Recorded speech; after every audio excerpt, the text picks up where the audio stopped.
because I'm going to do it with a couple of my favorite people here at the core at Theory Underground, Anne and Nance. So what's right and why us?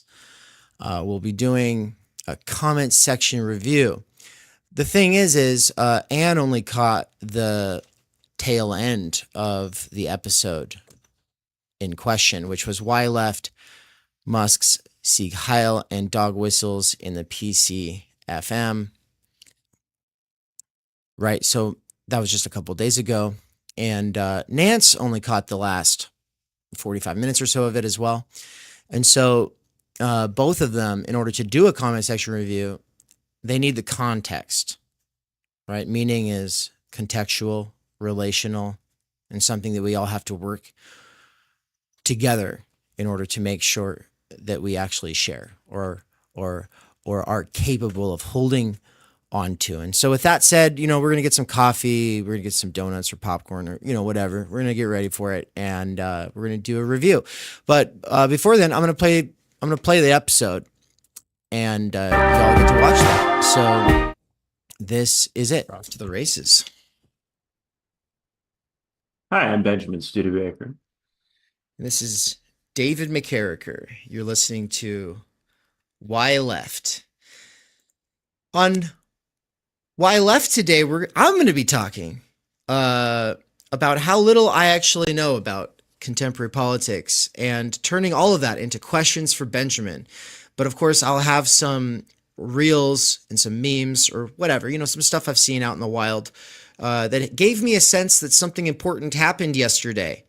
If it wasn't for seeing some people talking online, I might not have been aware or made aware of what actually happened yesterday. Benjamin, what happened on January 20th, 2025? Well, Trump became the president again, and a large number of executive orders were signed, and Elon Musk did something bizarre that got a lot of attention. That would be, to me, the three things that really stood out. Do you think that I guess when you say that he did something bizarre, it completely leaves out of the equation whether it was intentional or not? Well, this is part of the debate. So if we're going to go into it, then we can start talking about the excuses that have been offered up for it. Oh, I want to be that person who offers up excuses for it. So that sounds like, okay, folks, we're talking about the Sieg Heil. Apparently, Trump did a Sieg Heil. That's what a lot of people are saying. Everybody who's... Not Trump, Musk. Did I say Musk, Trump? Yes. I meant Musk. They're fusing into one person in my brain, I suppose. But yes, he said that his heart he wants to throw his heart out at everybody, and then he just went like that. No, he didn't go like that. He didn't throw it. He went from the heart and then straight out to the flat hand. He did not do a throwing motion. I think that's bullshit, personally. Really? Yeah. He didn't do a throwing motion. Now, it may be that he is so stunted in terms of how he moves his body that was nonetheless a mistake by him. But it did not look like a throwing motion at all. It looked very much like what people think they see in it. It could nonetheless have been a mistake.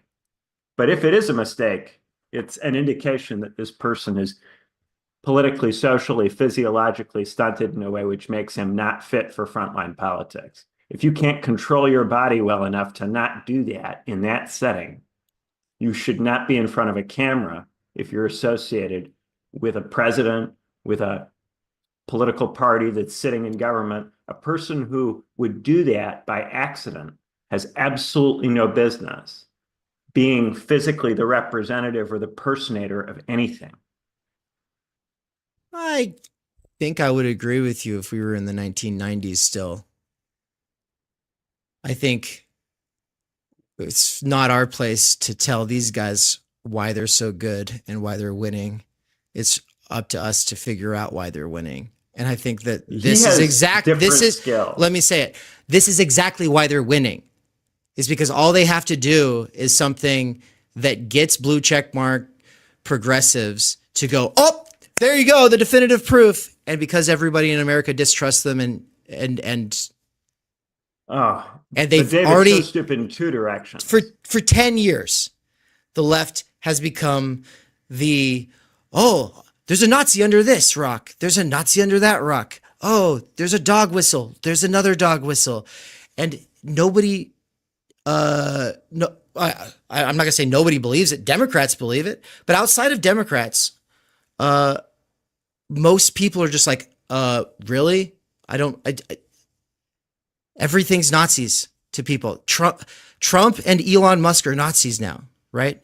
And it's just like, if he did it because he's clumsy and incompetent, well, it's doing a great job getting everyone to talk. He said what he is doing. He said he's throwing his heart out to people. So you could say that he did a bad job throwing his heart out to people, but he said it, right? Like, I don't. Of course, if you did want to do it, then saying something like that would give you cover for it. But really, to me, that what gets me is, of course, you're going to have the Democrats will say that this means that they're fascists. And of course, that is a flat way of engaging with it. But then also the excuse that the right makes, which is, oh, he's just autistic. He just can't help himself. He just gets excited and does things. Come on. This is somebody who is politically extremely incompetent. He has a lot of money and he has certain competencies which have enabled him to pile up a lot of money. But this is a guy who has no political instincts. Rich people who are good at politics do not make a spectacle of themselves, do not draw attention to themselves in the ways that he does. This is a guy who, if you listen to him talk, he stutters continuously. He really struggles to do any kind of public speaking. And at this point, if you criticize the way that he presents, you get accused of ableism by the right. And I'm very tired of that. I'm very tired of I'm very tired of them acting like he's a handicapped person and therefore you have to treat his rhetorical skills with kid gloves. You have to treat his political performances as not, with different rules than everybody else because ostensibly he's autistic. I'm really tired of this. They're using autism as a shield for not having to be socially competent and not having to know how to conduct yourself in a normal, reasonable human way. This is not, at all an acceptable way to excuse behavior. And I'm so sick of it being deployed by the right. Just as sick of that as I am of people going, oh, they're all fascists, they're all Nazis. Of course, that's reductive and it misses a lot of what goes on within the Republican Party, within the MAGA movement in these red states where people are upset about inflation, cost of living, and so on. But the other thing where I'm supposed to sit here and act like this is good political communication and good rhetoric because ostensibly he's autistic and therefore has to be graded on a curve, I'm really sick of that. Yeah. Really sick of it. That makes sense. I didn't even know that was part of the discourse right now. The right-wingers were trying to say that. Well, all that I've seen is people saying he said what he said. And then he did something, and you could say that the execution was poor. But also, whenever people start trying to rhetoric school Trump or Musk because they're not posh and they're not mainstream media 1990s, like, I just think they know how to communicate in the post-class fractured mass better than we do. Not better than we do because we have different goals than they do. Right. We have different goals, right? But I don't think anybody would deny that Trump has rhetorical skills, political communication skills. Trump has made Hillary Clinton and Barack Obama laugh within the last week on camera. At the inauguration, he got Hillary Clinton laughing about renaming the Gulf of Mexico the Gulf of America. He got an on-screen chuckle from Hillary Clinton, and he got Barack Obama to laugh, and for Hillary to laugh at something he said on camera after all that kerfuffle about Obama shows the level of political skill and being able to draw that reaction, even with people very alive to the reality that they might be caught on camera laughing at one of his jokes. So I classify Trump and Musk entirely differently in terms of level of political skill, level of political communication skill. And I'm not using some kind of tired 90s register here. I very much recognize Trump has political communication skills, but Elon Musk does not. Elon Musk has this fan club that just invents an endless pile of excuses for things he does that are socially and politically extremely stunted by any standard that anybody might have. He didn't become famous because he has good political skills. He became famous because he has accumulated a huge amount of money, and then he has no self-awareness. So he does things that are unstrategic from the point of view of politics and from the point of view of social communication. And because he has all of this money, people invent rationalizations for why it has to be genius or it has to be ultimately smart. But this is a whole different game from the way in which he made the money. The making the money by convincing people who want to fight climate change to subsidize your battery company, that's a whole different thing from whatever this is here. Yeah, we can now see it on the screen, right? Like whatever this is here. So for people without eyes on the screen, it's him kind of jumping around, doing fist pumps, and being very, very animated. And of course, we'll let you all see the whole thing for yourselves and hear it as well. So I'm going to go ahead and refresh this page, hit the audio button, and you should be able to hear it.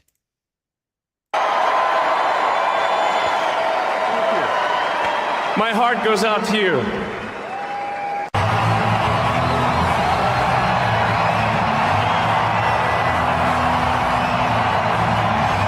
So this video is playing it out from the beginning.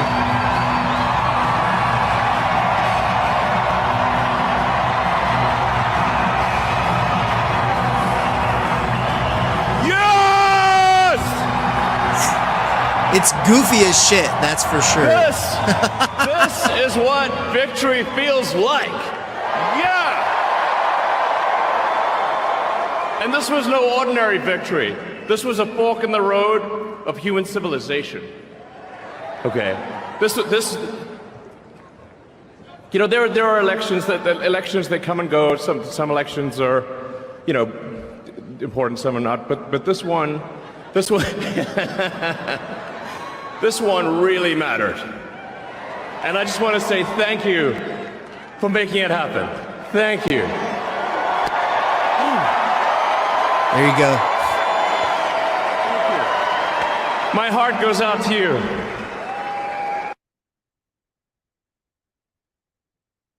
And then what is this? Why is it continuing? I don't know. I haven't actually seen this. And I just want to say He does it both directions. Yeah, he does it both directions.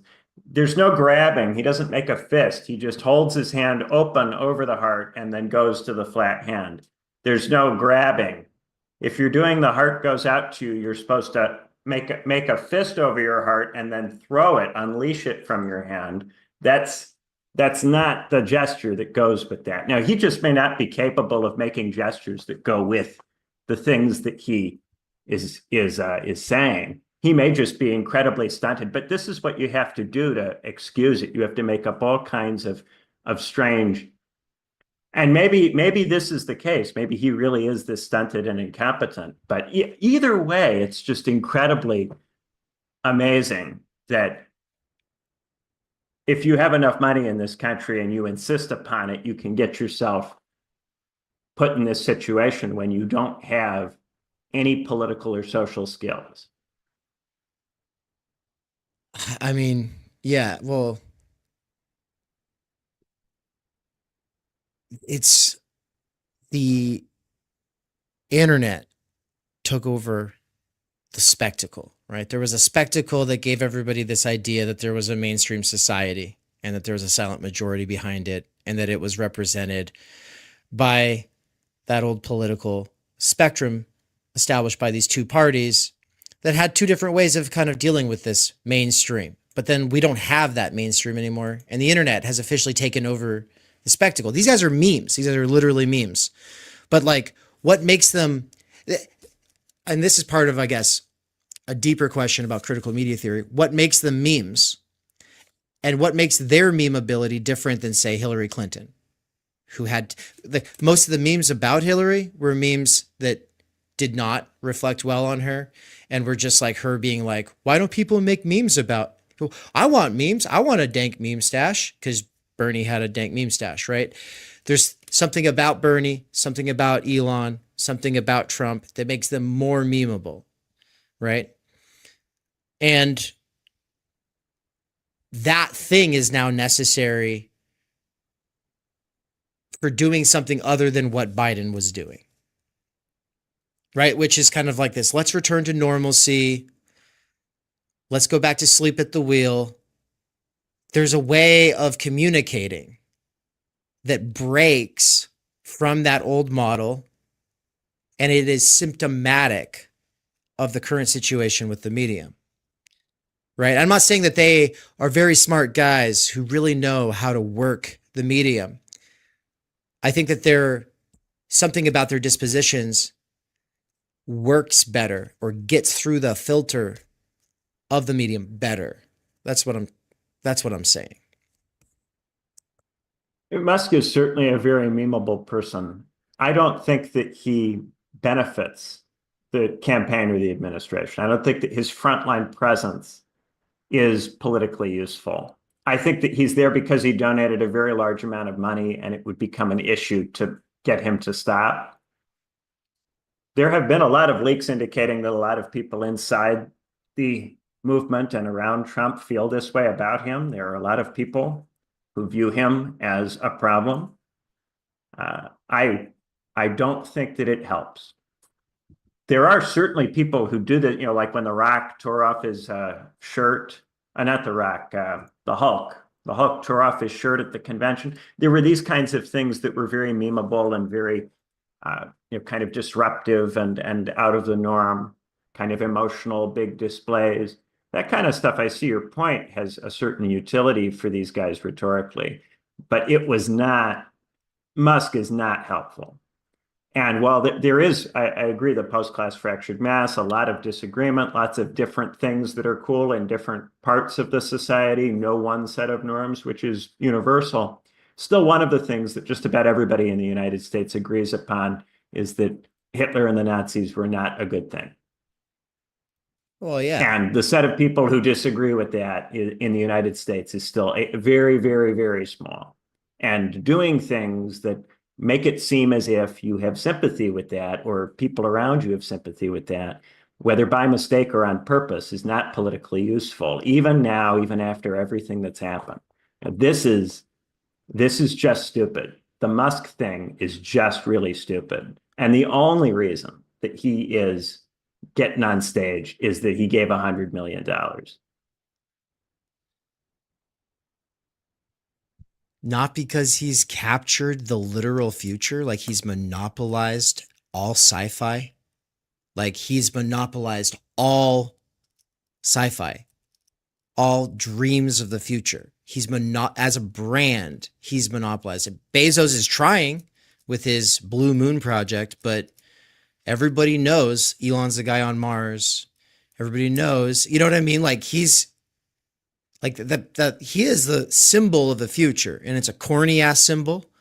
It's I don't think anybody who thinks that he's a really smart guy or is reading Walter Isaacson's book about him and is just like super excited about him is like, I don't think they've been around for very long, or that they're really paying attention, or that they really think seriously about the future, or at least that they know anything about capitalism, right? But like, he has successfully monopolized the future. Nike didn't do that. Pepsi didn't do that. Coca-Cola didn't do that. Jay-Z didn't do that, right? Oprah didn't do that. Donald Trump has previously made explicit fun of Elon Musk. Prior to Elon Musk deciding to become right-coded and give him all this money, Donald Trump used to make fun of Elon Musk and talk about how Elon would beg him for things. How does that address what I just said? What I'm saying is I don't think that there's any great need on the part of the Republicans to have Elon Musk involved. I don't think Elon Musk has captured the future in this kind of way. I think that this is not really true. He is a player, certainly. He's somebody who is part of the discussion when we talk about futurism. But the things he's done politically over the last couple of years have made him very controversial and damaged his standing with huge numbers of people and made him a more polarizing figure in all kinds of ways. You have to be a polarizing figure to be able to do what they're doing, though. Well, there are levels and levels. There are different ways in which you can be positioned. There are a lot of people in the MAGA movement who are expressly opposed to his involvement. Someone like Batya Ungar-Sargon, who on Twitter said that she doesn't think that he deliberately was doing the Sieg Heil. She thinks it was just a mistake by him. But she has repeatedly voiced opposition to his involvement because in her view, he's a union crusher who makes it difficult for them to successfully realign and pivot toward the workers, which is what she hopes ultimately that the thing will do. For sure. Then you've got the people who have different views about immigration from him, and they view him as a threat to what they want the MAGA movement to be on that issue. And then you've got the Europeans who are very, very annoyed with him because he keeps on putting out op-eds in their papers, intervening in their domestic politics, making endorsements of political parties that are considered in Europe to be on the right, quite on the right. So this causes all kinds of problems. He's considered by many people, both in the MAGA movement, in the Republican Party, and in other countries, to be this out of control rich person who doesn't know his place, who isn't aware of what he's doing or the effects that it has, isn't aware that he is now ostensibly a government official, and therefore the kinds of public statements that he makes reflect on the government of the United States, and yet nonetheless is taking out partisan op-ed pieces in German papers and British papers, speaking out against the governments, the elected governments in allied states. As a government official, you can't do this kind of stuff. This is not, ordinary new rhetoric, new coding. This is something else. This is a guy who has no notion of what his role is not able to understand how he fits into the system, and is just making a lot of mistakes that are eventually going to bite him in the ass.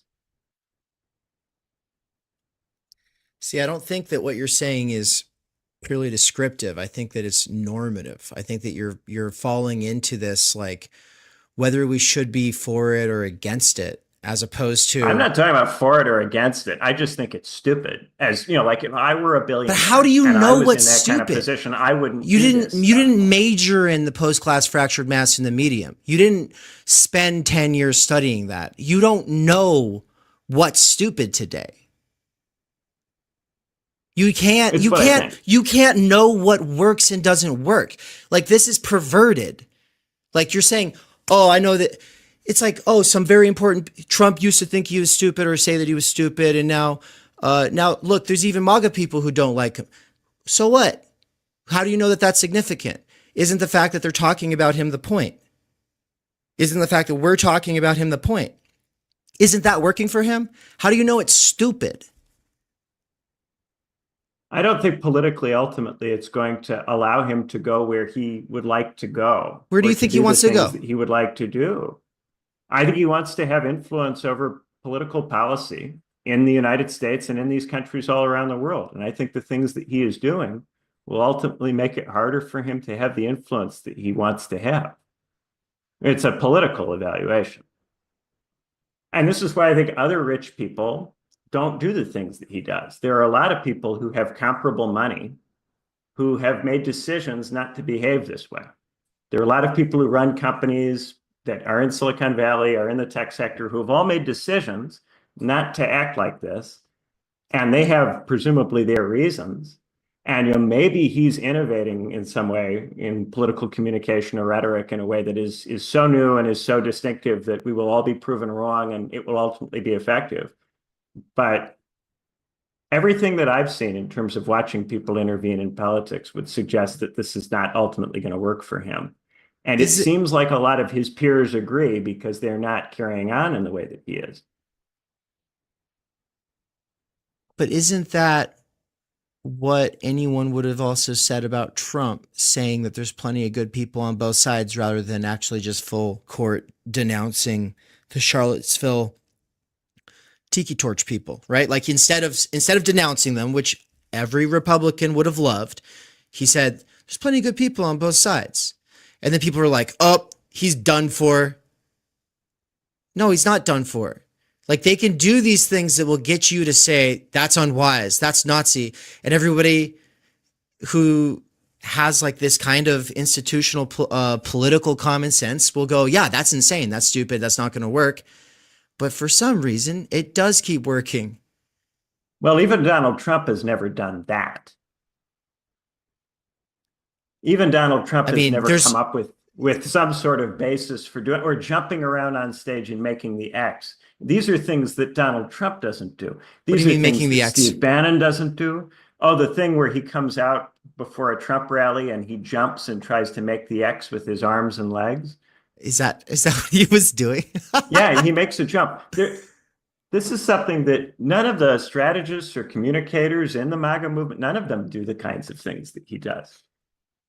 What he does is completely different from what everybody else does. And, yes, in principle, somebody can do something that's completely different, and therefore they can discover by doing something totally different a new rhetorical technique that hasn't worked in the past. But I'm really skeptical. Like, there's an old video from way back, and yes, this is old and it's European, so take it with a grain of salt. But there's an interview that Margaret Thatcher does at one point with a journalist, where this journalist is asking her to make a jump. I think it's a German journalist. This is an interview from the early 80s, I think. Anyway, apparently on this show, the journalist asks every world leader that she interviews to make a jump, to try to show that they're human and normal and relatable. And Margaret Thatcher refuses to make the jump on the grounds that to make a jump trivializes the work that she does. And she does the Margaret Thatcher thing of, I make great leaps, I don't make little jumps on television, and all of that. Now, yes, that's the 80s, it's Margaret Thatcher, but also the part of the whole MAGA movement thing is that in many regards, it's a throwback to the 80s and to 80s culture. And 80s culture has this kind of, it's more pop culture than the 80s political culture. I'll agree with you there. It's not as if it's a return to the behavioral norms of someone like Ronald Reagan or Margaret Thatcher. It is more the pop culture of the 80s being carried out by a set of elites who remember living in the 80s as younger people. But nevertheless, I do think that a lot of what gooses this thing is 80s nostalgia. And I really struggle to see how it's useful, apart from the fact that allowing him to do this, allowing Musk to be himself in front of these crowds of people, emboldened him to give the campaign more money. And that may ultimately have been a good cost-benefit analysis for the campaign. But part of the reason that they didn't nominate him to an actual post that has to be confirmed by the Senate, but instead made him a co-runner with Vivek of Doge, is that they don't think that he would survive Senate confirmation, and they don't think that he would ultimately be able to run a government department. And Doge is going to be wrapping up in, a year? I think they said that it's going to be done by mid to late 2026. And the reason that this has to be the case is that if Vivek Ramaswamy is going to run for governor of Ohio, which is now being rumored, the only way for him to do that is if his work with Doge is completed before that gubernatorial race, which would be in November 2026, with the midterms, I think. I think that's the date. So it seems like this Doge thing is not altogether serious, because they haven't actually concretized it as a government department in the way that, say, Bush did with Homeland Security. And it seems like you've got a couple of people that they felt the need to give something to, but they weren't confident they could really put into a solid position in the administration. Maybe I'm wrong. Maybe Musk will still be doing this in 4 years, but I really doubt it. So when you're saying you don't think he'll be doing this, you mean that like they're gonna put a leash on him, kind of? Like he's going to. I do not think he will be in the administration by the time the administration is over. Right. Kind of like how Bannon was out real quick, right? I mean, a lot of people were. Yeah, now they may just make him less public facing. Maybe they will reduce his public role. But I think that at this point, he has been so publicly involved to such a great degree that at some point there's going to be a major problem if he continues to be so out in front. He's going to make a mess for these guys in much the same way that Vivek and he both made a mess already for the administration by tweeting so aggressively and getting into it with the people on Twitter. And this conflicts with what you said earlier about the find people on both sides thing. If the find people on both sides thing was a good political technique for Trump in terms of managing his base, managing his supporters, well, then why would Vivek and Elon go and antagonize that same base by repeatedly on Twitter starting flame wars with members of that base, which they did? They went out of their way to antagonize the anti-immigration, more nativist, more nationalist part of the Trump base. Yeah. Which is, interesting, but how does that relate to what I'm saying? Because to me, that confirms what I'm saying in my mind, but I haven't laid out my little framework for how I'm thinking about this, right? Yeah, maybe I'm misunderstanding, but my impression is that you think that in the Charlottesville case, Trump did something effective by refusing to condemn the Tiki Torch guys, in saying find people on both sides and refusing to condemn people in his base, refusing to discipline members of his base that were perceived by the media or by the liberals as being too extreme. He, in some way, signaled to his base that he would not betray them for political gain. But then Vivek and Musk repeatedly berated and insulted various people in the Trump movement and in the base on Twitter in relation to the Charlottesville. So Charlottesville, you took that to be some kind of him telling them he's not going to berate them.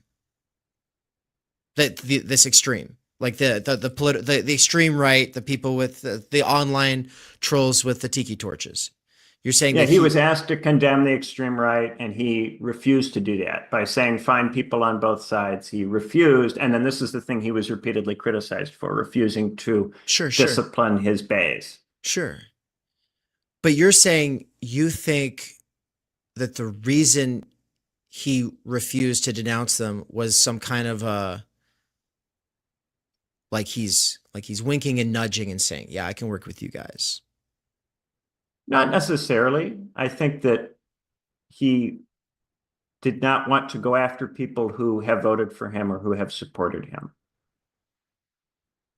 Okay, I see. I don't think it was necessarily a winking or nodding at the far right. Yeah, fair enough. But he's not willing to go after people who have done services for him. So that's definitely not what I think was working for him. And so now I want to just take my little salt shaker here and shake it heavily on everything I'm about to say, right? But my take on what's happening there, it has nothing to do with Trump. And also I would say here, so nothing to do with Musk in terms of like their interior intention. I'm trying to, the way I think about this is like, oh, well, what's working for this person? Like, what is it about this person that the conditions have filtered this person to the top and not other people? And it's not just because they're billionaires. There's 1,000 billionaires, right? Like there's literally over 1,000 billionaires at this point. So it's like some billionaires make their money by being reality TV stars and putting their names on tall buildings. Other people become billionaires by making you think that they're like the next Tesla, the Nikola Tesla, but instead of like being a starving scientist, they're actually just billionaires who keep buying up other people's projects that were mostly government funded and then privately profiting off of them. And also they're both rich boys born into wealth and they've used their names.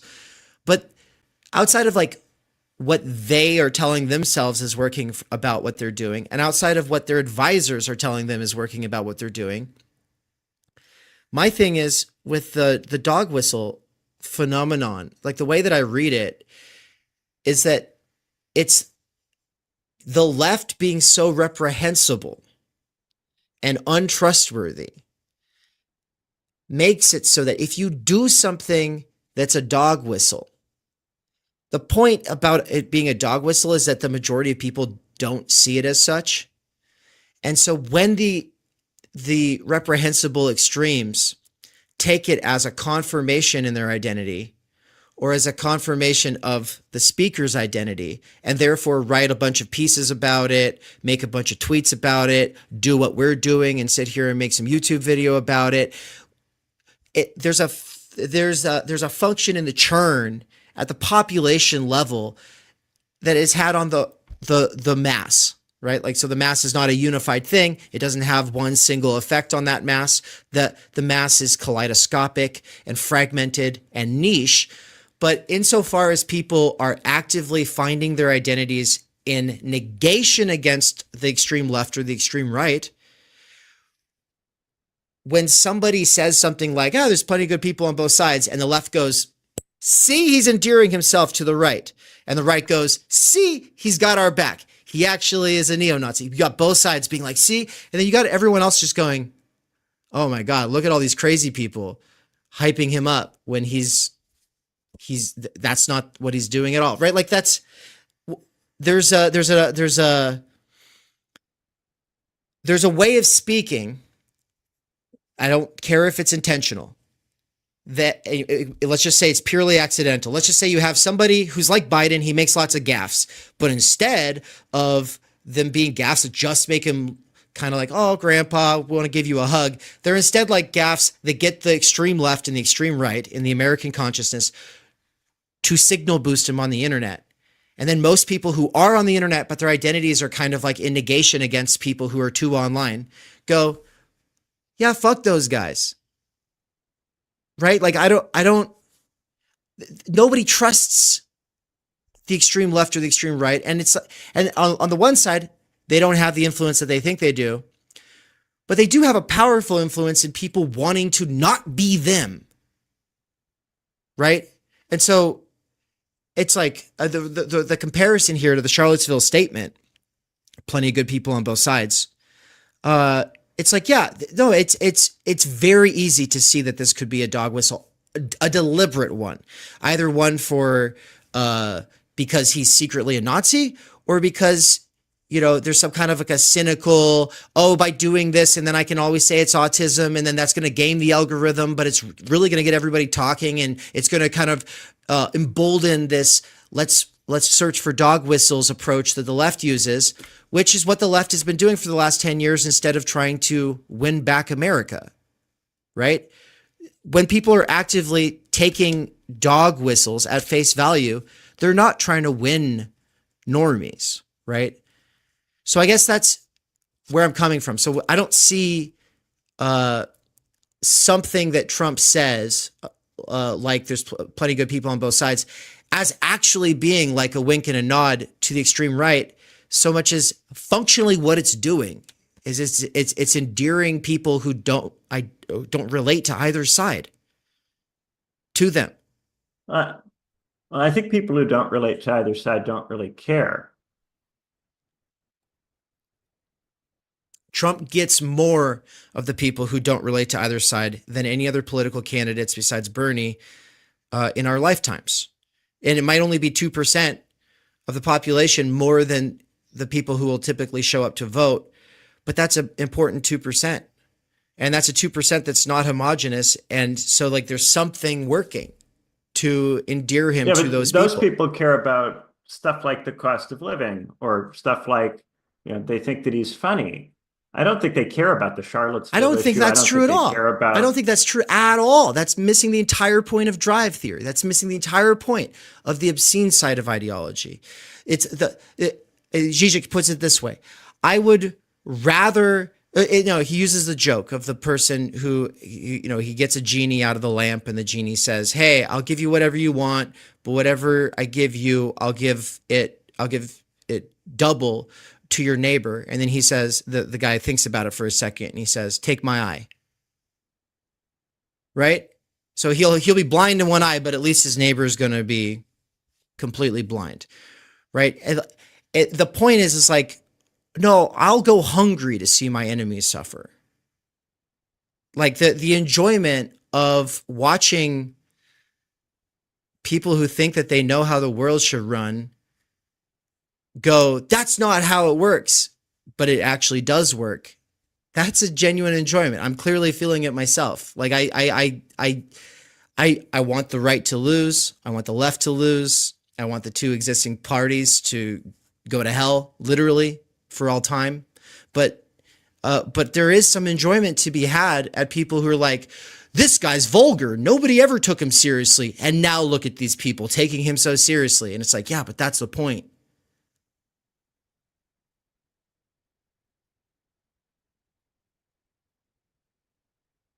I understand what you're saying in principle, but I think this argument can be used to rationalize almost anything a person who's associated with success does. So, and that would be my concern.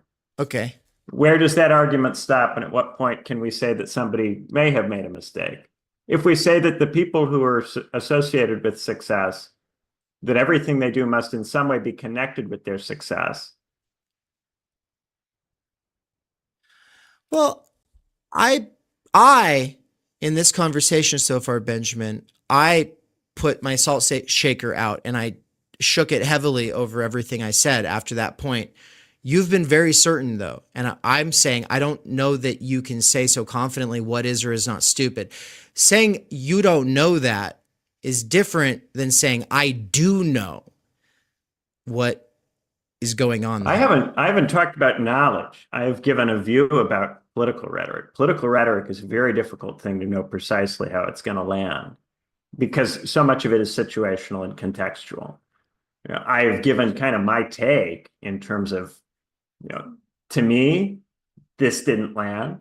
There's a lot of stuff that, Trump will do, and I'll go, well, that doesn't suit me, but I can see how that would land for somebody else. I have a relatively large zone of stuff that is in my doesn't quite work for me, but I can see how that might work for you zone. Yeah. This was outside of that zone. This struck me as something that I don't think is going to work for a very large number of people. But sometimes, and I have found this to be true occasionally, I have a set of norms that come from spending too much time in Europe that cause me to be a little bit old-fashioned with my sense of what is good rhetoric or good political discourse. For instance, I think when politicians start crying or they start shouting angrily about things, to me, this is incredibly cringe behavior, like really excited emotional displays in politics. I have a little bit of a disgust reaction to it, which I think comes from hanging around British people a lot, where a kind of sober, reasonable disposition is more favorable in terms of rhetorical style and tactic. So that may be something to do with me. We killed those people for a reason, man. Like, I don't think you should be spending so much time hanging out with them. Like, we literally had a revolution to get them off of our fucking backs, and they lost their empire, and now we have it. I don't think we should be taking our notes from Europeans. I think they should be taking their notes from us. I don't think Europeans know anything about politics today. I don't know anything, but I'm pretty sure the Europeans are like Canadians. Their entire identity is just not being Americans, and they feel so happy that they're not Americans because look at that crazy spectacle. And it's like, yeah, it's a crazy spectacle. Underneath it, though, is the apparatus that has boots on the ground in 150 countries. How's your apparatus going, Britain? How's your apparatus going, Finland? Oh, no boots on the ground in 150 countries? Okay. In the meantime, real politics is impossible because this spectacle has captured everything, right? So I'm not saying that like real politics is American politics, but I'm saying like we have to understand something else here, and that there's something human about reaction. There's something human about emotion. And the fucking elite or the fucking British bores who don't have emotion or are so snide and fucking dry in their humor, it's just fuck off, dude. Like, who gives a shit about that? Like, who fucking cares about them? They think that their posh, snobby, fake elitist simulation of some aristocratic virtue is like some kind of legitimation narrative for, oh, now they're good and they know real politics or they know how society works now. They don't fucking know anything. There's no reason to believe that they do. They don't have boots on the ground in 150 countries, right? Like, it's always like, oh, America, so vulgar, so ridiculous. Oh, Trump, look at him. Yeah. Oh, well, it's working. How's it going over there? Well, but how well is it working? Because at this point, nobody in American politics is able to get 60 senators and do very much. And anybody who wins an election in American politics, people get exhausted by the rhetorical style. It alienates too many people too quickly. Whichever style it is, whether it's a kind of Obama style, a kind of Trump style, whatever it is, people get tired of it within the first 2 years. At the midterms, people tend to lose seats. Nobody's getting, FDR, Reagan style majorities with the kinds of rhetoric that are being deployed in American politics by any side. 100%. And in this election, it gets talked about as if Trump won this crazy landslide. No, he didn't. He has a tiny, tiny, tiny majority in the House, and not at all a very large majority in the Senate. A significant number of the senators that are in his majority secretly dislike the guy. So my question would be, well, I hear you that the European norms are dead and they're not coming back, and you couldn't simply transplant them to the United States and expect them to be successful, and I get that. You have a point. At the same time, I don't think that Americans on either side, any side, have found a new set of norms which enable them to cobble together the kinds of majorities that are necessary to make the American political system work. And this is why I think there is a silent majority of Americans who are just exhausted with all of the different rhetorical techniques that the different sides employ, and who are frustrated with the fact that the system doesn't work, and who see through some of these boisterous and bombastic attempts to paper over with rhetoric the fact that it doesn't work, and who recognize that this kind of rhetoric is indeed part of the reason it doesn't work, because it alienates different constituencies of people. And it's an argument I would make to criticize also what, say, AOC has been doing recently in reacting to the Trump inauguration. I've wanted to talk hysterical, about that too. Yeah. Emotional content, which strikes me as completely ridiculous and absurd and totally inappropriate for a member of Congress. Now, there's a chunk of people who will view that as cathartic, who will like that there's a representative who's expressing how they feel about the situation. And I'm sure the same is true for Trump. And I'm sure there's a chunk of Silicon Valley engineers who really do get off on the fact that that Musk is part of these meetings. I'm sure there are some in California, but I don't think that these constituencies are large enough to be politically functional. And I think that for most people, this kind of stuff makes them go, how do you expect to get anything done when I agree 100% you're doing these things that alienate such large chunks of people? And I think it's a problem that afflicts every part of the spectrum, not simply the right or the left. And this is why I take your point. If we were talking about this mainly in terms of the dog whistle discussion, we could have a conversation about whether it actually means, or whether we should even be discussing whether it actually means that an American political party is fascist or communist or whatever it is that people think it's a dog whistle to, different people, different points. But to me, It's not so much a dog whistle question as it is just a question of, is there any kind of political rhetoric or communication which is compatible with governing the country? I'm not sure that there is a solution to that. I'm not sure anyone can find that, because it's a problem that is a very deep, very serious consequence of the PCFM, of the post-class fractured mass, right? But I'm pretty sure this isn't the solution. I don't think anyone's found it. I'm not saying I've found it, but I'm pretty sure this isn't it.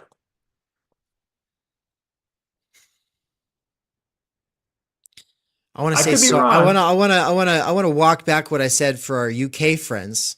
I don't want to kill any of you guys. I don't feel good about that. The fact that we had to, and I don't think that we had to at a certain level. You know what I mean? So, but for the sake of hyperbole, I wanted to say those things, and I'm okay with being misrecognized by people who don't finish the episode. So, with that said, though, I think people do want to see adults sitting at the table and having a real conversation. I mean, we've gotten that kind of feedback from people. Like Nina said it, she was just like, I just wish that this is what the discourse was like, with politics in America, what you guys are doing already. So there is a desire for this kind of more level-headed approach. And I do like dry humor, and I do like British people. But with that said, though, the bombastic and the even resentment mongering, but also sort of vulgar jokes. I see that there's currently a deadlock between two approaches. One approach is, hey, the institutions, and their normalcy from like 20 years ago, that's something that we can do again. And of course, the way towards that would be some kind of rational, level-headed, probably a bit more, well, it doesn't have to be boring. Biden just made it boring, but he could have, if you had a real orator in there, like Obama could have pulled it off. He could have said, hey, Americans, and he could have like had a real conversation with America. The real orators are still potentially possible for some kind of going back to normalcy. But as far as the not normal approach, currently, the way I see it is it's a coalition of whatever's working in the moment. I know that's kind of actually the definition of like old fascism, right? You bundle it. You take the tech bros, you take the trads, you take the memesters, and then you get a bunch of other rich people who are like giving you dark money. And you make it out like the meme thing and the spectacle is what's getting you there. But of course, there's the whole dark money side of things. But then that could also rhetorically, just describe the Democratic or I'll just Republican finish it. parties at any point, right? But rhetorically, you're just throwing stuff at the wall and doing whatever you feel like. And the main message of that genre of communication is that it's not that boring, let's go back to sleep kind of Biden approach, right? So this style, I brought it up in the Theory Underground Discord underneath my seminar. No, not my seminar. In our base braid category, in the Agora forum, I asked the question, who's a better speaker, Trump or Obama? And I was saying, for the post-class fractured mass, who's a better speaker for the post-class fractured mass? The person who says communication is possible and we're all having this conversation and it's rational and I'm actually able to communicate to the majority of America, or the person who's just kind of like talking out of every side of his mouth to kind of everybody and kind of just gaming the algorithm, but ultimately looping back every little hook on the ADHD audience. Every little hook loops back into his main 3 points, which are Democrats suck, build the wall. What's his other one? Oh, the economy was better than ever when I was president. Like, he's got 3 points that he repeats over and over and over again. And then everything else that people write all these op-eds about, these are just little throwaway comments that he uses to like catch people's attention because everyone's got a 30-second attention span. And then he loops them back into his main points. Is he doing that on purpose, or is he doing that from his gut because he has a sense for something's working about this, right? I don't know. But the same thing is true with Zizek. Everybody knows his jokes about the horseshoe and the coffee without cream and the person getting one eye poked out so the other person will lose both eyes. He's got a set of jokes. It's like, at this point, if you know the jokes and you know a little bit of the theory, you know a whole lot of Zizek. But if you try to get to the bottom of him in some linear way, you try to get to the beginning of Zizek and follow him across some path, it's like, it's not going to work. You know, it's very Trumpian. Now, I'm not saying that the solution going forward for the Agora is we're all going to learn how to talk like Zizek and Trump. In fact, I think we need to do a serious critique of both of them. But if it's an imminent critique and if it's based in CMT pills, I think at some level that's going to mean that we're going to say, well, what could be working about this, about almost everything that people find controversial. And we're going to try to derive some kind of a meta structure there.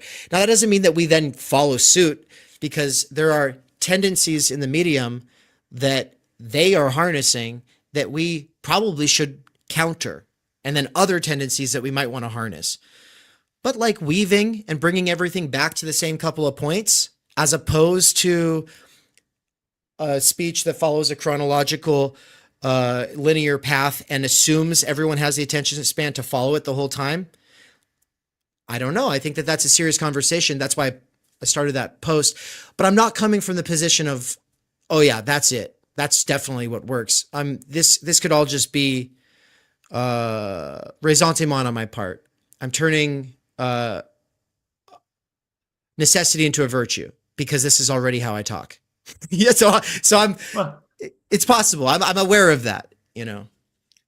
I mean, I think you have a point with regard to the weave. The Trump weave is very much, I think, descended from the way stand-up comics talk. Stand-up comics often do a weave, and in a lot of op-eds for magazines, kind of short magazine columns, this idea of circling back to the thing that you begin the piece with has been around for a very long time. Yeah. So I do think some of that stuff has been around and is potentially tractable. And I certainly don't disagree that Trump has rhetorical skills. I don't think that Musk is proven in this department because he hasn't won elections. He hasn't, by himself, demonstrated political capacities or skills. He's donated a lot of money and therefore been put in a position, but it's not clear. And we know that Trump has often picked people to be in public-facing positions who have not stuck for very long periods of time. So while I think Trump has a certain level of skill in being able to construct a speech that is effective or doing a rally or a stump, I haven't seen as much evidence that he's able to pick people who will be able to ultimately succeed in the roles that he's picked them for. That has tended to be a weaker part of his repertoire so far to this point. I agree that one of the things that's very difficult about this post-class fractured mass is that there isn't a straightforward or simple, obvious rhetorical approach that is effective, and therefore it is necessary to be experimental. But I also think that rhetoric may just not be sufficient. Part of the trouble is that it just may not be possible for one person to talk to everybody in this situation. I wonder if what we might need is a multiplicity of different distinct approaches, which nonetheless at a higher level interface or interact in a way which is constructive. Sometimes you can have two people who talk to completely different audiences who nonetheless work together in some way. Even though those audiences would not think of themselves as part of the same movement, there's nonetheless a sense in which they are. Democrats and Republicans, of course, conventionally are a prime example of this. Democrats and Republicans don't think of themselves as part of the same thing, right, but oftentimes interact with each other in such a way that they produce a shared outcome that neither of them could produce alone. Classic example of this, very recently would be the Israel-Palestine peace deal, in which Joe Biden proposes a deal, and there's a bunch of hemming and hawing from Hamas and from the Israelis about this deal. And then Donald Trump threatens to be really mean to them if they don't abide by the deal. And then all of a sudden, they're happy to abide by the terms of the Biden deal. So in that case, there is a kind of cooperative effect between the two parties, but the cooperative effect comes ostensibly from the difference between them. It's because it seems as if Trump would have a different foreign policy. He's able to achieve the Biden foreign policy's goal. And in this way, it takes both of them, like a good cop, bad cop routine. It's because it seems as if the cops are different and have a different objective, or different goal, that the person who's subjected to the good cop, bad cop routine acquiesces and gives both cops what they want. Both cops want the same thing, but they recognize that they have to cultivate different and distinct relationships. Sure. Now, in that case, it's with the same person, but of course, you can also do this with entirely different audiences.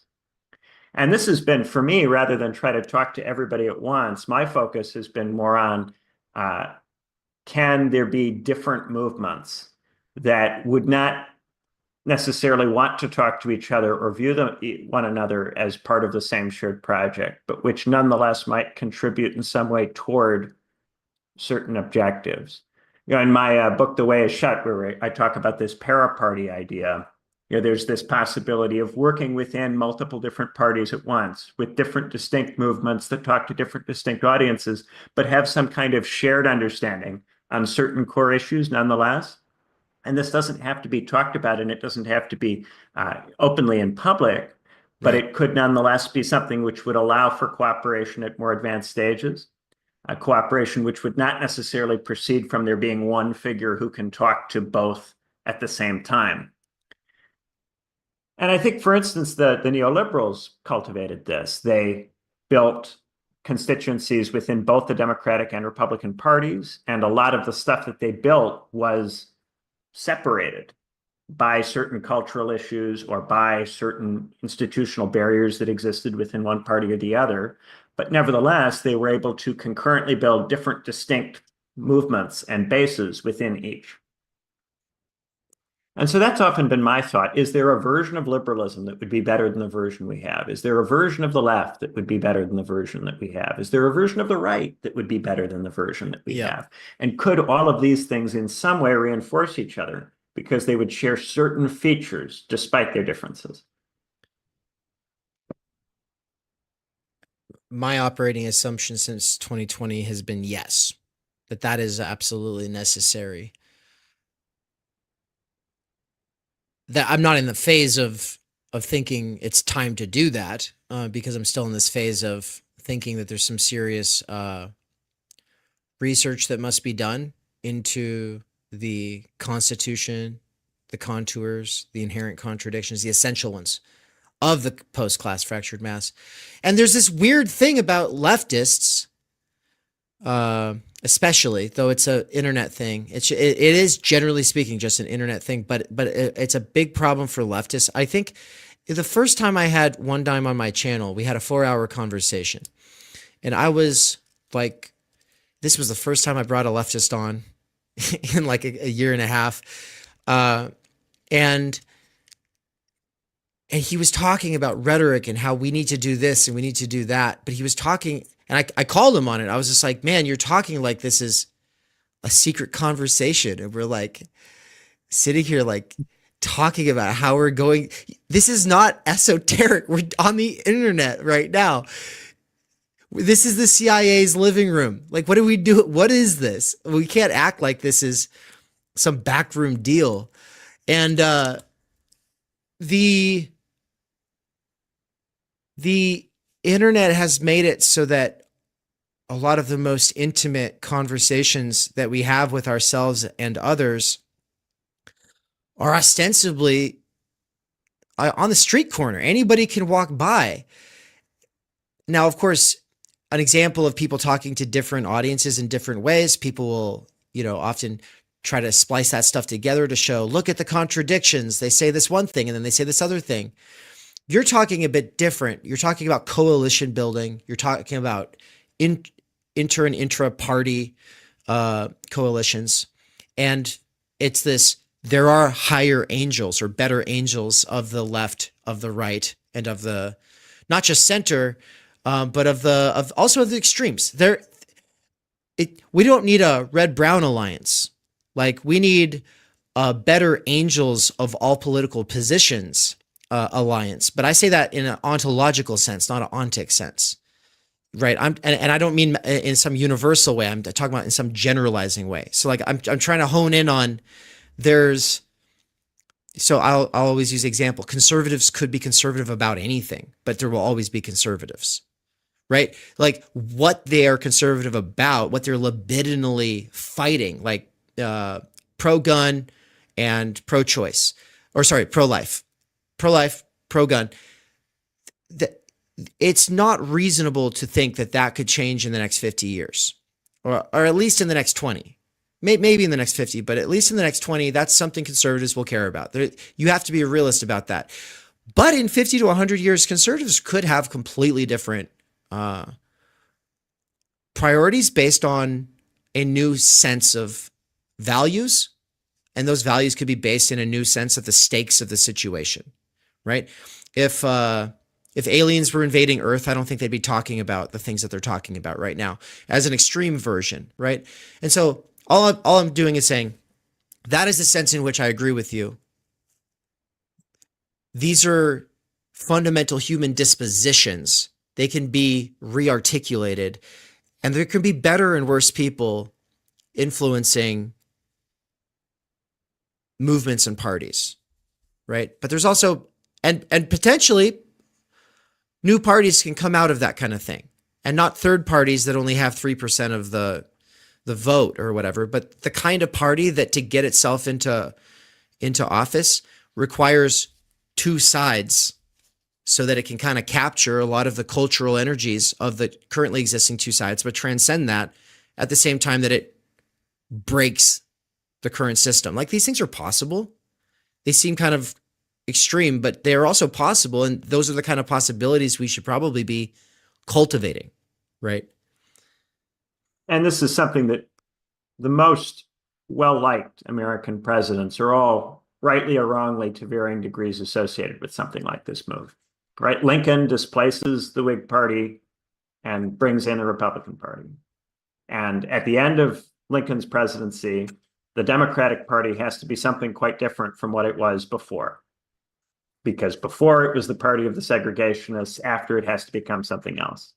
In the case of FDR, the Hoover Republican Party becomes the party of Eisenhower. In the case of Ronald Reagan, a Democratic Party that was still to varying degrees associated with Lyndon Johnson and Humphrey and those types, becomes the party of the Clintons. Now it's too neat in each of those cases. There are a lot of other things at work apart from just the activities of those particular leaders. But nevertheless, the leaders that tend to have the strongest reputations are associated with shifts, not just in their own party or in the country while they're in office, but in the way in which politics is done in other movements that they themselves were not leading. They force other political movements, other ideologies and traditions to change or adapt in various ways. Or at least, at the very least, they are seen to do that. These changes are attributed to them. And this is what causes them to have the historical reputations which they have.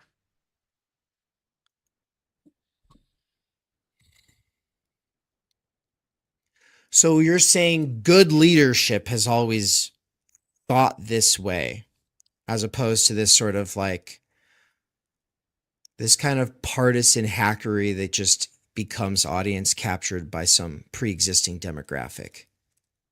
Yeah, how do you create a condition? Opposing party, an opposing movement, agrees with you more by the time that you're dead than your own party or movement agreed with you at the point at which you started. If you really change a society, you or I love that point. Or perhaps your movement, your group, to try to avoid overly great manning and overemphasizing the individual.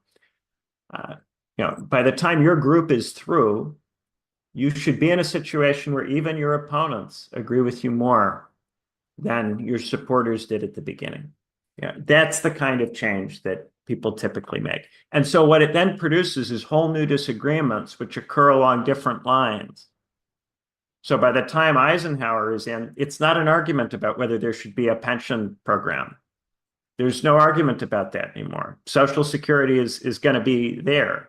It's a question about, what should the relationship be with the Soviet Union post-World War II, a question that couldn't have been asked in 1932, because at that point it would not yet have been a relevant question in the way in which it was relevant at the end of the war, right? A question about what to do with China, a question about what to do in terms of the construction of NATO, the dealings with the Warsaw Pact, the missile gap, the issues that become significant in the 50s are just different issues by and large from the issues of the 30s. And you're in a situation where these are disagreements within something that previously did not exist. Now, I'm exaggerating a little bit here to emphasize, and whenever you do an example from history, oftentimes if you're making a point, you're using a metaphor, you exaggerate certain aspects. But this is the kind of change that people should be pursuing. And when people embark upon strategies which don't have even this horizon, let alone things like socialism or, actual transformation in the mode of production, relations of production, Yeah. you can't accomplish very much if your goal is to just squeeze out a win in an election, Right. Get maybe 55 senators. And this is the horizon for the politics of both Trump and Obama. Neither one of them has a politics which is able to cause the other side to become what it is that they'd like to see to some 100%. degree or other. 100%. No, actually, in both. So this argument gets made for Trump. Some people suppose that Trump is doing this and that the Democrats are changing as a consequence of his behavior. I don't buy that has happened. I think that's one of the other things that makes it so we can vibe pretty well and get a lot further than I can with a lot of other people, is that sense, that basic operating assumption that actions have reactions, and that most of the actions the activist left, but I would also say the new right, engage in, create the thing that they're supposedly fighting against to increase at a statistically, I don't want to say statistically reliable as though it's predictable, but it's like, well, yeah, but we can definitely predict that upping the ante in certain ways on one side does the exact, it causes, if not an equal reaction, some kind, maybe a disproportionate reaction from the other side, but in a way that makes them more like the things that you don't like about them, So it's dialectics, I think, that did that for us. One of the things that's really insidious about Trump and Obama is that their ways of doing rhetoric crowd out attempts to do something that would be more interesting than what they do. Yeah. Because they are constantly gerrymandering everything, it makes it very difficult to arrive at new constellations. They are. So I think what I was saying, we don't know what's stupid. I think I understand where you're coming from better now. But what I was responding to is, here's another way of phrasing it. To say that something is stupid or not is either based in your criteria. All right, so we're here. We're about ready to get this going. But before we do, I'm going to let it finish the next, 30 seconds. I want my position here to be restated. I want to let Benjamin respond. Then we're doing our comment review. And those criteria are criteria that you've developed based on your goals, or you're assuming what their goals are, and then you're measuring them against criteria that you've developed on the basis of what you think their goals are. And I think you just said what makes, what makes the most sense. They are just trying to win a term. That is what, it is not a long range vision, and it has no hope of large scale structural change. That is not on the menu, boys. Right? Some of them want it. Some of them do want it. They're just not behaving in a way which is conducive to them getting it. All right. So we don't have very long. I've got to go teach 2 classes today, and we're doing a lot of very exciting stuff with that. But for the moment here, I want to, with this episode that just started, I want to welcome here. We've got Nance and Anne, both why us and why left in the house, which is really fun. And so welcome, Nance. What did I say? Yeah, Why left? what's right? What's right? Too You can many. know. What's right? There's too many whys and whats. It's like the Hobbit. The whys and the whats, it's and the wherefores. Why do I do that? Why do I, when I'm talking, often say the wrong thing? Because on Getting the ahead of yourself. well, I think on the back end, like it's all part of this radical assemblage. And so from a certain perspective where we spend a lot of time, where we're doing like meta theorizing and organizing work, it is the same thing in a certain functional sense. So it's easy to kind of get the wires crossed. The why. Because the why-ers. Stupid. Yeah. Because there's so much time and energy and forethought that goes into these things structurally, and like the similarities between them tend to outweigh the differences between them when we get locked in a certain like organizing mode. So that's why I think I think part of it might just be multitasking, because I am literally multitasking. It's like I'm constantly the one who's doing all the production stuff. If I was sitting up there with my notes and I was just like being interviewed on like a TV show, it'd be a very different thing. But when I'm making the actual layout here, it's a little different. So, okay, where we stopped it, I was saying kind of how I'm thinking about it. Benjamin's been saying how he thinks about it. I feel like at this point in the conversation, a lot of sort of reconciliation had already been reached. People who are coming in on this episode without having gone back and listened to the Why Left episode, Musk's Sieg, Heil, and dog whistles in the PCFM. Welcome to the show. You don't have to go listen to that first. You could listen to this, and then if you're interested, go listen to that. But please don't make strong judgment calls without some time spent going over the primary material.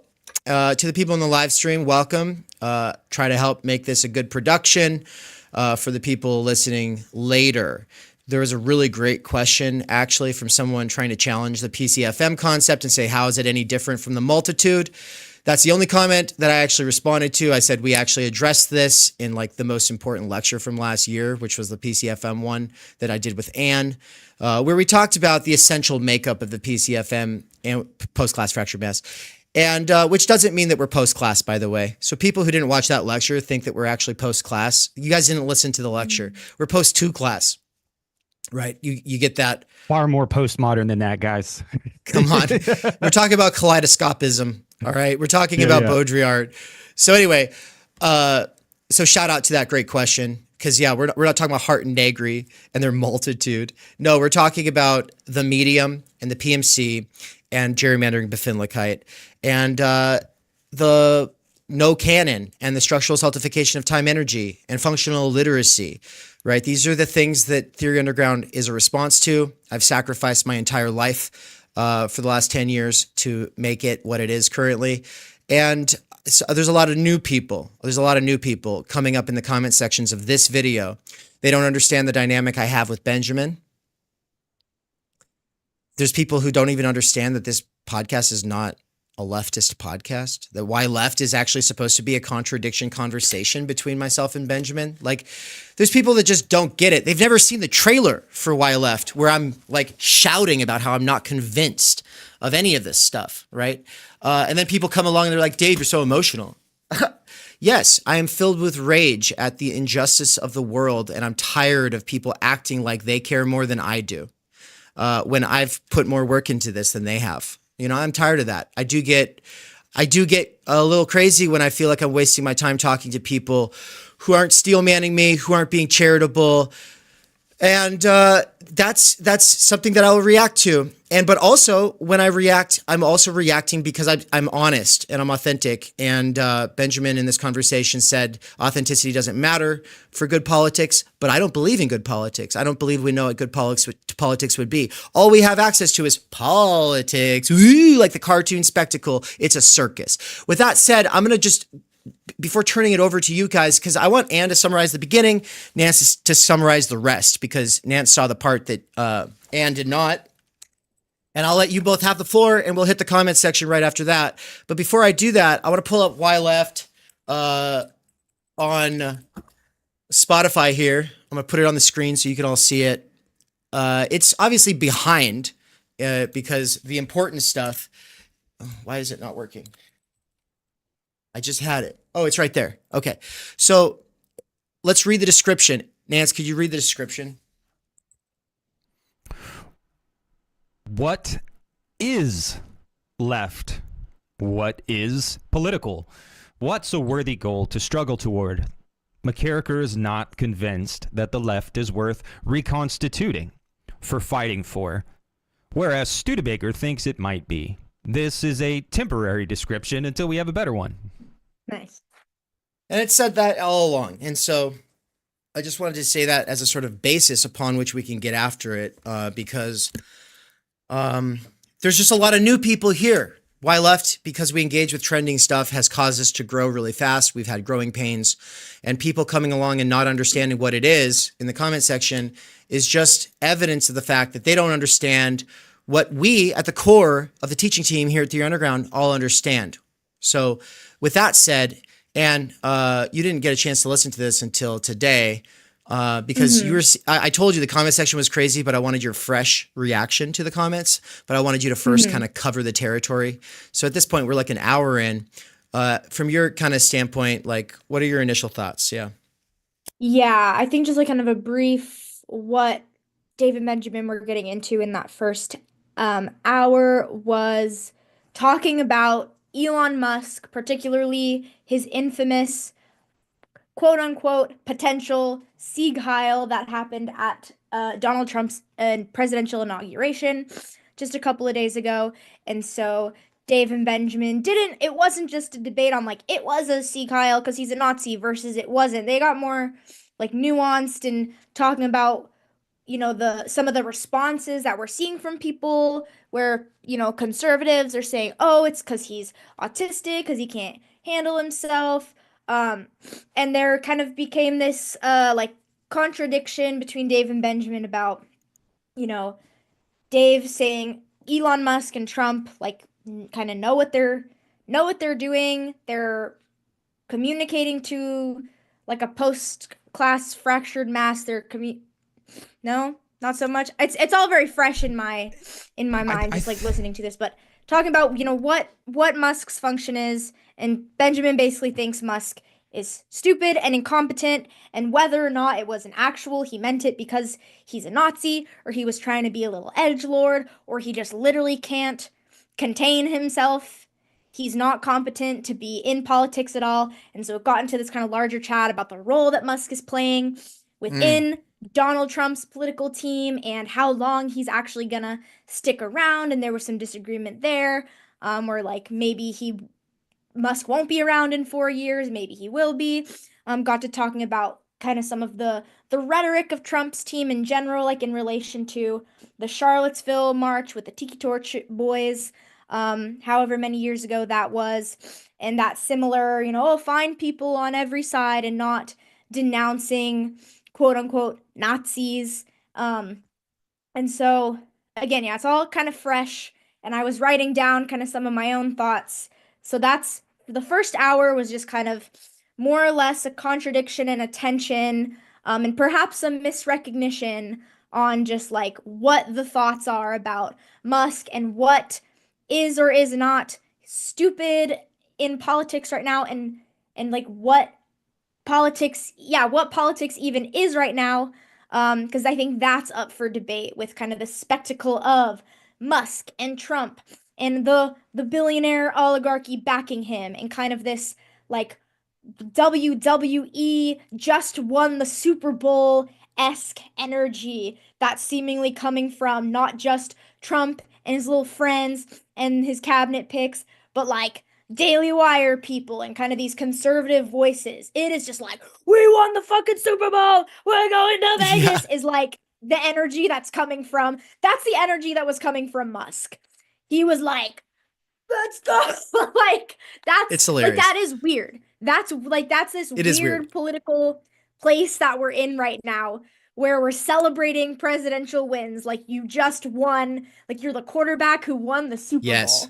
But that's where we're at. And so, Nance, if you want to clean up anything I said or kind of finish out what the rest of the episode was about, go ahead. I think the only thing is I think the question with regards to do Trump and Musk know what they're doing, or like does this species of postmodern politician, I think the point is it doesn't matter if they know what they're doing or not.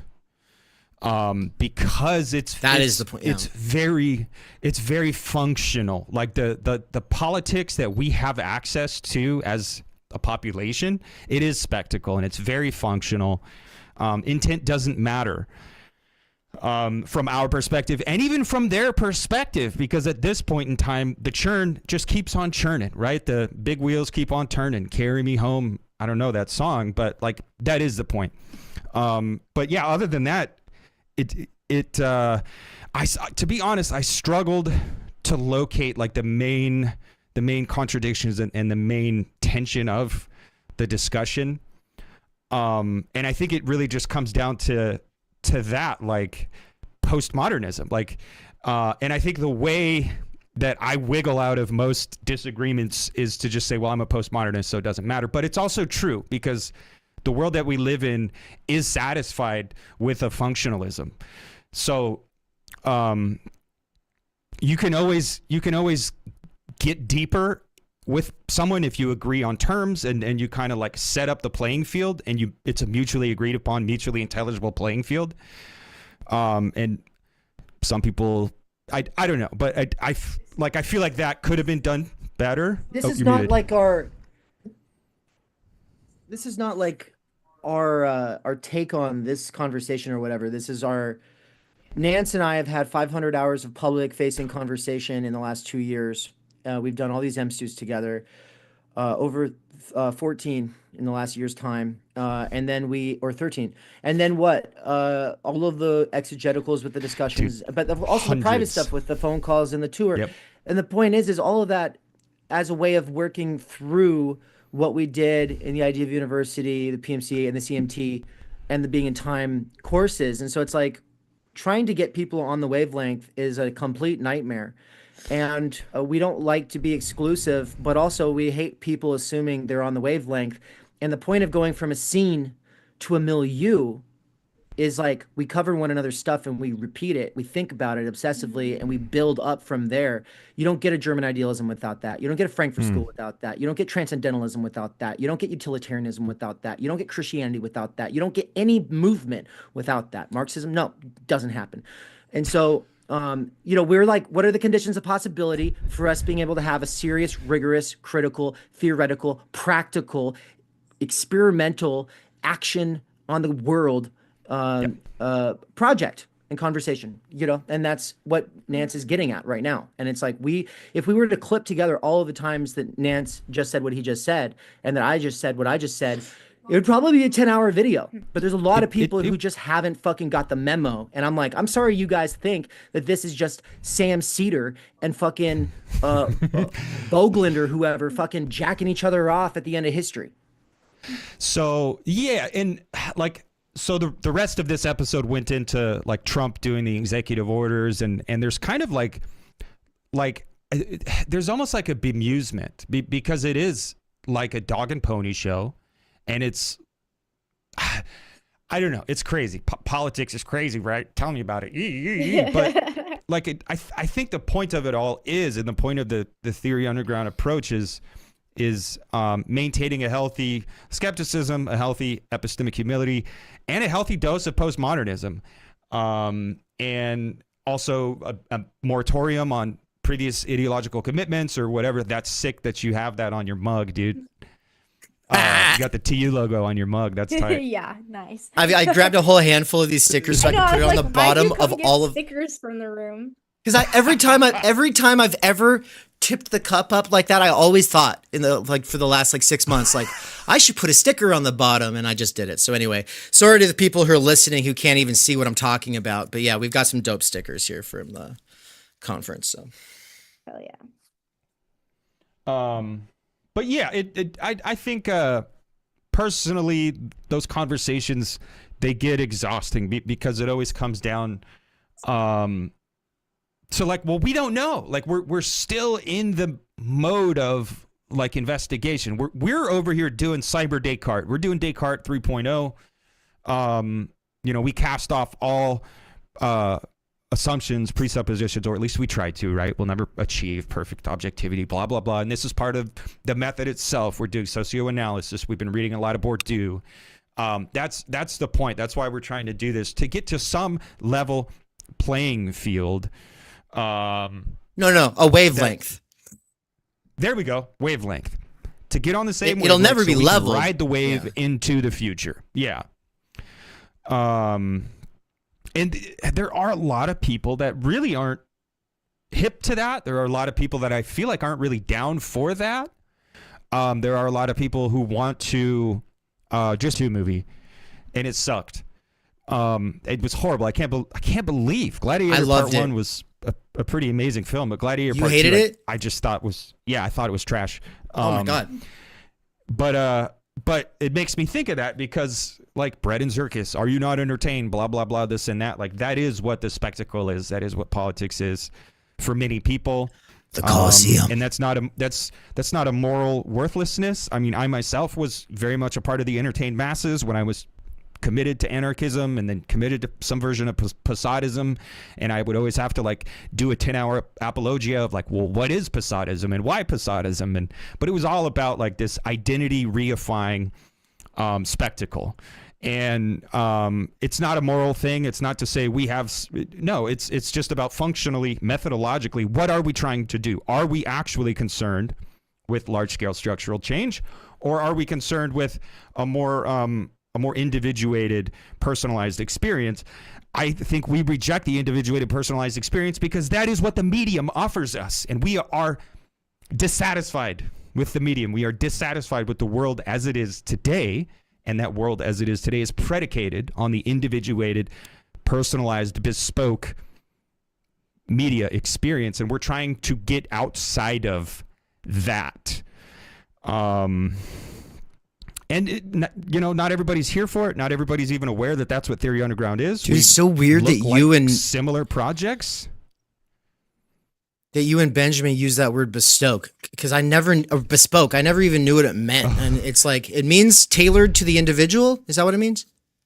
Yeah. Okay. Yeah, but it has like a more like a manufacture, like it is focused on the process of production itself. So it's like a more material word, like a bespoke suit. Yes, it's individual. Yes, it's unique, but it also implies manufactured for you as the individual. So it's a great word. Okay. All right. Well, I'm going to listen. I'm going to go full listening mode here with you both, but I want Nance to do the screen share of the comment section. Just zoom in like this so that I'm able to kind of go over and stand by Anne or walk around the house, and I've got to multitask a little while I'm listening, because I've already looked at the comments last night and this morning. The ones that I looked at already, I commented on, or I hearted them, and I hearted all that I read. So that includes a lot of these ones that are like dunking on me. Like, there's a lot that are dunking on me. I'm totally fine with that. I hearted them, but we're going to go over them in a second here, because I think we've said enough for now. Let's immediately get into it, because we only have 25 minutes. And so, Nance, as soon as you are ready, I will hit the share button.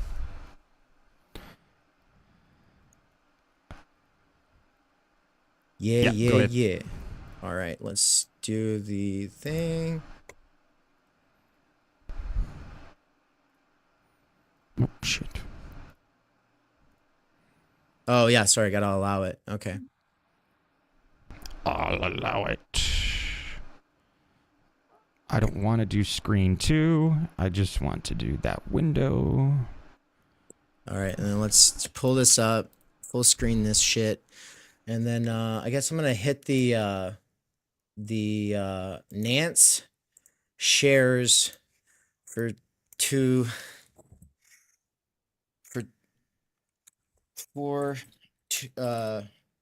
people in call screen that I have to create right now as we talk. So go, if you zoom in a lot, we'll be off to the races. It's very like narrow. Yeah. Oh, are you able to like make the screen landscape? Like the window landscape? I gotta undo this. I gotta move my Zoom call to the other window. Hey, are the people in the chat helping make this a good production? What's up, 70 people who are watching this right now? How's it going? 70 people. There we go, dude. Is that legible? That's better. Can you zoom in until we can't see those motherfuckers on the right-hand side. Yeah. Because you can make them go away by zooming in enough. Yeah, now we scroll down. Fuck yeah. All right, good. Is it under that? Yeah. We're good now. Oh, okay, there it is. Yeah. Excellent. Take it away. All right. So we start off with Mikey of the Dangerous Maybe saying, I have lots of respect for Dave and Benjamin. I respect them both even more after this conversation. Thank you, Mikey. Mm-hmm. Then we have that's awesome.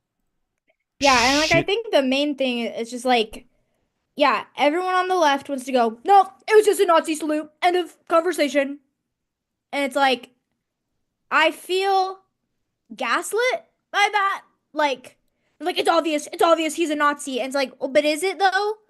Like it feels kind of like Boy Who Cried Wolf situation right now. Y'all have been calling people Nazis for the last 10 fucking years. I don't take anything you say seriously when you say, this is a Nazi, this is a white supremacist. So it's like, yeah, I'm really glad that Dave and Benjamin hashed this out and talked about this publicly, because this is like the thing right now. It's like, if you defend him, if you say it was this, get the fuck out of my life. Unfollow me right now. Is like what I'm seeing like from everyone. People are taking it to that extreme level, even back to like 2016 or 2020, where it's like, oh, if you're a Trump supporter, I'm going to stop talking to you totally, completely. It's absurd. And it is important and it is worth engaging with. Like, my perspective on the whole thing was like, I don't care. Like, there's no truth is truth. Nothing is true anymore. Like, truth is a category that has been kind of precluded by the media. Like we should be less in this one sense, less postmodernist, and just say we care deeply about the truth and the good, but we don't assume that we understand it, because we've inculcated our intelligibility and our ability to make meaning together, or to find meaning together, is based on the circumspective concern of the conditions of intelligibility in our niche wheelhouse. And it's not everyone else's wheelhouse. And that's my point. And in a little bit, before we have to make sure we leave time before Anne leaves for me to share some of the alien anthropology I'm doing. Researching the post-class fractured mass, specifically with my students, asking them questions about what they think about this. And we'll compare what my students think about this to Benjamin's Twitter followers, who are leftists and edgelords. Okay. This guy's shit fanbrew. Dave is unnecessarily aggressive. Not that I love Ben, but there's talk out of tone from Dave's part. I downvoted that because F you, weenie. What are you doing, man? How about reclaiming the Roman nothing salute? about it was unnormal. No, dude. Not normal about how Dave talks on the internet. Dude. Be like, hey, man, you probably wouldn't enjoy hanging out with any of us in public or in person, because we're animated, we're loud, we're not these docile effete, and not to look. Now I'm not insulting anybody, but like, we're aggressive, emotional, passionate people. We get loud, we get animated. The spirit of Theory Underground is hardcore. We come from that. We come from the street. We come from the hood. We come from the underclass. We come from the punks. We come from the gangsters. We come from the drug dealers. We come from the people. People at the core of Theory Underground have been to prison, have been to jail, have been in knife fights, have been in street fights, have had to show up with their crew. I've been in gunfights, bitch. We've had to have people have our back and show up and face off in alleys. This is not fucking. We're not out here LARPing. Like, this is real. This is our lives. We sacrificed our entire lives to not sell out to a system that said that we had to be good little boys and sit at the front of the classroom and smile and nod and take notes and fucking brown nose our teachers and be little hall monitors. So yes, I'm sorry. A lot of it was bullshit. A lot of it was posturing. A lot of it was buying our identities from a fucking MTV or something downstream from that. I get it. It got co-opted. And maybe it was co-opted from before it even started because it had so many new left assumptions baked into it. And I get that.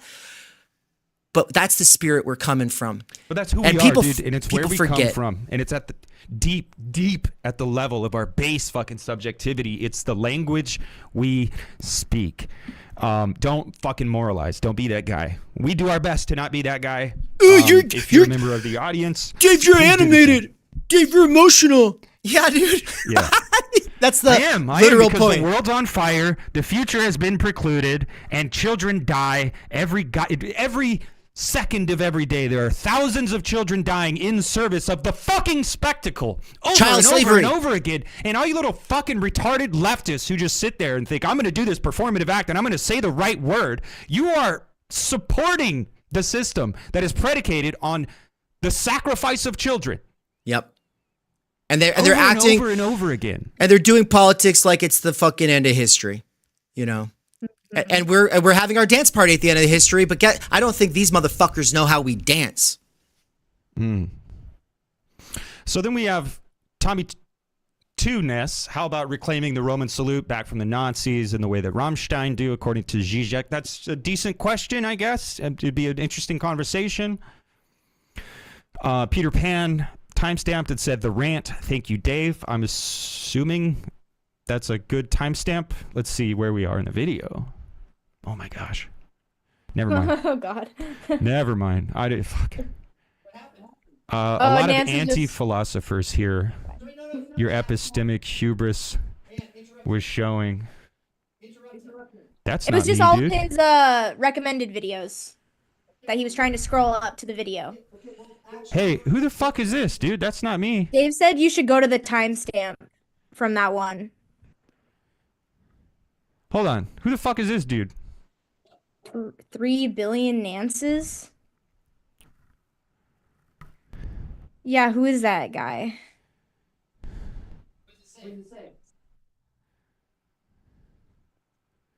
I keep balking at the idea that Benjamin thinks he knows how to speak to people in groups. I hope I'm using these terms correct, but that sure seems like there's a bit of accounts of these lines of cash. But it was consumer demographic stabilization platters are very good. I.e. the PMC now works with earbuds. It's cringe, man. It's just so awkward. Okay. What is First it? of all, dude, like email me or DM me or something if you're gonna be using my name. Wait, that's not you? No. Wait. I don't get in comment sections. Wait. Scroll back up. I want to see it. Hold on. What the fuck? A lot of anti-philosophers here. Your epistemic hubris is showing. Oh, Jesus Christ. They're even using our words. Look at that. Gerrymandered Befindlichkeit. Okay. Hold on. Wait, is that how you use those words? I hope I'm using these terms correct, but that sure seems like his libidinal economy is audience captured by his building mech. What? That has broken his big other down into a gerrymandered... That's not... Not only is that not how... none of us would talk that way. So, nice tribe friend. Jesus Christ, what is this one? Wait. Holy fuck. Am I being punked right now? This is not Nance. No, it's not. I promise you. Is this Wait, from that's 7 hours weird. ago? Who the hell? What time was it 7 hours ago? Nah. I can't count. All right, Like 4 or 5 a.m. It doesn't matter. But hey, man, don't fucking play games. At least email me or make yourself known conspicuously. All right, so Silly Poser out Man here. said it's honest. And you want to read, or I mean, Nance, you can read it. Yeah, I can read it. But just, it's not Nance though, guys. This is someone who's Okay. who's trolling us, I think. Huh. So it says this long comment. It's honestly wild how many people on the left here completely miss the dynamic these two are supposed to have. I mean, I get it. I'm an old leftist in a lot of ways still. I'm also postmodern in a good way. These people, I'm not so sure. It's just hilarious how many of the self-proclaimed body language experts who definitely understand autism, laughing emoji, are completely overlooking the condescending tone in Benjamin's voice from the start, especially when he said, Nope. if we're Nope. Wrong. Let's keep going. This is, Yeah. like, this is That's not true, someone though. Someone AI'd this. Somebody legit. This is like from a large language model. What's your clue here? Just the way it's like directionality. Welcome to cyber history. Like, it's taking keywords from our conversations and it's just spitting them back out. Gerrymandered Befindlichkeit. Like, it's doing. Yeah, someone's that doing last an one LLM. especially, when I read that string of jargon, that we don't talk like that. Yeah, Anyway, yeah. let's keep going. yeah, what a weird. So they're saying he was condescending from the start, especially when he says, if we're going to get into Get that. into that. There's Okay. a ton of stuff Benjamin's doing that these leftists just aren't picking up on. I'm actually shocked to see we accumulated such an audience of the people we have purportedly weeded out for 2 years. Dave has put so much thought and effort into this project and its directionality, but these people always come along who think they know better. But that's to be expected, right? Welcome to cyber history. Benjamin may have been born at its dawn, but he is old media brained and deep in the legacy media trap. Now his audience thinks they've got it all figured out. This person's After just watching- trying to be divisive. Yeah, I like say we post- finish reading it, but I just want everyone to know this person's purposely being divisive. And if anyone in the comment section starts like big upping this, I'm gonna block you because this person's we don't. this person we don't is back this. We don't yeah. Let's keep going. agree with this person, but it's like, oh, interesting what they were able to generate, I suppose. Welcome to cyber history. Benjamin may have been born at its dawn, but he is old media brained and deep in the legacy media trap. Now his audience thinks they've got it all figured out. After watching this a few times and going back through some past episodes, it's obvious that Benjamin's been different ever since he joined Sublation Media. Maybe it's the new book, who knows, but he's clearly being condescending here. And it's obvious he doesn't respect Dave anymore, before any of Dave's typical theatrics. He seems to think the learning should only go one way. It's kind of mind-blowing. Isn't he like 30? Dave's almost 40, and look what he built. Now Benjamin's bringing this whole new crowd that just wants to hear the same tired voices like Doug Lane, Sam Cedar, and Catrone talking in circles about how they have Partially everything true. Partially true. figured Partially out in true. the PCFM. To Benjamin's credit, he has a lot of other people in his audience, not just those people. So yeah. But partially true, because the 27 people who liked that person's comment about how watching that episode made them not, David makes me want to stop watching. And it's like, well, those people, yeah, I agree that those people are definitely coming from ostensibly the sublation side of things, but I don't think that's Benjamin's primary audience. So let's keep going. Yeah. No need for alien anthropology, no need to roll up his sleeves and tackle the black box, no need to conduct socioanalysis on himself. He's not there to learn from Dave's time in these fields. Benjamin is here to do what leftists always do, co-opt genuine efforts by using resentment misspelled, to turn the tables. Typical priest class behavior. That's wild. Wait, I'm actually shook that that's And someone they used in Nance's here name. Like if they had said who this, used Nance's name And to it try to looks like a like picture of me too. to act like weird, like Oh my Nance God, is, like, dude, it is. steering Benjamin. what is dude, that like, picture of you? I've never seen that picture before. That is from Europe, it looks like. Okay, we have Yeah, because I was 10 wearing minutes pants. before Anne has to leave. Let's try to hit some of the other comments really quick and give Anne. So let's read comments for 5 minutes straight and then give Anne the closing remarks. And then Nance and you and I can say a few more things before we close out. Tom Moody says, I think Musk did capture a lot of votes for Trump by being very publicly involved. He's a symbol of tech-bro-capitalism. The average Joe Rogan listener thinks he's a visionary genius. There are probably millions of people who voted for Trump because Elon was part of the deal. Probably. What is the extreme left? I'm having a hard time thinking of an example. Oh, shut Mr. up. Just shut Yeah, up. Mr. If you're J.D. saying Cohen that, you're a says- fucking idiot. Shut up. I could listen to Ben all day long. I'm a huge fan. That being said, more and more I find the unhinged, delusional ramblings on YouTube of a whole host of people like Dave to be a sign of our crumbling world due to climate change advances. Dude, what the fuck, dude? Advances in technology and the death throes of capitalism and all that comes along as a result. Just because we are in turmoil doesn't mean everyone needs a YouTube channel, but I will follow Ben to the end of the world and back. That's crazy, Mr. J.D. Cohen. Like, don't... Marcus Silverstein, where's the TU tour? Everywhere.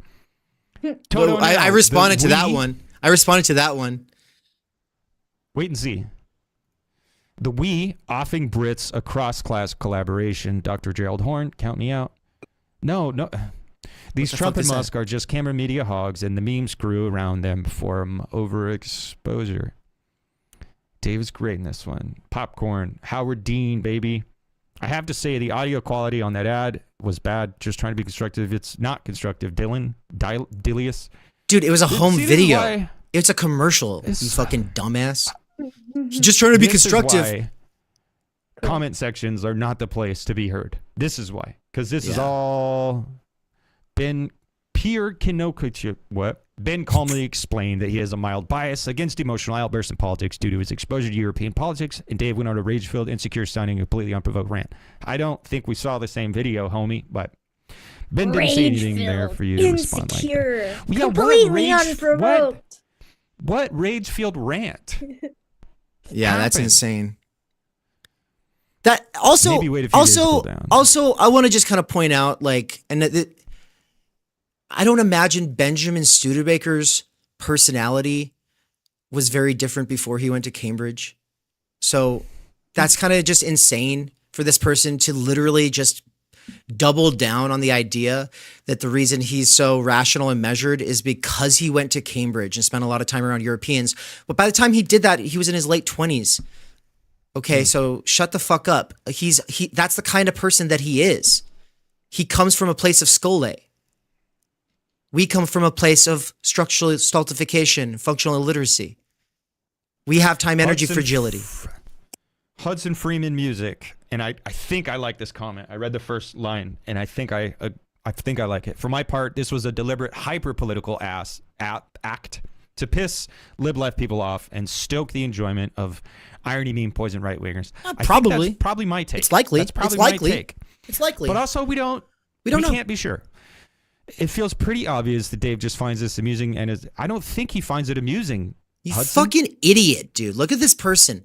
Just a fucking idiot. I'm sorry. And is not at all interested in non-normative descriptive. You were doing descriptive analysis. That's Jesus the point. Fucking That's Christ. the method. I put talking about the function.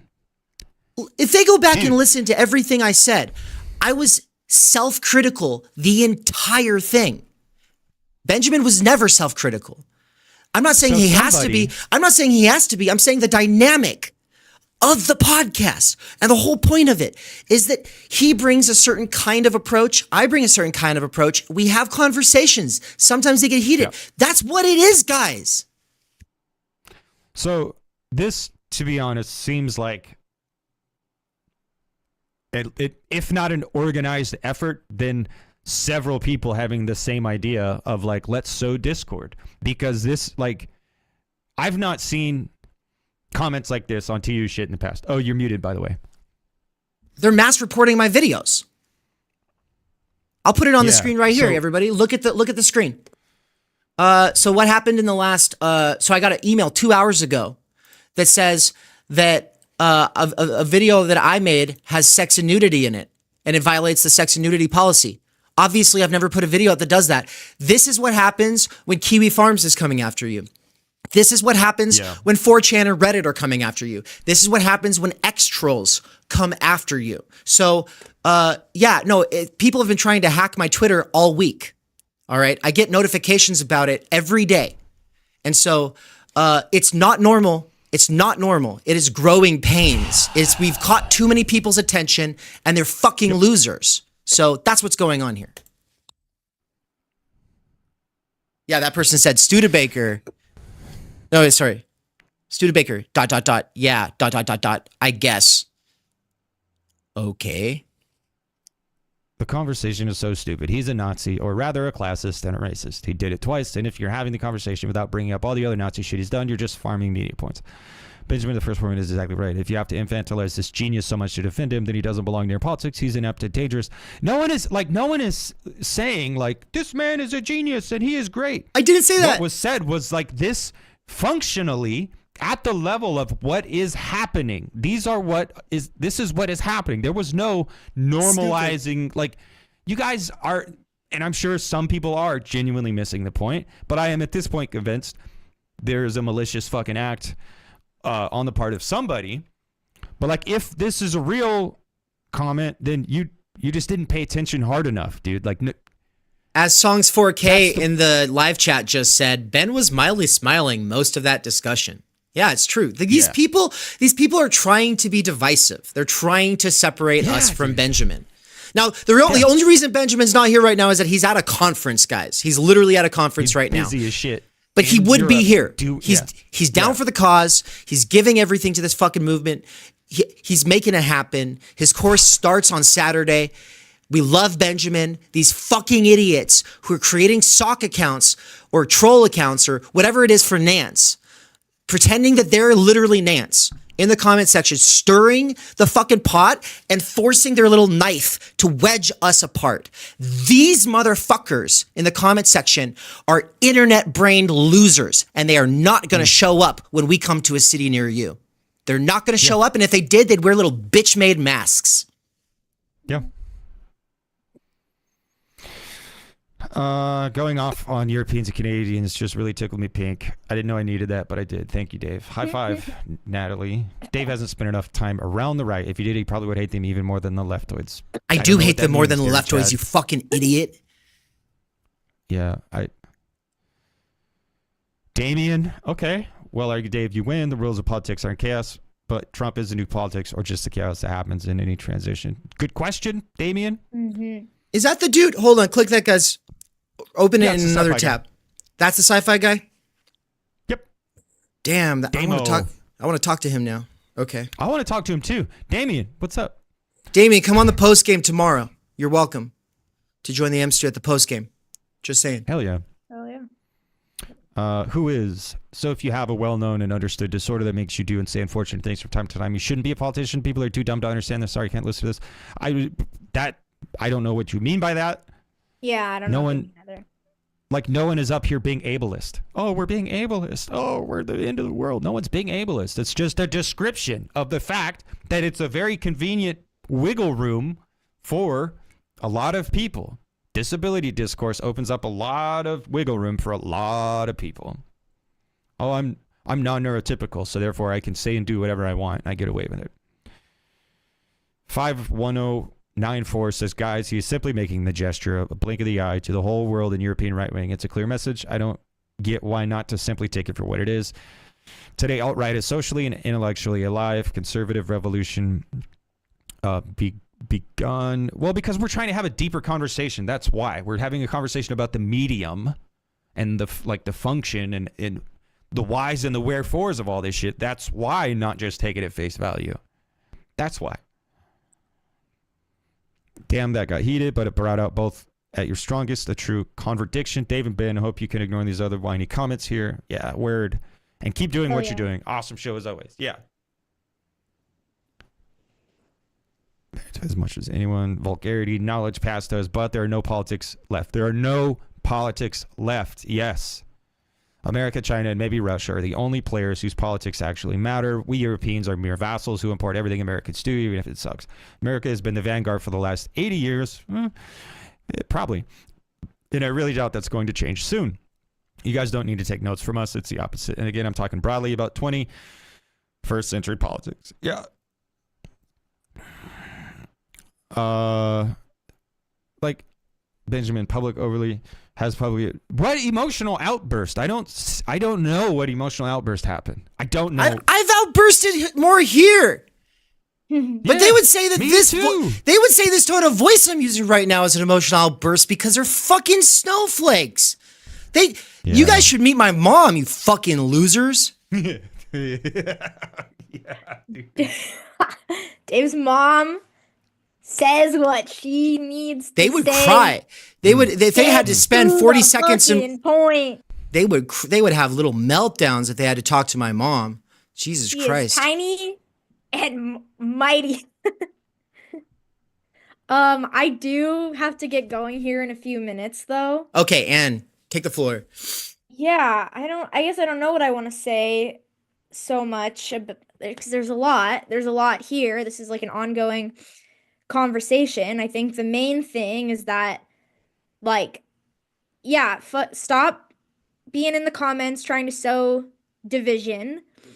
Dave and Benjamin are allowed to have disagreements. That's the dynamic. That's been the dynamic from the beginning, is that like Benjamin, yeah, brings this kind of level-headed, Dave brings these counterpoints, and they both have to think about each other's side. And it is kind of like lots of agreement between them, but also some contradiction. I don't know. I don't know what else. Like I don't know what else to say. I'm feeling frantic that I have to leave soon. All right, But well, this is crazy. and Like, this I is guess crazy. I guess Thing hold is on. Crazy. Yeah. Really quick, just scroll down, Nance. Let's just read slowly scroll. Stupid.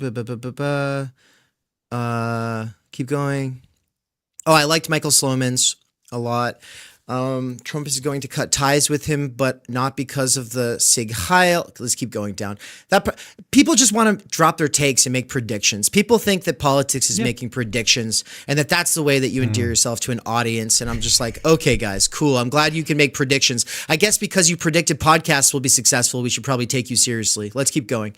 Someone said link to Benjamin's body language analysis channel. I don't know what that means. I think that they I think that they are not dunking on him though. I think that they're genuinely like, yeah, based.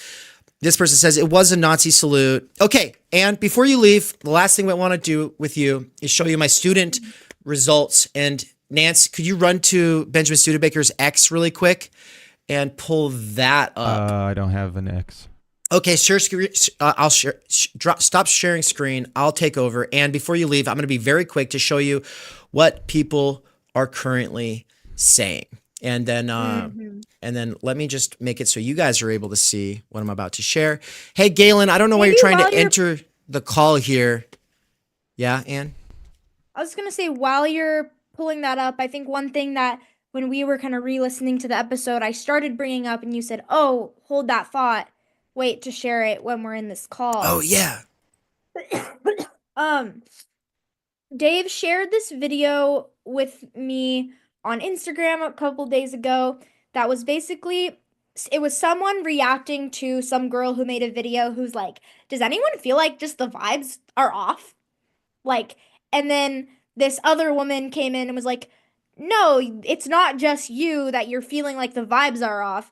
She's like, we're dealing with right now what, I don't remember what theorist it was, but some like anthropologist or theorist like theorized this idea of hypernormalization, where basically, Dave, you can correct me if I'm wrong, but like basically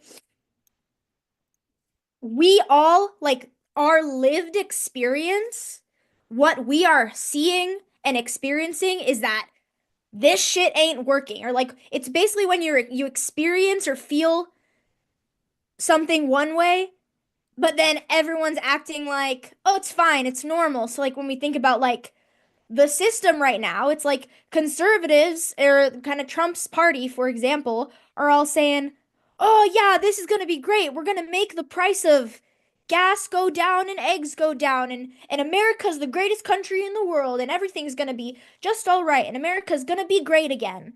Like they're acting like everything's fine. And then everyone's lived experience right now is that everything is not fine. Like everyone is struggling to get by. Everything's expensive. The internet and the algorithm and the medium is fucking insane. Is actually insane. That's another one. Everyone goes, oh, comments don't matter. Oh, comment sections don't matter. Oh, the internet doesn't matter. When we all spend most of our fucking day on the internet scrolling, like being altered by the algorithm. So it's like this hyper normalization that people are kind of saying one thing, oh, it's fine. Oh, the internet's whatever, when we all know and are experiencing that that's not true. That's Yeah. not the experience we're having. So there's like this cognitive dissonance of like, we know one way to be true. We know it's fucking crazy. But everyone's like, it's fine. It's fine. It's like, what is going on? And so the vibes are feeling off. Like that's the vibes feeling off. And I just think that's really true. Yeah. And thank you. Now, the last thing before you go, Benjamin, 2 hours after the stream, the episode that we're all responding to, he said, all right, let's settle it. Why did Musk make that gesture? 37% of his Twitter audience said he's a fascist. 34% of his Twitter audience said he thinks it's funny. 27% said he's autistic. Now, I don't think any one of these three options counts in any of the ones that I was presenting in the conversation, but let's go with, okay, so Twitter thinks that 927 votes.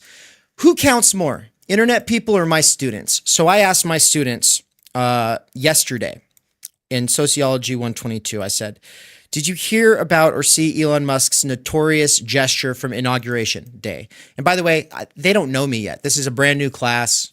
They have not been, they don't know my politics or lack thereof. They don't know my approach. And so instead of asking them all what they think, which is what Benjamin did with his Twitter people, I said, first this question, did you hear about or see Elon Musk's notorious gesture from Inauguration Day? 19 out of 24 responded. 36.8% said yes, and lots of my peers were talking about it. 21.1% said, no, what happened? 42% said yes, but nobody on campus seemed to talk about it, which means that the overwhelming majority here, which would be both the blue and the orange, right? So that's yes, and lots of peers talking about it, but also yes, but nobody on campus seemed to be talking about it. That's 42% plus 36.8%. So that's the overwhelming majority know about it. And so what did I follow that with? This question.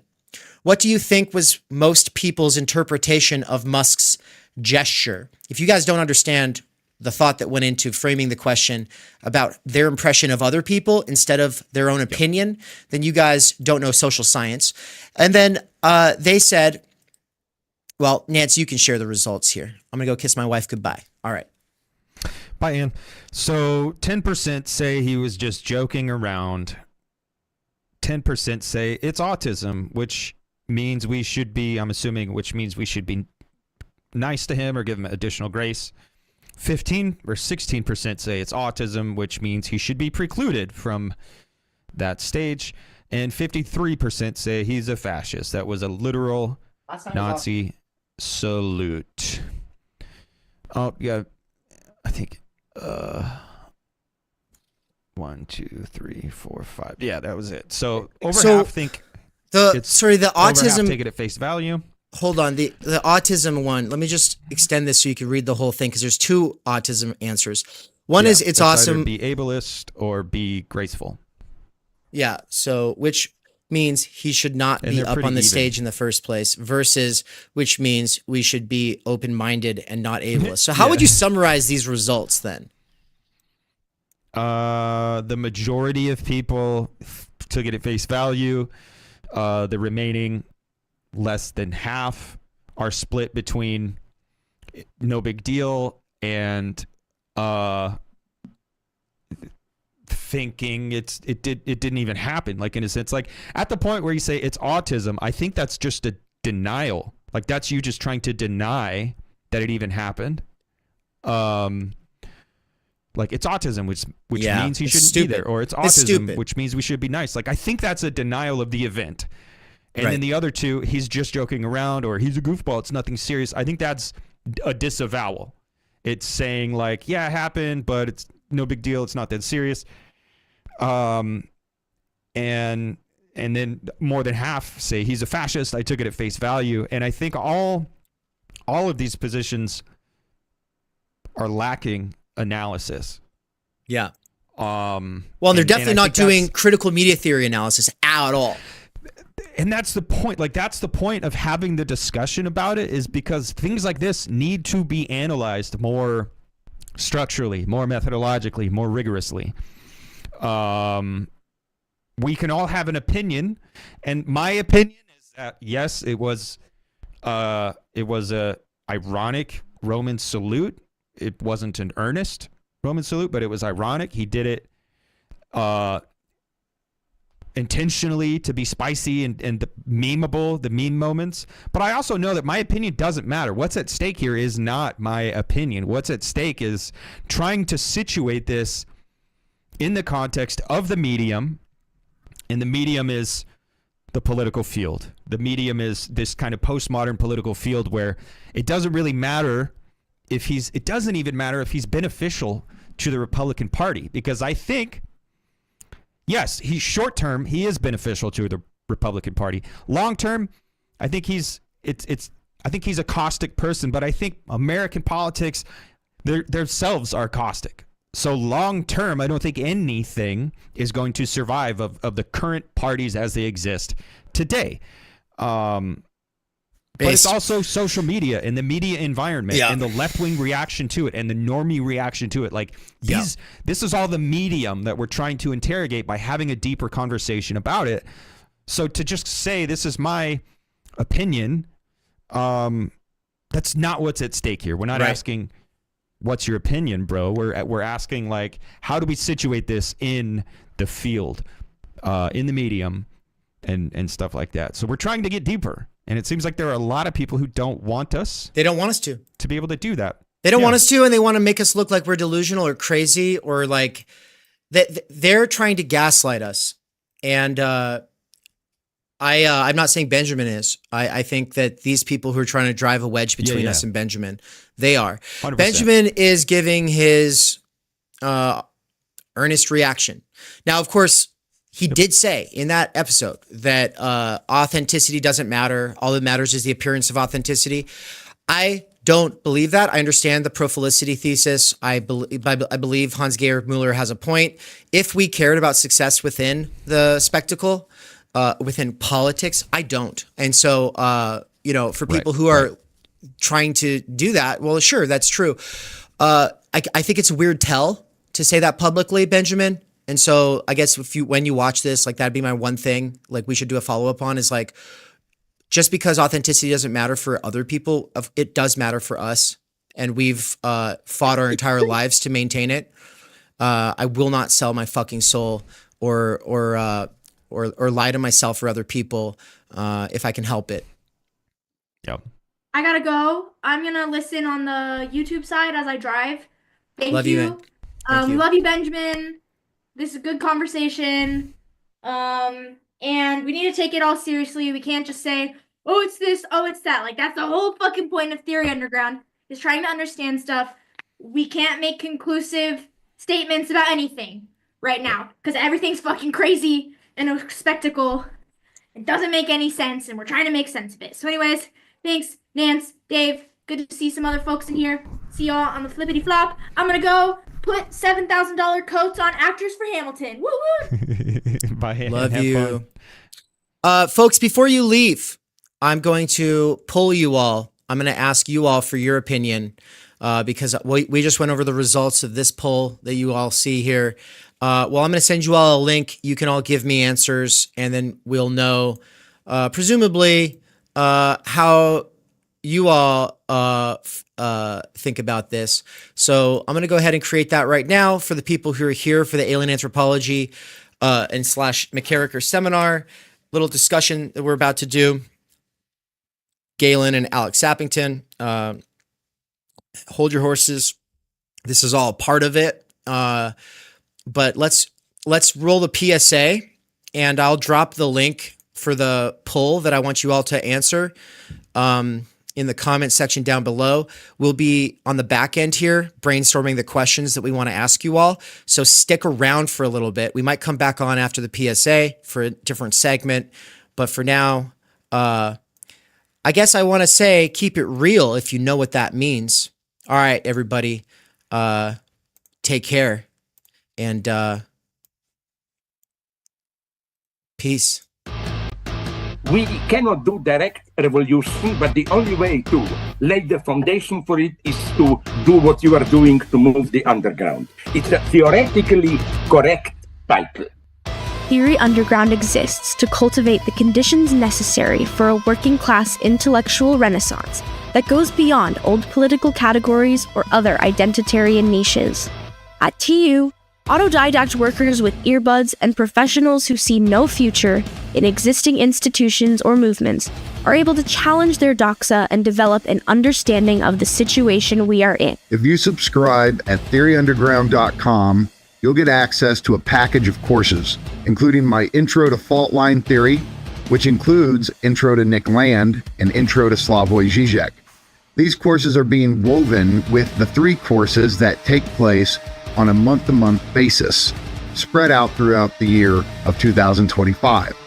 Those courses are 12 Core Concepts and the Fundamental Problems with the Situation Today with social theorist David McKerracher, 12 Essential Political Thinkers with political theorist Benjamin Studebaker, and The Philosophy of Nature with philosopher Nina Power.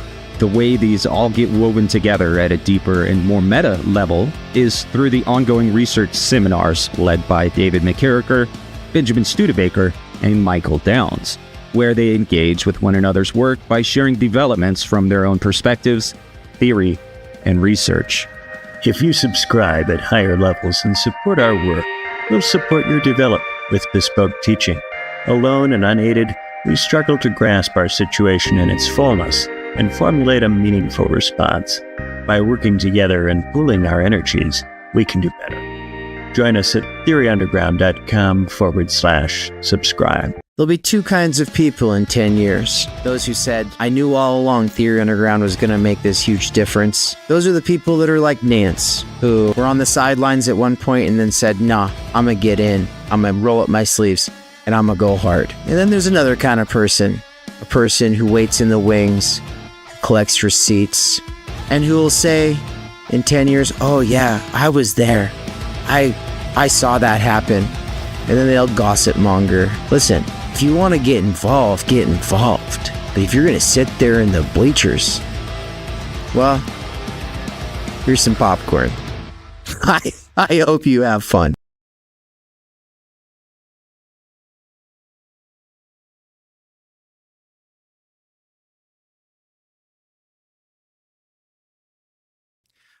We're back, everybody. We're putting together the poll for you all.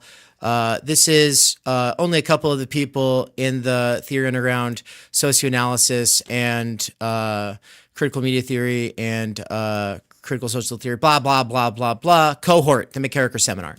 So Alex, welcome to the show. As a pretty new subscriber, while I get a couple things in order on this survey before we send it to the people who are currently watching, I just wanted to go ahead and have you share your did you see what we just did? Did you see the stream that we're coming?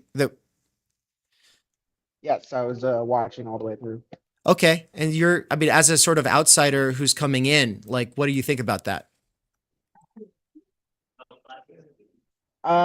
Well, with the whole like spectacle that's occurred, like I talked to my coworkers about it, and they were both very on the reactive side. He's a fascist. That's definitely the signal. And for me, it's I don't know what to make of it. It's like I see it as it's just goofy, and he was just trying to like maybe he messed up the throwing out the heart gesture, and I don't know. It's I don't know. It's very spotty for me, the interpretation. Based. What about you, Galen? Yeah, so actually, I didn't catch the live feed that you guys were saying, but I was watching the entire clip of him, his speech and everything. And, my reaction, and I know all my polite liberal friends' reaction is like, yeah, it kind of looks like a Nazi salute. But I think the more interesting thing was if you listen to everything he says afterwards, I think he says like we're gonna put Doge on the moon, which it's like, okay, you're gonna put the Department of Government Efficiency on the moon. That doesn't sound efficient. But then, he really, I think, reaches people by saying, how exciting or how awesome is it to land on another planet and plant our country's flag on there? And then he does the gestures, and then he like, I think he reaches people again when he says you need something to get you out of bed and to look forward to in your day. And I think that's kind of the emotional valence that he might do crazy things, but that's really what gets people in. Okay, well, what do we need to say to catch Galen and anyone else who's like just popping in on this episode or in the stream? Like, what do we have to say to bring them into the moment, Nance? So the other day, there was an episode of Why Left that immediately preceded an episode of Why Us. So if you're an audience member out there and you haven't seen either Why Left or What's Us, Why Left or Why Us from Tuesday, go ahead and give those a watch when this stream is done. But basically, it was a conversation about Musk's Roman salute, and like, how should we take it? Should we take it at face value? Should we be more postmodern about it? I think that was what that episode was about. And then it was also reacting to Trump's inauguration ceremony and the kind of the performative executive orders he was doing. And it was really, I think, like, from my perspective, when I was consuming the episodes, I was in a very functional mindset. Like, I was trying, like, it's not like we're talking about necessarily like the content of these actions or like the intentions of the people who are doing these actions. We're concerned with the function of these actions. What are they doing and how are they working? What are they doing to the population? What are they doing to the media environment, the media apparatus itself? Like, these things happen and then media responds to it. So like, it was a very functional analysis, very kind of meta, critical media theory, post-class fractured mass. But there are a lot of people who just get hung up on it because I recognize that's extreme. It's excessive. I'm fucking rereading Bataille right now because I'm writing about value and exchange, and I'm writing about the churn because I feel pressure to clarify the churn because it's a term we use a lot. So like, I'm in this Bataillean state of mind right now. In excess, it's a very excessive act for Musk to do this thing, and even if it was unintentional, there's still so much excess kind of bottled up in Musk as a figure and Trump as a figure, and like, they're like, these people are just expressing some surplus here in the future, here in the fucking postmodern kaleidoscopic Jackson Pollock painting. There's an excess of something, and these figures do a very good job at expressing that surplus, thus quilting so many millions of people who feel like they don't belong in polite mainstream liberal society. That's what happens. That's what these figures do. They quilt, they requilt the day, and incorporate these people into something. That's why they're popular. But I understand it's shocking. It's hard to get beyond that and get to that kind of meta theoretical level of discourse that we're trying to do. So I don't blame anybody for getting hung up on it and saying, well, it really was, or it really wasn't. I just, to people that are hung up there, it's like, that's not the conversation we're having. That's not the conversation we're trying to have. But so that happened. And then the comment section of that episode was fucking crazy. I have not seen a comment section with Theory Underground or anything I've done that insane. Like, there's actually at this point a concerted effort to sow fucking discord, to sow. I to be honest, like, I'm very sad right now. My feelings are hurt. I don't know. But we were reacting to the comment section because it was crazy. But all those comments kind of demonstrate the point that we're making of no, communication is not real. Communication is not happening here in this medium. And that's the point. And that's why we're critical of the medium. And we're trying to do something like an imminent critique. Yeah. Something like an imminent critique of the medium itself and of our location within it. And I know that there are people who are going to be turned off by that. And I get it. I fully get it. You know, we all live in our little self-contained, self-propelled bubble. We live in Virilio's last vehicle. I made reference to that in one of the pieces I wrote recently, Rachel Dolezal. Like, we're all cosmonauts riding the last vehicle, and all we do is grab. We're flying at the speed of light off into the postmodern future, and we can just grab commodities as they whoosh by us. I get it. It's uncomfortable to try to break down the relations of your everyday life and get outside of it. So I know that some people are just not going to be here for it. But that is what we are doing. And we have purposefully not grown to try to bring in people who don't get that. And we have done so much to try to weed out people who don't get that and who are just window shopping at the end of history for their little identities and trying to drop their little takes. And like, it's like, cool guys, like I genuinely care less about any one of your opinions. I care less about Nance's opinion, Galen's opinion, Rebecca's opinion, Mikey's opinion, Anne's opinion. Well, not Anne, but I care less about all these people's opinions than my own parents' opinion when it comes to this. I genuinely care more about my parents' opinion, more because this is just like, there's people who I love and I want to know what their favorite colors are.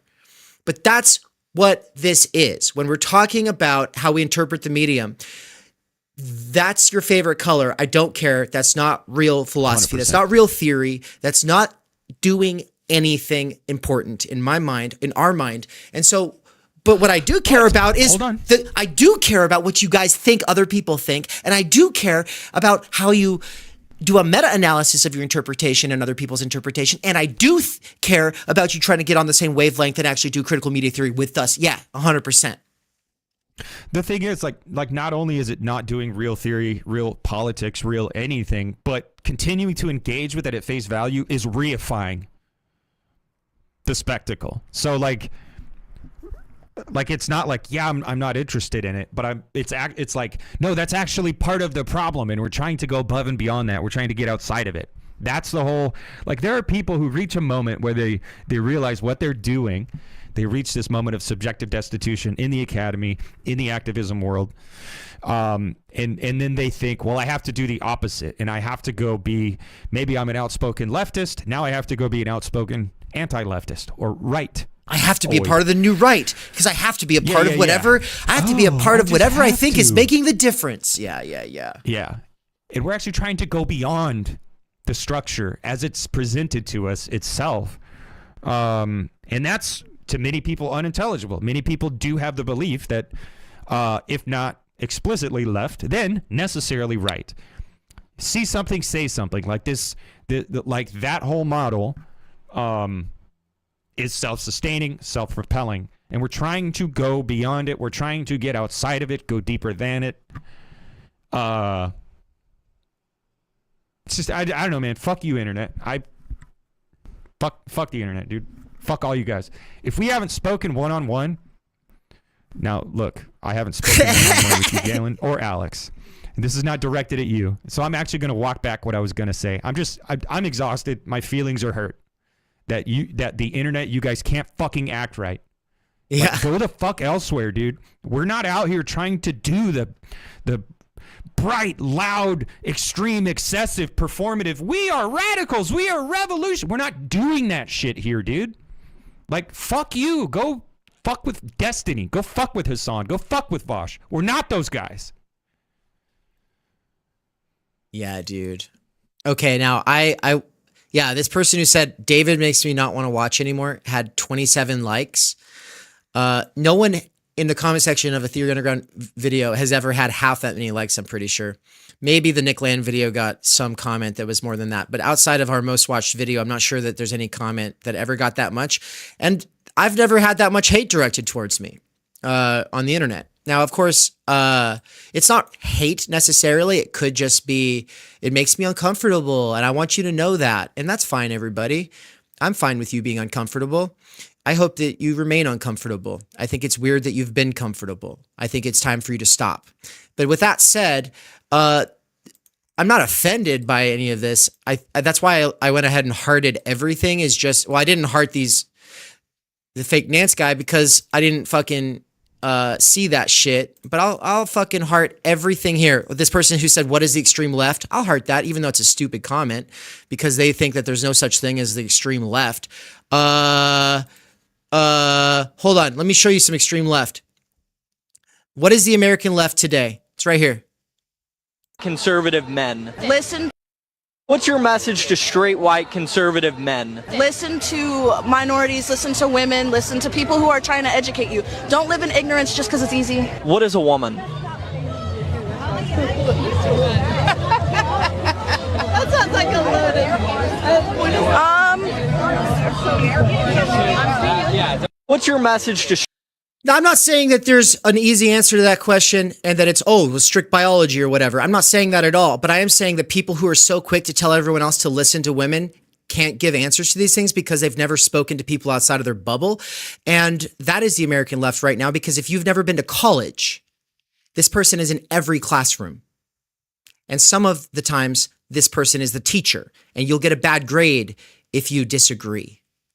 Motherfuckers. So that's the American left right now. And there's a kind of person who downplays, dismisses, and disavows.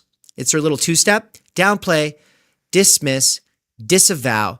And they do it by courting a European audience or people who, in second order observation terms, are curating their identities to be above the fray. And they do it by an appeal to history lessons. And so they go into a history lesson mode where they tell you what the real left is and how this person's not the real left. Oh yeah, but politics that matters is this cartoon thing, this circus, this Coliseum, this very thing right here that we're talking about. And so we're saying that is extreme to go and tell everybody you want to change the whole world, but then you're not even able to like communicate with people outside of your little wheelhouse of common sense. You say, you need to listen. You guys need to take notes. But then like you actually don't have anything to say when you get asked a literally basic question that is so central to American left politics for the last 10 years. It's like you've literally had your head in the sand that deep for the last 10 years.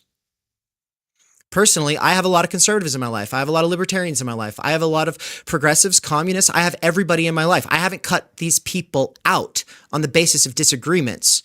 And I disagree with all of them. And I talk like this with harshness in my voice. And that does cut some people out because some people just can't handle it. But I don't like the safetyist, mollycoddling bullshit culture. And the fact is like Ann already referenced, my mom is way worse than I am. So don't act like this is just some toxic masculinity. This is my mom talking through me. So shut the fuck up. All right, with that said, OG Rose is in the chat, or it popped in here on the Zoom side. Shout out. We're about to go over the questions that we're going to ask everybody in the audience here. But before we do that, I want to give everybody who hasn't spoken yet an opportunity to speak, and I'm going to go into listening mode for a minute. So I want Rebecca to go first, and then Daniel, and then Galen and Nance, and then we'll come back to me. Rebecca, assuming you want to. I'm just, you've been here longer is all I'm saying. So.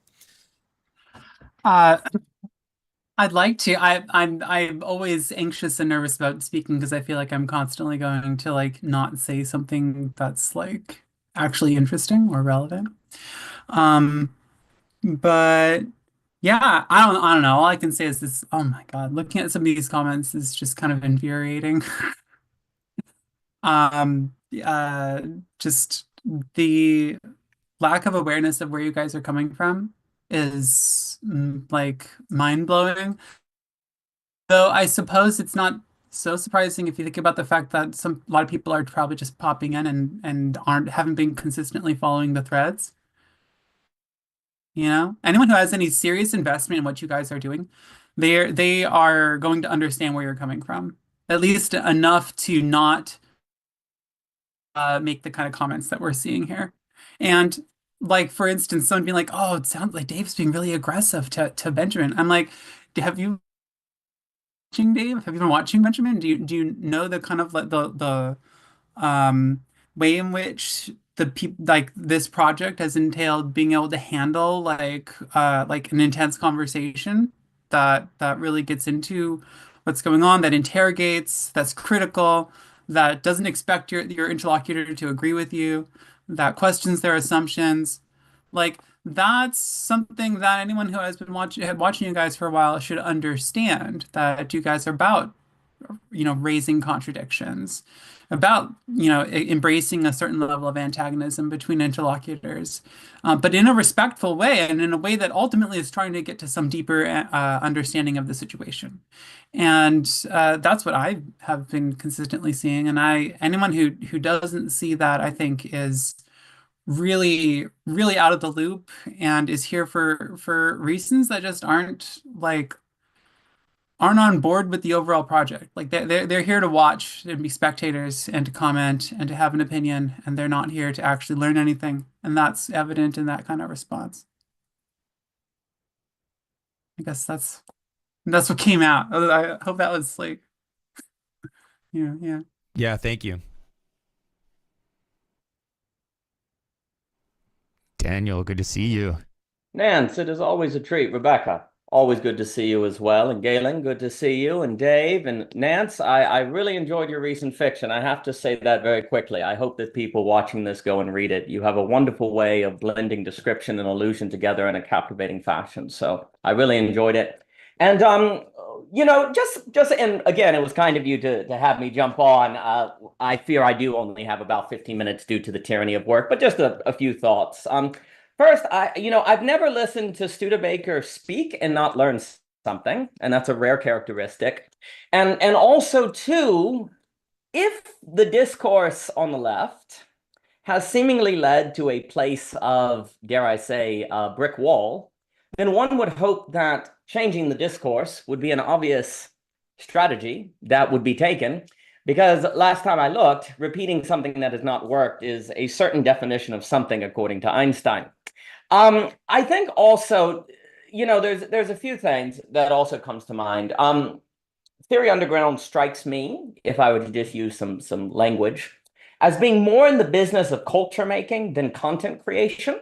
But everyone on YouTube is mostly used to content creation. So there is a certain framework of understanding that is brought to Theory Underground and other communities that are doing similar things that then leads to a disconnect.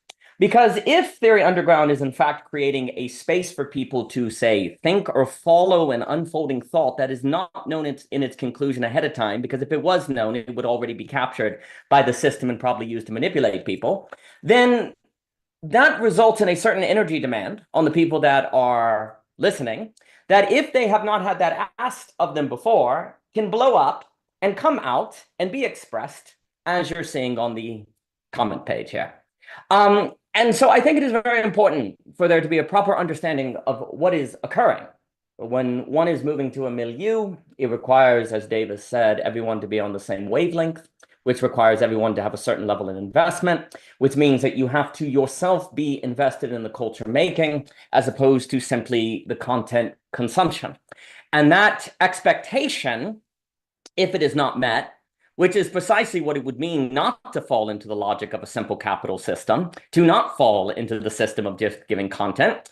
We may speak all day that we do not like the system that is simply training our desires toward consumption. But then if we end up acting this way on a comment board, then actually we do subconsciously like the logic of capital that is constantly feeding us. Because when that expectation is thwarted, we show it. We show our displeasure. I think also a very important distinction that has been very helpful for me, just in my own personal language. I like to think about the difference between being critical and critical thinking. And I think very often there's a confusion on being critical as critical thinking, but actually critical thinking is a bit different. And it also, too, please note, in a world where one is upset on how things have gone, say you don't like the government or something, you find yourself having to respond to an emotional pent-up that has to come out, right? And you see, if you haven't had training in critical thinking, all one finds himself able to do is have the resources of being critical or being angry and expressing, and there's a certain excess. But you see, the problem is that simply plays the game of the pendulum of not much coming of it. Critical thinking is not merely being critical. Critical thinking, a way I like to think about it, is where you are almost like a movie critic of your own thinking. What does a movie critic do? They don't simply say bad movie, good movie. They explain the structure of the movie. They talk about the artistic decisions. They talk about the acting. They're trying to look at the movie as a structured phenomenon that can be broken down and dissected in different ways. And I think about this when Dave talks about socioanalysis and what Studebaker and everyone here does. A critical thinker is someone who is a sort of thought critic of the way that thought structures reality towards you, who is asking, why am I experiencing it this way? Why is my focus being drawn to this topic and not something else? And actually being very aware of the way that thinking presents reality to you, right? And then also asking, what are the conditions that must be the case for thought to so present, almost like the phenomenologist, right? I think basically we are in an age where, because there have not been culture makings or the works of milieus or different works like is done in Theory Underground, we have an age where people don't know the difference between being critical and critical thinking. And as a result, they're very critical of conversations like this. They're very critical of the government, which seems like critical thinking because it feels like you're being critical, and therefore you're not just absorbing whatever you're told, and you're trying to see the hidden message, find what the sailor is hidden, as Nabokov said at the end. And it feels like critical thinking, but actually because you're not asking the real questions of critical thinking before you get into that, you're simply being led on a leash. I think that is incredibly important to realize because if one does not do that, I do think we are in an age, and then I'll close. I've been reading a lot, and I would suggest this. On the Cuban Missile Crisis, there's a book called Gambling with Armageddon that is extraordinary. I've been very interested in the drone technology that is coming with the Ukraine-Russian conflict. I'm extremely interested in the power grid and also things like the CIA and developments of deepfake technologies. I think basically the need for critical thinking in a world where everything is going to be very, very difficult to tell what's true and what's false is going to really no longer be optional. It's going to be necessary. When you read the history of how many false flag operations the CIA I do think that some of them imagine that it could do more and wish that it could and want it to do more. But So, then like, they for do instance, things like this. What happened? So, like Trump. Oh, I thought Studebaker was here. I was like, oh my God, Musk might Studebaker's genuinely- here. Oh, wonderful. So I was like, oh my gosh. Oh, No. the news. Oh, that was beautiful.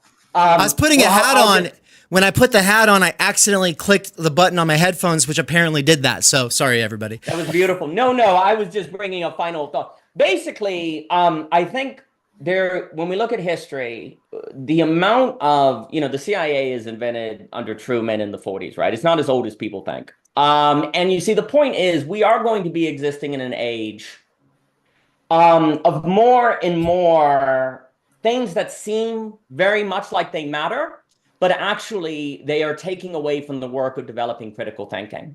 And we really, and this is my opinion, as I would be speaking to people, we don't want to be failing this early in the game. If we are already failing this early in the game of being able to not avoid the trap of being led on the leash of critical thinking, it's critical thinking, then we won't make it to the 5th inning, let alone the last inning, and the game is already lost. So I think it's extremely important to begin to identify that we don't want to simply play the game of being critical or criticizing, especially our own, which is auto-cannibalism, which is not a very good political strategy. We really need to develop the faculties to critically think, to think in terms of wavelengths or milieu, or otherwise the psychomanipulation, and all of the different warfares that are coming down the pike won't have much trouble with us. And I think it's very important we give them a good run for their money. So I would encourage people to continue to invest in the work of Theory Underground. So just some thoughts. It's a pleasure to see everyone today. Thank you, Benjamin. So did I call you Benjamin? I got called Benjamin. Oh my gosh, Sorry. I'm honored. What did we just say? We were just talking about when I multitask, I always say the wrong thing. I guess my unconscious associates you both because you're both beautiful people, and I love you both a lot. So there you go. Well, thank you. You're very kind. It's a pleasure to speak with you. They can say what they want. We know what's what, and that's all that matters, really, at the end of the day. So what we're about to do is jump into the survey this episode's only 27 minutes in so far. I do want to give Alex and Galen and Rebecca and Nance an opportunity to respond to Daniel, but let's keep it short and to the point so that we are able to get into the questions we're about to pull the audience with, because we're going to compare their answers later in the week or next week. We're going to compare the audience's answers to Benjamin's Twitter and my classroom answers.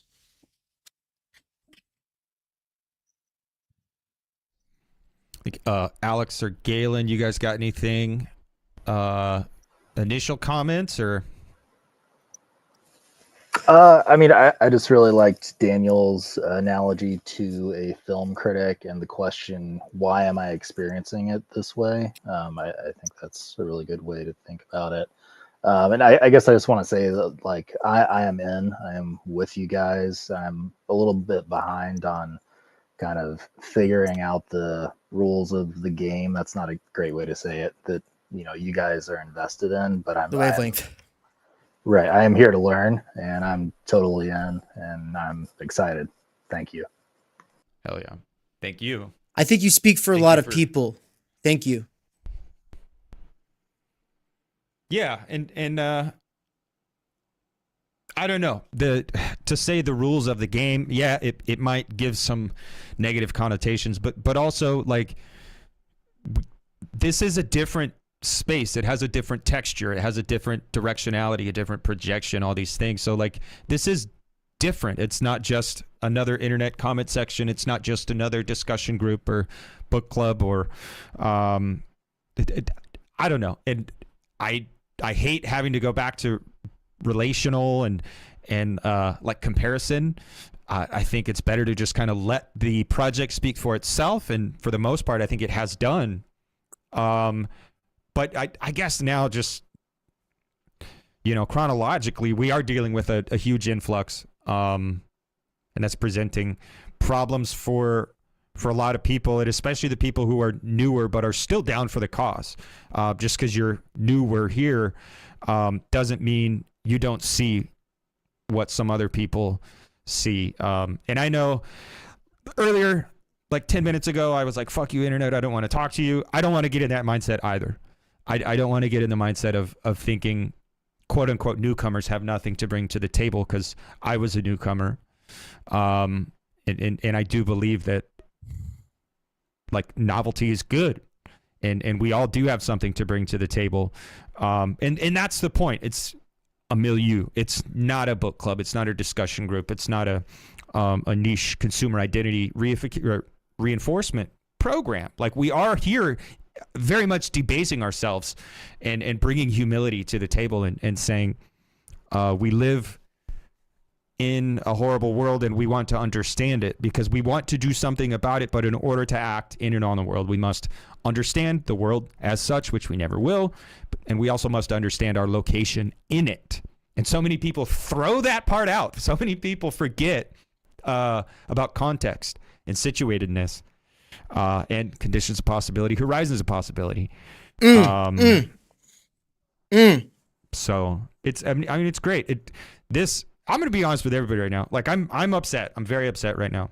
I'm happy to be here in this Zoom call with every one of you. Daniel, I love you. Rebecca, we haven't had a great, robust relationship, but I know you. So you represent, like, a little bit of comfort for me, and Galen and Alex similarly. Like, I've interacted with you guys a little bit. But yeah, I'm happy that you guys are here. I'm happy that that we're here to have these conversations. There's a comfort in it, and the comfort is not just like this superficial reinforcing my identity, but like I do have faith that you guys support the project. That's why I turned the filter off on this call, or sorry, my camera. I've been dark ever since I felt like I was being so fundamentally misrecognized that I just didn't want to even have to show my face. Like, I am so fucking tired of it. I'm so tired of talking to people who do not strive to steel man, to be sympathetic, to be charitable, to flesh out the contradictions as opposed to just asserting their takes. This is why I don't want to do the fucking Haas versus Catrone thing tomorrow. I'm actually kind of mad about it. I just feel like a lot of people want blood sports. They want it to be a debate. One of those two people, I will not say who, I explained what a contradiction is, and then he immediately responded, well, the debate will be about this. So he didn't listen to what contradictions are, and I think I'm going to cancel it because of that. I'm going to sleep on this. I'll think about it, but I'm not trying to grow this channel with people who do not have any commitment to understanding what this is. And Doug Lane can obviously host that conversation just fine if he wants to. He's had both of them on a million times. Well, Catrone a million times, Haas once. Yeah, Doug can do it. I don't give a fuck. I don't fucking want to grow faster than we're growing. I'm already mad that we've grown as fast as we have recently. I'm genuinely put off by it. Like, oh, a little bit more money? I don't give a shit. We're growing too fast for people to keep up with my seminar that I only do once a month? Once a month? And they can't keep up with my seminar? I have lowered the bar so fucking low to keep up with what's going on. And then all these people think they know what's up and think I should have to repeat myself constantly, but then they cut me off and finish my sentences and then give me their takes, and they haven't actually tarried with my points. And I'm trying to counter that shit. And this is literally a critical media theory experiment that's meant to counter that. And it's just so grating to be swimming upstream constantly, surrounded by people who are swimming the opposite direction, but they think that we're all on the same fucking ride.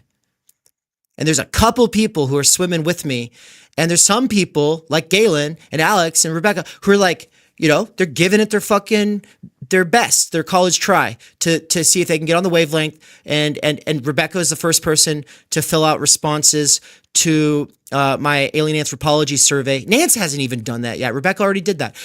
Ian did that. Benjamin hasn't done that. Anne hasn't done that. So we do have some people who are doing that, but there's a lot of people who are like wanting to teach seminars at TU just 2 months ago, talking about how they wanted to be on the wavelength. And then as soon as I laid out the braid and how easy access it is and how it works for busy people, and then we kick off the new year with a lot of pomp and ceremony and like, yeah, let's get after it. And they've just been kind of like off doing their own media projects. And I don't care. I don't care if you want to be a podcaster. I don't give a fuck about your stupid ass podcast. I don't care about podcasts, man. I don't care if you have 60,000 subscribers. I don't care if you have 300,000 subscribers. I don't care if you have 1 million subscribers. I'm here for the ones who get it or who are trying to, and let the rest of them sort themselves out of the process. The sooner the better. But that's not because I hate you guys. Here's some popcorn. It's at the end of the new PSA. I say, have fun in the peanut gallery. Like, you're going to have a great time watching. If you get some kind of enjoyment from this, whether it's pleasure or jouissance, I don't give a fuck. You're welcome to be here. But I'm here for other people. And I'm not here to entertain you. The Coliseum is where we're going to entertain you. And the Coliseum is only going to be once a year at TU. And it's going to be at a local movie theater in your city or town. So that's where we'll see you, is at the Coliseum. But outside of the Coliseum and the Agora, I'm more interested in the turn. I'm more interested in the development of the conditions of possibility for a milieu, because we ain't there yet. How many of you have actually read Daniel Gardner's books? If you haven't, then you're not trying to build a milieu with him. I've tried. Those are fucking hard things to get through because they're very fat, and I am very busy. And books that are this thick are very, that's a lot, especially considering the fact that I owe this tremendous debt to Karl Marx and I haven't read Divisions 2 or 3. And so it's like Daniel Gardner or Karl Marx. And then so I'm reading Marx and I'm like, but I want to read Daniel's The Situation with Capital. And then we've got all these giant manifestos, Sean and all these other people, Jordan Alexander, are like pumping out at TUCon. And I'm like, we can't even keep up with this. I don't want to publish you guys if we can't keep up with it. I'm tired of all these fake ass publishing houses publishing stuff that they're not even reading. And if the core team at TU can't get on the same page and actually read your shit and discuss it at the turn, I don't want to publish it. And it's not against you. It's just, I'm sorry, if you are not compelling enough to get Anne and Mikey and Benjamin to want to read and engage with you at the turn, I want to, but I'm not leaving the crew behind, guys. I'm trying to build a milieu, not be a lone influencer. You know what I mean? So with that, I want to turn it over to the survey. Oh, and by the way, up on the screen here this whole time, I've had Theory Underground Tour 2025, March, opening the Agora. Beautiful poster design, thanks to mostly Luke, but Will's aesthetic is coming in heavily here. He has taken Dave Wave to a whole new level. We might have to start calling it Will Wave. And with that, let's turn it to this here.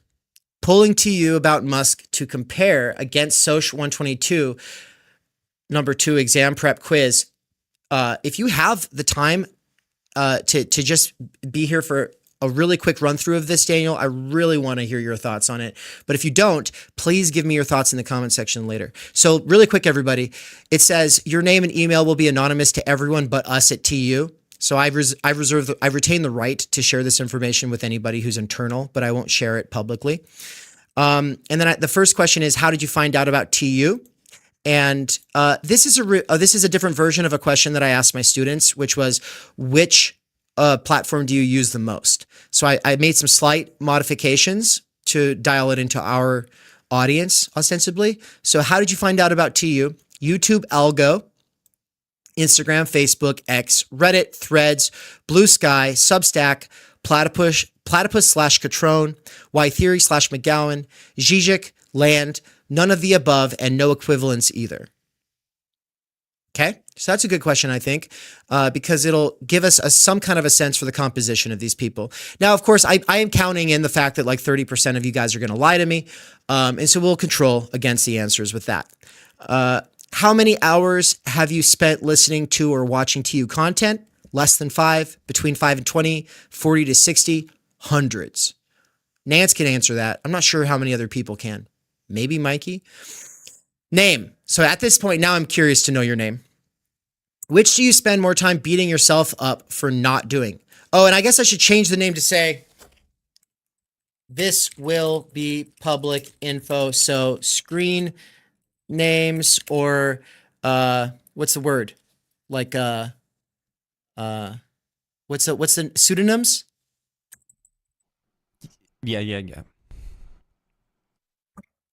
Okay. And then let's keep going. Which do you spend more time beating yourself up for not doing? Diet, exercise, studying, communicating with loved ones, friends/family, sleep, time spent in nature, learning a new language, practicing a musical instrument. I was fascinated by the answers from people. And of course, this gets at drive because they're beating themselves up for not doing something. So they desire to do this thing, but their drive is undermining doing this thing. That's what I'm trying to get at. And so just think, do you spend most of your time beating yourself up for not dieting or sticking to a diet or studying or sleeping or talking to your mom and dad, right? And of course, it could be, this should be like ranked choice voting. Like it would be a little bit better if I did that, but I'm not going to. Let's keep going. Because I like the kaleidoscopic splintering of the mass that you see when people respond to this question.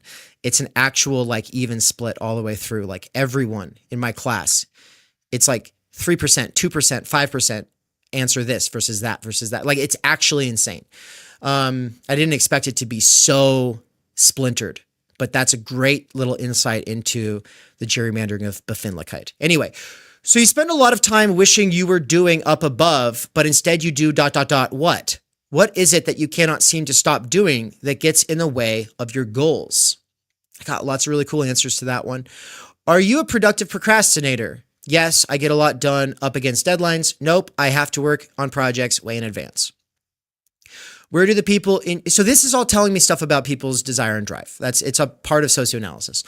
Where do the people in your life see you in 10 years? Now, what I ask my college students is, where do you see yourself in 10 years? because most college students have parents who believe in them. Because they're going to college, their parents are like, yeah, you'll be fine. And guess what? Their answers were that they're fine. But I'm not interested in your personal opinion about where you'll be in 10 years. I'm interested in the people in your life when you're an internet person. If you're an internet person, where do the people in your life think you'll be in 10 years? Because I think that that's a vouchsafe. Personally, I've got people vouching for me who are not online people, and they have a lot of street cred. So that counts for me. And if you're in a place where you're like, everybody thinks I'm going to be a fucking loser in 10 years, my heart goes out to you. My heart goes out to you, but it is important information. It means that you're isolated and misrecognized and pigeonholed, totalized, underestimated, not supported. It means that people in your life do not support you. You are extremely precarious if that's your answer, right? So I want to know those things. Where do the people in your life see you in 10 years is followed by, did you hear about or see Elon Musk's notorious gesture from Inauguration Day? Because I don't care about your fucking, I don't want to hear your interpretation until I know all of the answers to the other stuff here, to kind of be able to know something about where you're coming from, to be able to cross-examine you or cross-reference you to my students, okay? So, did you hear about, did you hear about or see Elon Musk's notorious gesture from Inauguration Day? And then people said the options are yes, and lots of my peers were talking about it. Yes, but nobody in my life seemed to talk about it. And then no, what happened? Then that is immediately followed up with, what do you think was most people's interpretation of Musk's gesture? He was joking around. Musk is just a goofball. It's nothing serious. He's a fascist. That was a literal Nazi salute. It's autism, which means he should not be up on that stage in the first place, which is seemingly more like where Benjamin would kind of land, right? And then it's autism, which means we should be open-minded and not ableist, which is what Benjamin was saying is the current right-winger position on Twitter. But also I want to point out, he said that that's the right-wing position on Twitter, but he had actually asked everybody the day before, and Doug Lane had actually given that answer. So it's funny that Benjamin's other co-host, that's not me or Nina, is out here saying what Benjamin was saying is the right-wing talking point right now. Because Doug Lane's position is, he's just, like, it's just autism. Like, it's not a big deal. And maybe I've misunderstood that, but that's what I think. Okay, which of these books are you most familiar with? Now, I ask this question because my students are going to have to get one of these books, and they have to rank choice vote these books. But I wanted to go with familiarity. I don't want to ask you if you've read any of these books, because I don't care about reading books. I care about, do you know about this book? Have you thought about this book? Have you looked at this book? Have you tried to read this book? Have you come back to it and reread it? And so I'm giving people the opportunity from the online audience to rank choice vote these books. What are these books? Let me zoom out so you can see. Amusing Ourselves to Death by Neil Postman. Invitation to Sociology by Peter L. Berger. Shout out to I almost called him Benjamin again. To Daniel Garner, because Daniel loves Peter L. Berger. Time Energy, Why You Have No Time or Energy. I'm actually curious which Daniel would answer, because he's very familiar with Peter L. Berger, but he also wrote an amazing, sprawling piece about time energy. Like an amazing, very thoroughgoing. Like, in fact, none of my fellow travelers have written as good of a piece about time energy as Daniel Garner, who just left the call because he had to go to work. But Daniel Garner of OG Rose is a very serious and astute reader, and he's read time energy very seriously. And so I'm curious how he would rank these. I think he's probably more familiar with Peter L. Berger than my time energy. He's probably read Invitation to Sociology more times. I would say that I'm guessing, Daniel, that your answer is going to be Invitation to Sociology, Time Energy, and then Amusing Ourselves to Death by Neil Postman, which I am assuming you've read once or twice. And then The Sociological Imagination by C. Wright Mills. And then finally, Classification Struggles by Bourdieu, which Nance and I have been reading. And so if you've never read any of these books, but you've listened to the first 3 episodes of Why Us, you are more familiar with that book than you are with any of these other ones. And if you've read the afterword of Time Energy, it engages deeply with distinction as well, which is a key point in the post-class fractured mass, and also all of Baudrillard. Sign value is a Bourdieuian point, not a Baudrillard point. Right. So Bourdieu, this is dripping in Bourdieu. He's just not as sexy as some of the other guys, so you may not be explicitly aware of it. But he's only not sexy as these other guys because people haven't seen his picture as much. And the reason people haven't seen his picture as much is because the only American people who picked him up as academics were like structurally stultified PMC shills who turned it all into identity politics. So exactly, yeah, he's been expropriated.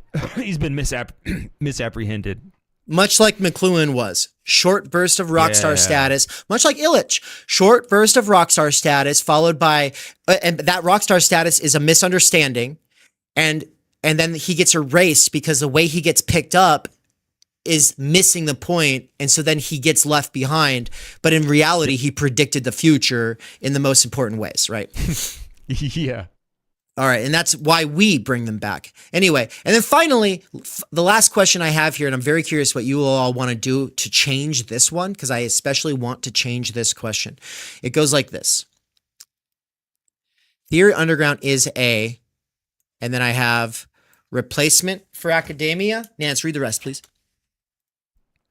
A critical media theory experiment, an indie book publisher, a leftish coded magazine, a post-left theory church, a gym membership for the mind, and 7, the conspicuous lacuna. What should I call it? Chat. Or what? Excuse me. What should it be? Chat. Suggestions. Chat. Chat. We want to know what you think. Let us know what you think, chat. But also, before the chat gets to get read aloud on stream, I want to check in with Galen and Rebecca. What do you all think? Would be an illuminating question here, because people get to rank choice these. So people can say that it's first and foremost an indie book publisher. You know what I mean? Like they can do all kinds of shit. So what would be something that you would want to see on here, or that you would want to see other people where they would rank it at?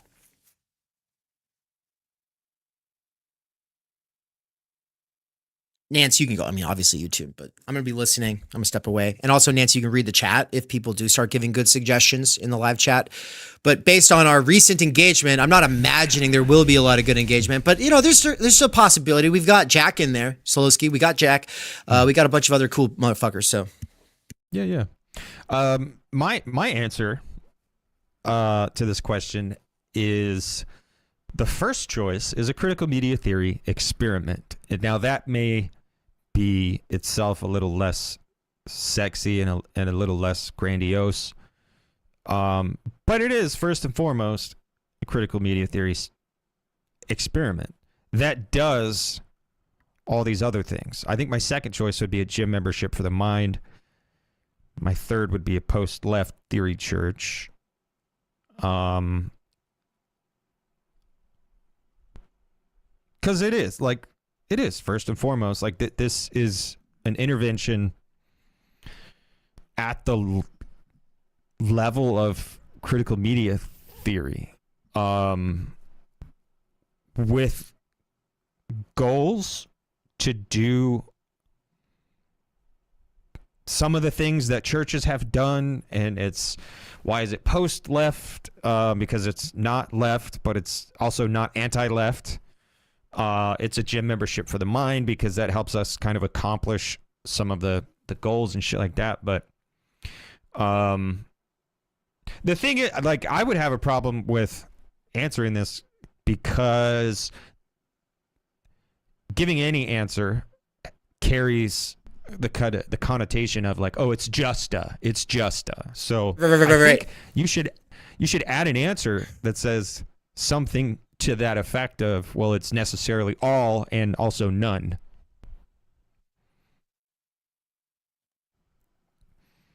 Something that points to the incompleteness of the set and the position of possibility. That's good. The unknown possibility. Yeah. That's good. So what I said is all of these, yet none of these analogies succeed. I don't have anything to add to this question, but maybe an interesting follow-up question is like, you can give some a list like this, but where were you before coming to this channel? Yeah, so like, were you, I don't know, at breaking points, new YouTube news, or like, what was your path, or to get an idea of, I don't know. So I think something similar to how did you find this, but like the ask is like, what was your level of involvement or commitment to or with what, like wherever you were before, like. And also conceptually, where were you? I guess as far as you guys are trying to think meta about this, but like, where were you in the dialogue that is getting reified so much, right? Yeah.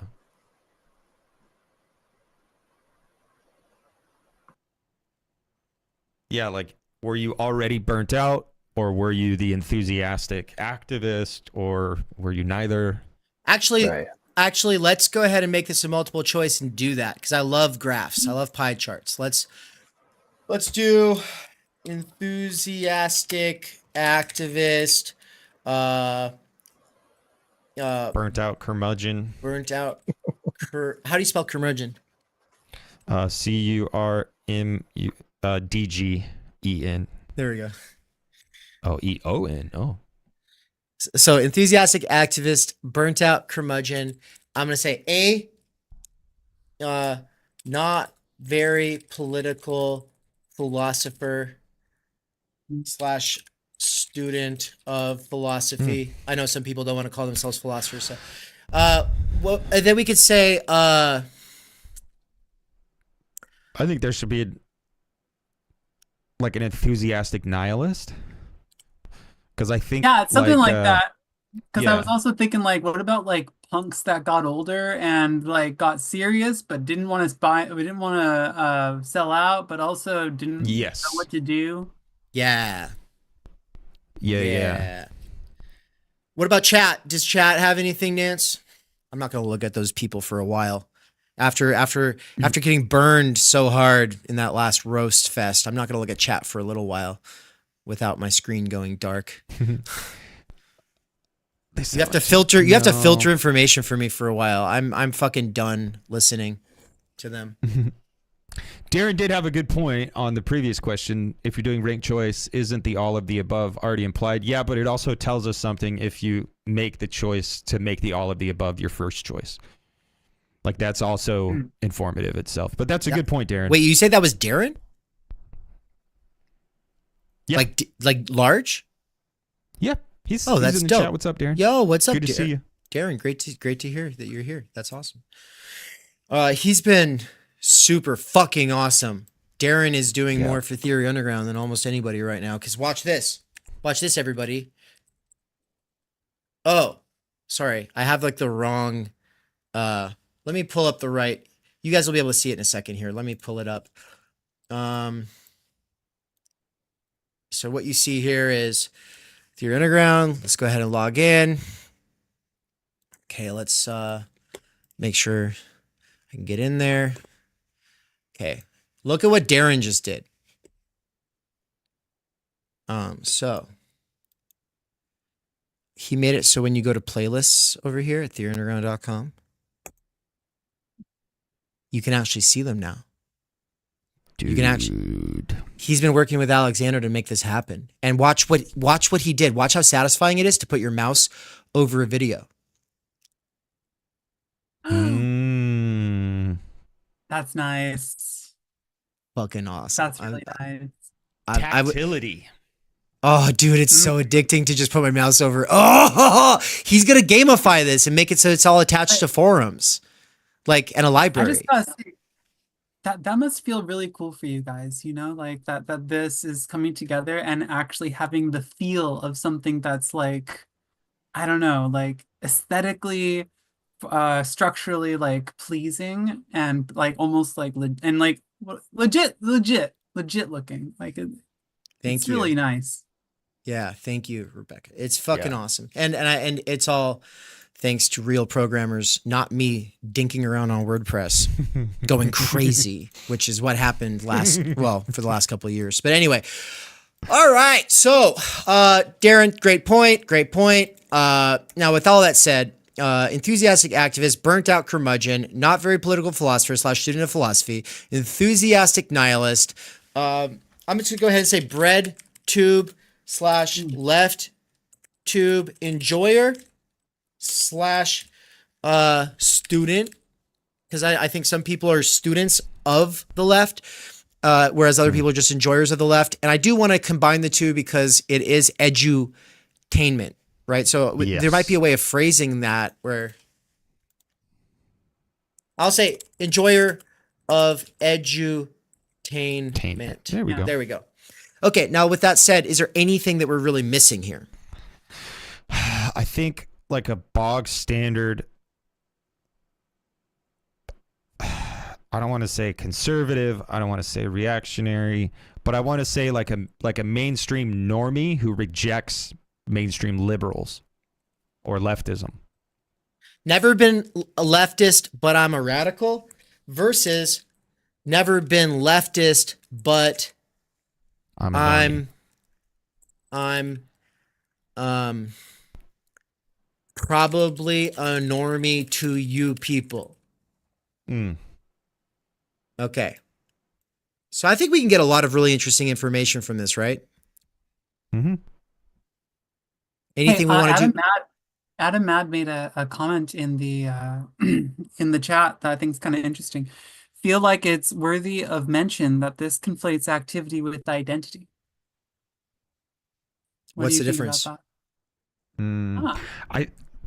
Look, I think that's true. That's true, Adam. But we are trying to get to. We want to know how people situate themselves. So, like, yes, it does conflate activity with identity, but the world conflates identity with activity, and we're trying to problematize that. So we're not like, but no, it is worth.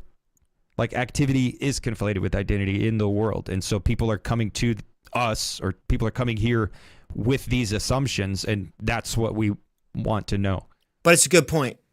And then we could actually add, my activities have little to do with my identity, just for Adam. For Adam. I don't think a lot of people will answer that, but I hope Adam does. All right. Does anybody have anything else about any of these other questions before we end this session? And I have to run off to class because it starts in an hour and a half, and I have some grading to do before I go in there. Should we put in like a low stakes icebreaker? Yes. Well, I guess, I mean, how did you find this out already is, but let's take this up above and say, did you go to college? If so, what kind? If not, why not? If so, why? People know why they did not go to college. I found that out asking my students. Like, people have strong opinions about the colleges they chose, why they didn't go, why they did go. So it'll be cool to compare and contrast that to some questions that I've asked my two classes, you know? So, and it like, for instance, Galen, how would you answer this question if you were filling this out? You don't have to, if you want to kind of keep that anonymous. Sorry, I went to college. Did you go to college? If so, what kind? If not, why? If so, why? Yeah, so I went to a state school for my bachelor's. I did a post-bac at a state school in my hometown, and then I did graduate school at a state school. Based. And so did you get a doctorate?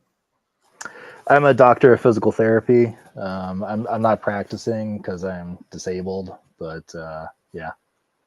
I might need your instruction then after I fucking throw my back out fucking reaching in an attempt to fucking be gracious to this audience. Rebecca, how about you? How would you answer this question?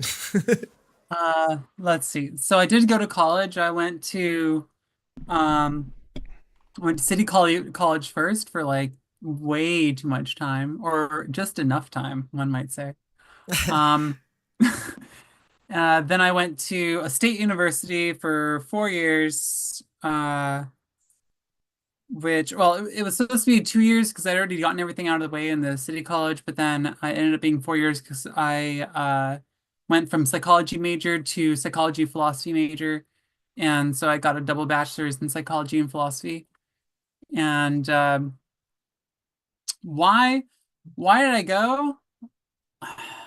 That's actually all right. I'm not going to take too much time, but that's actually like a complicated question, right? Because there's a lot of different factors that kind of go into it, not some of which aren't just confined by where I wanted to be at the end of the process of going to college, right? So at least one major factor is just my own like desire to learn and desire to like inundate myself with knowledge, to follow my intellectual interests and to develop myself. Like that's definitely there, right? And then of course, like why did like let's break it down. Like why did I go to psychology? Well, prior to like getting serious about college, when I was just like, oh, I'm in city college, whatever. I like after I'd already been there for a while and was like, I don't know. Sorry if I'm going off, but No, please. Actually, if it takes 5 minutes to answer this question satisfactorily, I'm happy. Let's do it then. All right. I'm gonna make a quick little sandwich, but really quick, before I make my sandwich and listen to you, and what I kind of want to get from this is like get you all to kind of just hit on some of. I want to hear your answers to these questions because hearing you guys answer will help me dial in the questions a little bit, I think. And instead of you guys sitting here telling me whether these are good questions or not, hearing you answer is going to tell me. And so then really quick, before we turn it back over to you and you have the floor as long as you need it, I wanted to say, Nance, you have to do the scrolling since I'm going to go make a sandwich. So I'm going to stop the screen share. Okay. Let you do the screen share so you can scroll. People listening from the podcast, I know you don't see anything, but you will in your mind's eye.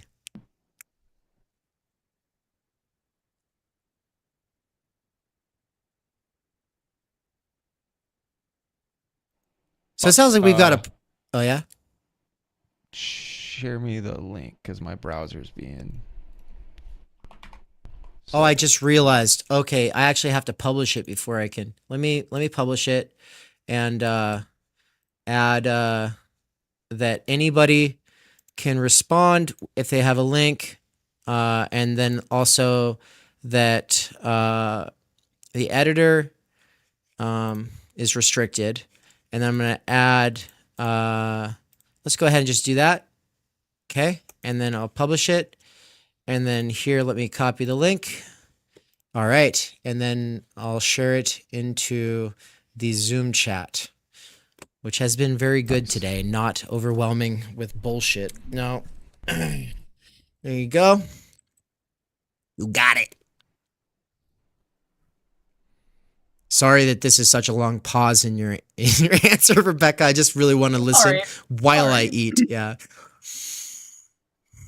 This way, I'll also kind of be removed from I won't feel compelled to interject very often, which will be good because it'll mean we get through all of this a lot faster. All right, Nance, take it away. You'll have to zoom in though zoom in until I tell you when. Okay, keep going. Yep, good. All right, that's perfect. Yeah, awesome, perfect. All right, here we are. So Rebecca's on the first question, and I say we go through this just with Rebecca, and then Galen gives ones that he wants to respond to the most, and then Nance, I kind of want to hear a couple of these from you, but I'll ask you guys those questions once I come back up. For right now, Rebecca, you got the floor. Let's go. So, I was kind of saying, I had a genuine belief in, I guess you could say, maybe the idea of the university. And Although I personally, I like failed my way through grad school, for problems of like, I don't know, I was diagnosed with like moderate to severe ADHD, and I did very well on tests, but I couldn't do very well on homework or note taking. So the busy work fucked me up.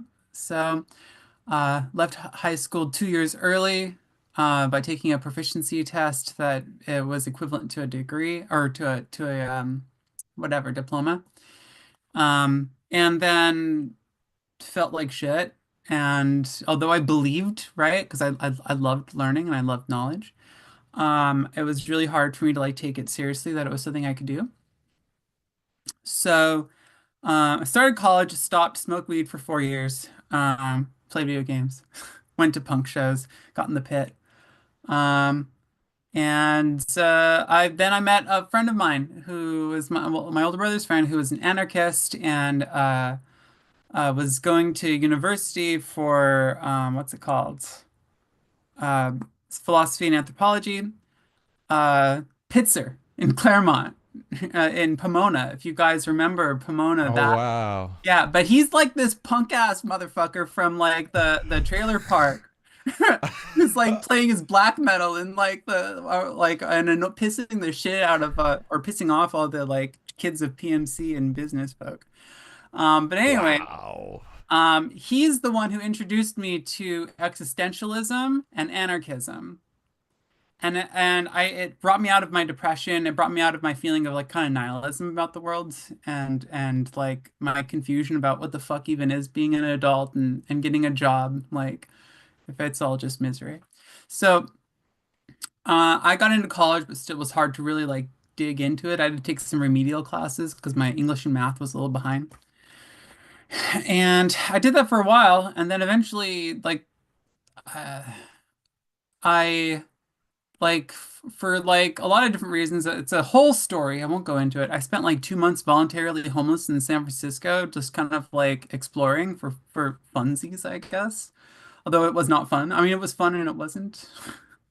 Avoiding cops, sleeping in parks and on concrete is like, and eating food out of the trash is like kind of not It's that exciting. great. Gutter pug lifestyle. But anyway, after that experience, I was like, okay, shit's real. Shit's real. Like this is the sort of life you can end up in. Like wow, like life is a little serious. And it really like got me focused on school somehow. And so all this time I've been reading philosophy. I was really into Nietzsche at the time. Not surprising. And I ended up wanting to do philosophy but couldn't. But then I got into, this is all around the time of Occupy. I got really into Zizek, especially after the failure of Occupy. And that got me into psychoanalysis. And, I'd gone through a lot of different troubles with like mental health and whatnot, and the feeling of existential despair. I don't think of it as like so much mental disorders as dealing with mental suffering more generally.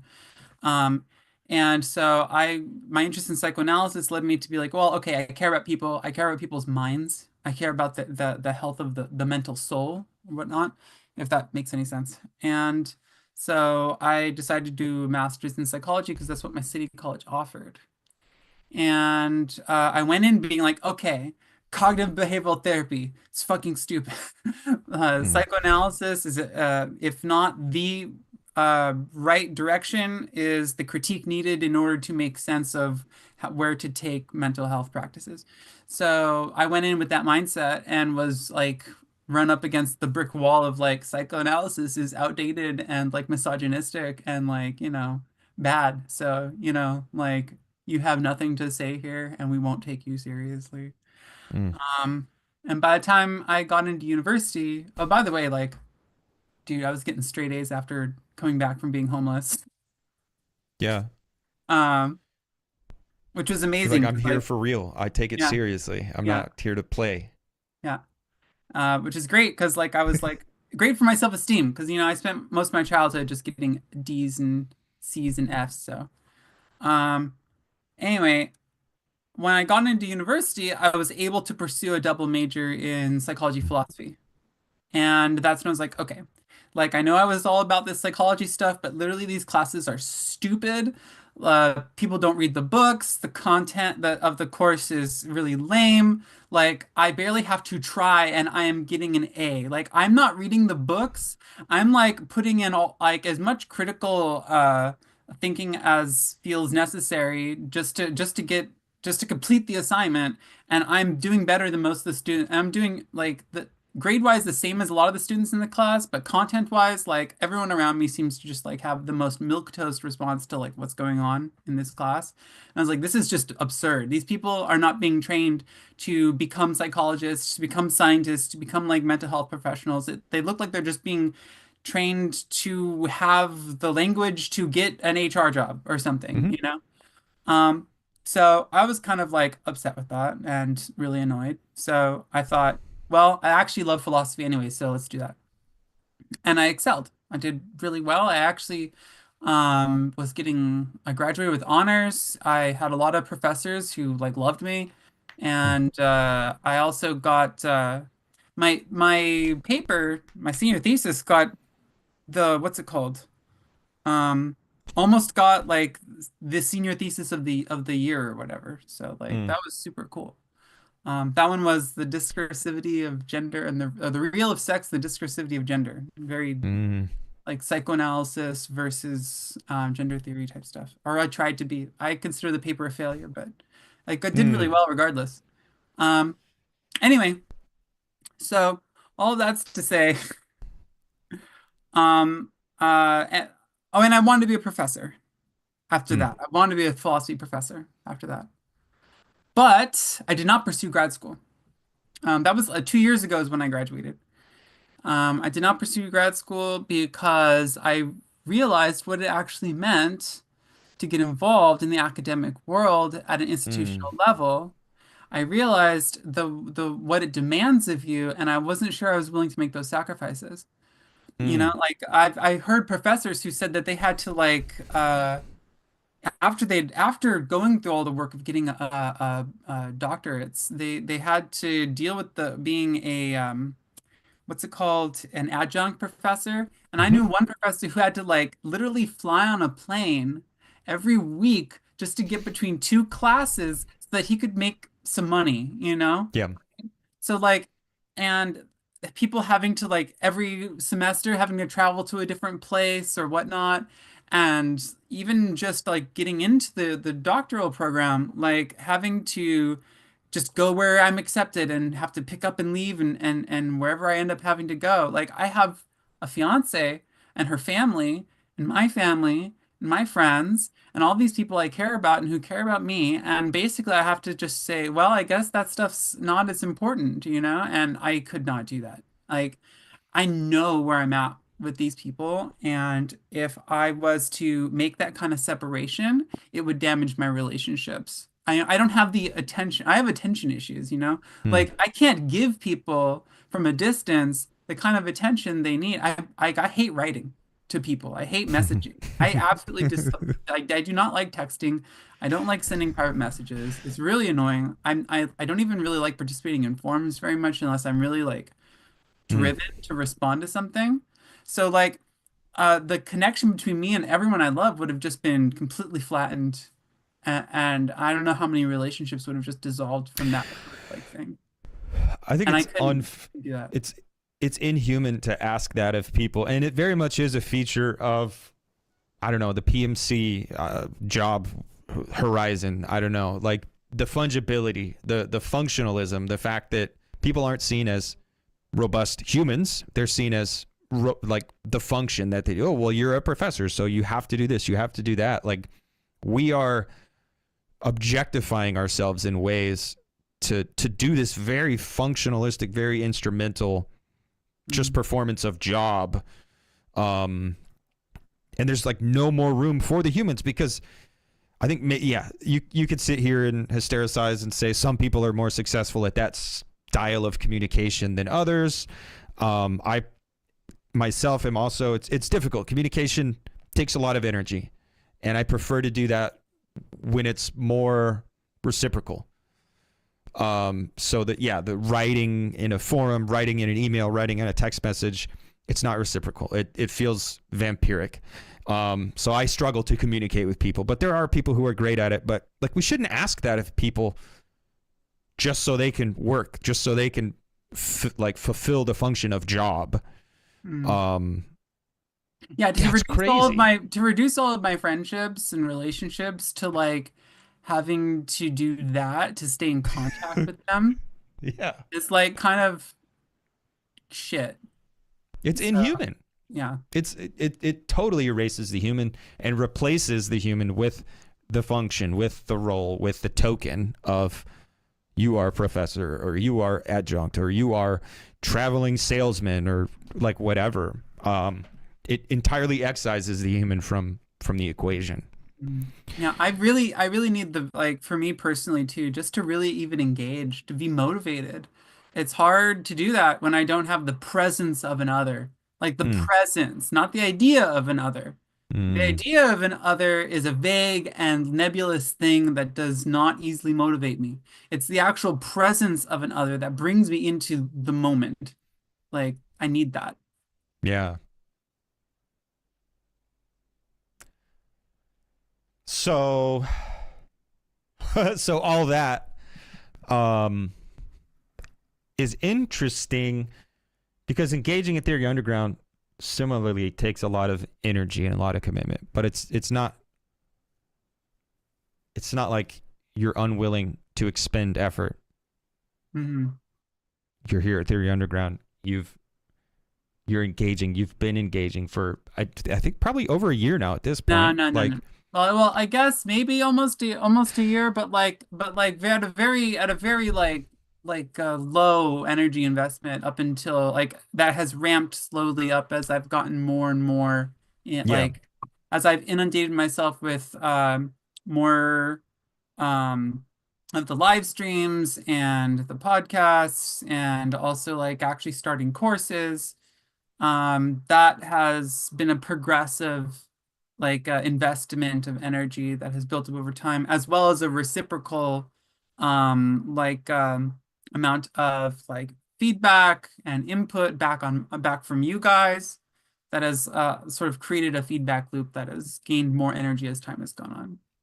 But at the very beginning, when I first was talking to Dave, and I was like, yeah, I'm down to like get involved. Like I still was like barely actually watching anything, or barely actually talking to you guys, and just kind of just sitting there being like, it's an idea sitting there, up in the clouds. That's the thing, is that I don't know about you guys or other people, but I'm sure that every one person is an example of some population. I know that for me, like when something is just an idea, you can build a whole fantasy and a whole series of libidinal investments around an idea that is completely detached from the actuality of that idea's like actual like fruition in a material sense. And so it's not until you actually start getting to the building and the working, the labor, the time spent and energy spent actually doing something, that the idea of doing something becomes something that's more than just like a fantasy, So like, took time to start, getting that together. It becomes material or concrete in a way. That's interesting. I think I agree. I agree that living in the world of ideas, I mean, that's what is wrong with the world that we live in. It's all at this kind of like imaginary level where everything is just the image. Like we have the image of the future. The commodity is an idea. Like the commodity is never fulfilling. It's never satisfying, but it's the idea of satisfaction. And maybe even the knowledge that satisfaction is impossible that kind of drives us to continue engaging with the commodity form itself.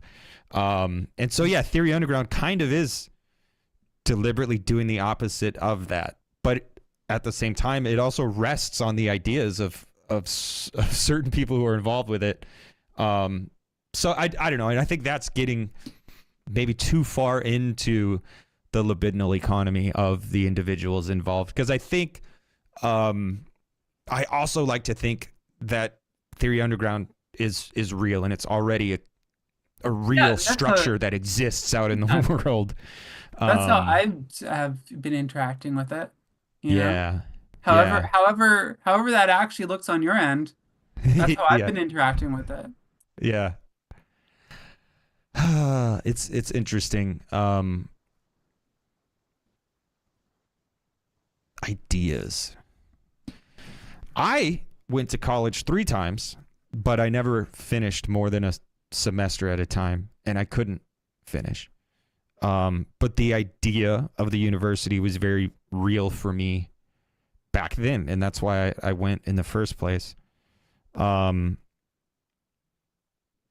don't know. I want to ask you, like, how does Theory Underground relate directly to the idea of the university for you?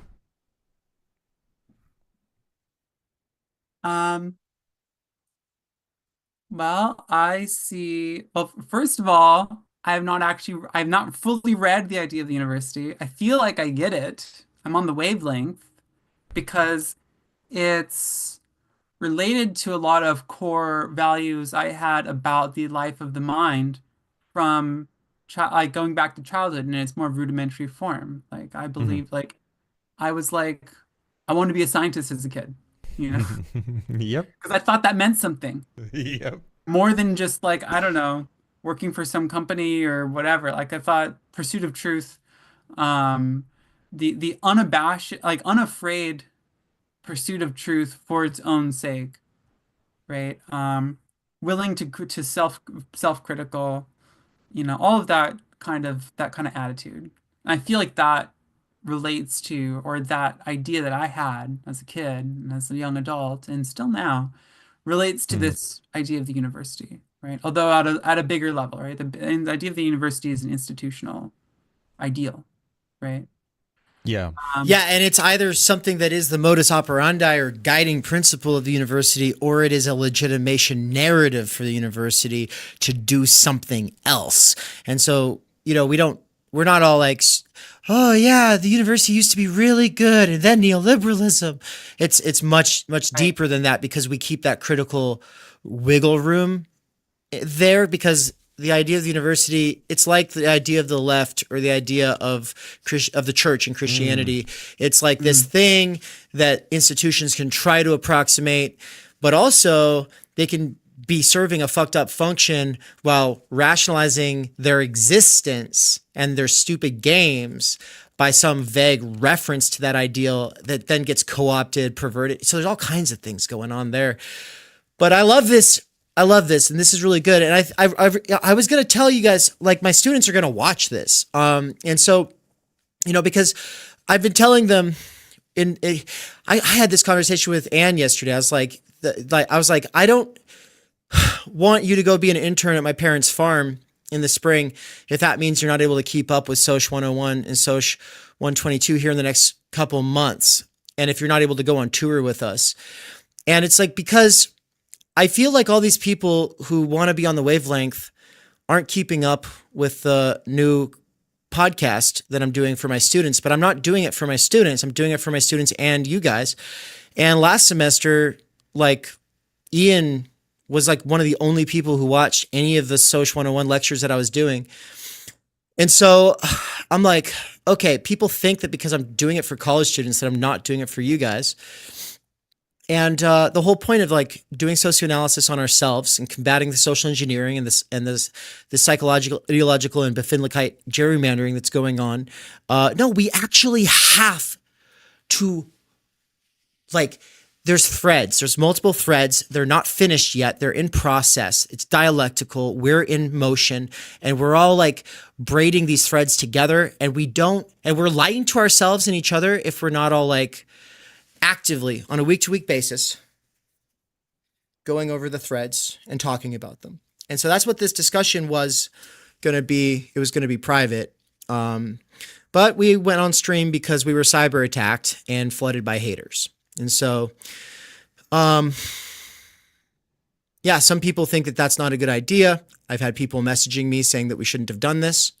I've got people saying that this was a mistake, that this whole stream was a mistake. And that's crazy to me.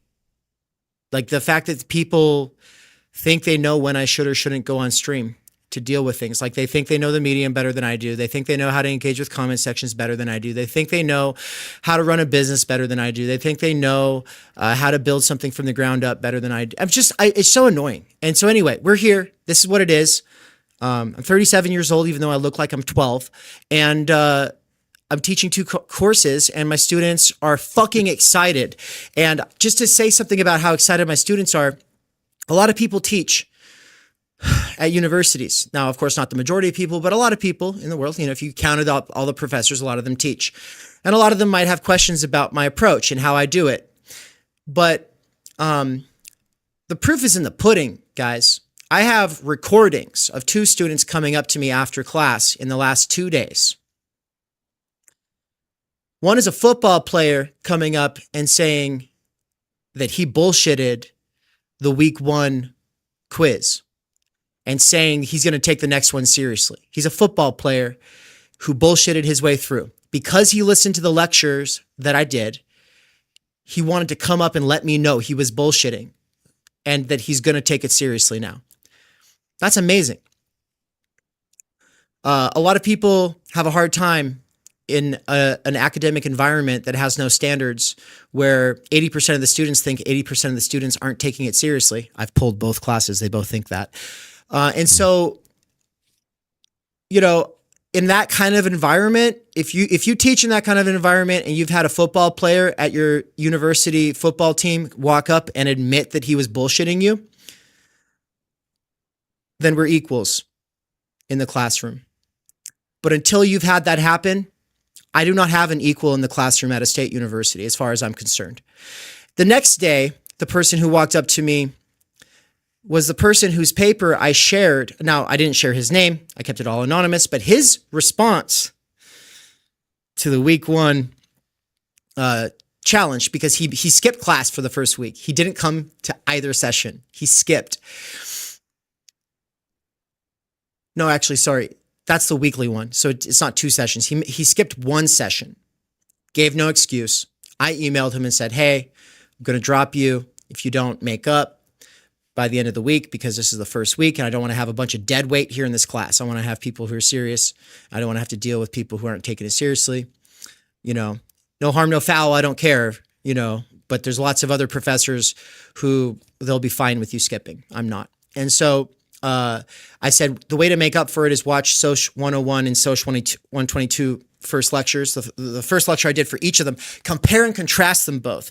The paper he wrote was bullshit and obviously AI'd to me, because I was listening to it by a robot reader and I was just like, this is super generic except for the parts that were super personalized. And then as I looked deeper into it, I was like, yeah, this is fucking bullshit. So not only does he skip the first week, he uses AI to write the paper, which I don't blame him for.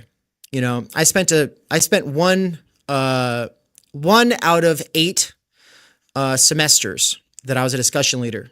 I spent one of those 8 semesters as a discussion leader at Boise State, using AI to grade my students, because I'm writing a book about it. And I wanted to do this research, and I wanted to know how it feels and what it does to the dynamic with them. And appealing to the worst common denominator as opposed to the best really fucking made it a shitty environment. Like they were nice, I was nice, but we're all kind of just like bullshitting, acting like we're all on the same page. We weren't on the same page for a whole semester. So, the reason the student came up and did that was because there's something about my self-legitimating discourse in the lectures that made him have a call of conscience. He walked up to me afterwards and said, hey, I was bullshitting. I was using AI. I want to show you what I was doing and see what you think of it. And so he opened up his laptop and showed me how he made the paper. I didn't call him out on it. I was thinking about pulling him aside. Last Saturday, I had a 6:30 a.m. discussion group with local people, mostly between the ages of 37 and 55. And I showed them all his answer, and we all talked about whether, Bert was there. So we had a 67-year-old. We all sat there and talked about this paper and whether it was AI or not. And everyone was convinced it was AI, but we were all trying to put our finger on why, and it was hard. And so the fact that he came up and introduced himself as the AI guy after this lecture, where I opened the lecture by saying, a lot of you guys did a really good job and you're getting it. And then I was like, or a lot of you are really good at making it seem like you are, which is almost as good. And I did like this sort of self-legitimating, moralizing discourse that makes them want to become something more than their worm selves or reptiles, that makes them want to like actually take it seriously. And part of it's like saying, I don't judge you if you're trying to see how much you can get by without doing, because there's a lot of professors here who don't care, and you should try to get C's for the first couple of weeks with them, because if they give you A's when you're trying to get C's, then you know they don't care, and you're wasting your time focusing on them because they don't care about you like I do. And they all laughed. And then this student came up to me after, and we hung out for 20 minutes and went over his AI methods and talked about the problems with it. So in the last 3 days, in my 2 classes, one male, roughly the same age, one black, one white, they come up to me after class, they say this stuff. And so it's just like, okay, guys, I'm tired of being gaslit by people who want to underestimate me as a teacher. I'm ready to close down Theory Underground and walk away tomorrow. If it means separating myself from people who are underestimating me and not taking this seriously, because people in the real classroom show up and take it seriously. And the people who show up and take it seriously are the people falling through the cracks everywhere else, in everyone else's classrooms. And so I don't like being chided or being given advice by people who couldn't talk to a diverse audience of working class people who are trying to better their situation in a soul-sucking environment. So yeah, no, I have some authority and authoritas when it comes to this. And I try to be humble about it, and I try to be extremely self-critical about it. But then I get fucking lambasted in the comment sections by these people who are being uncharitable. And then I have people in my DMs telling me we shouldn't even engage with the comment section, and this is a mistake, that this whole stream is a mistake. And they're not watching it because they're protesting. They're angry that I'm doing this. So that's interesting. Right? That's interesting. I wanted to go over the rest of these questions really quickly. Let's just yes, no answer, basically. Rebecca, Galen, Nance. Nance, if you can scroll. So how did you find out about TU? YouTube, Algo, Instagram, Facebook, X, Reddit, Threads, Blue Sky, Substack, Platypus Catrone, Why Theory, McGowan, Zizek Land, none of the above, and no equivalents either. Each of you, just like one sentence answers. I think probably Discord and maybe old. I don't know. I'm gonna say Discord.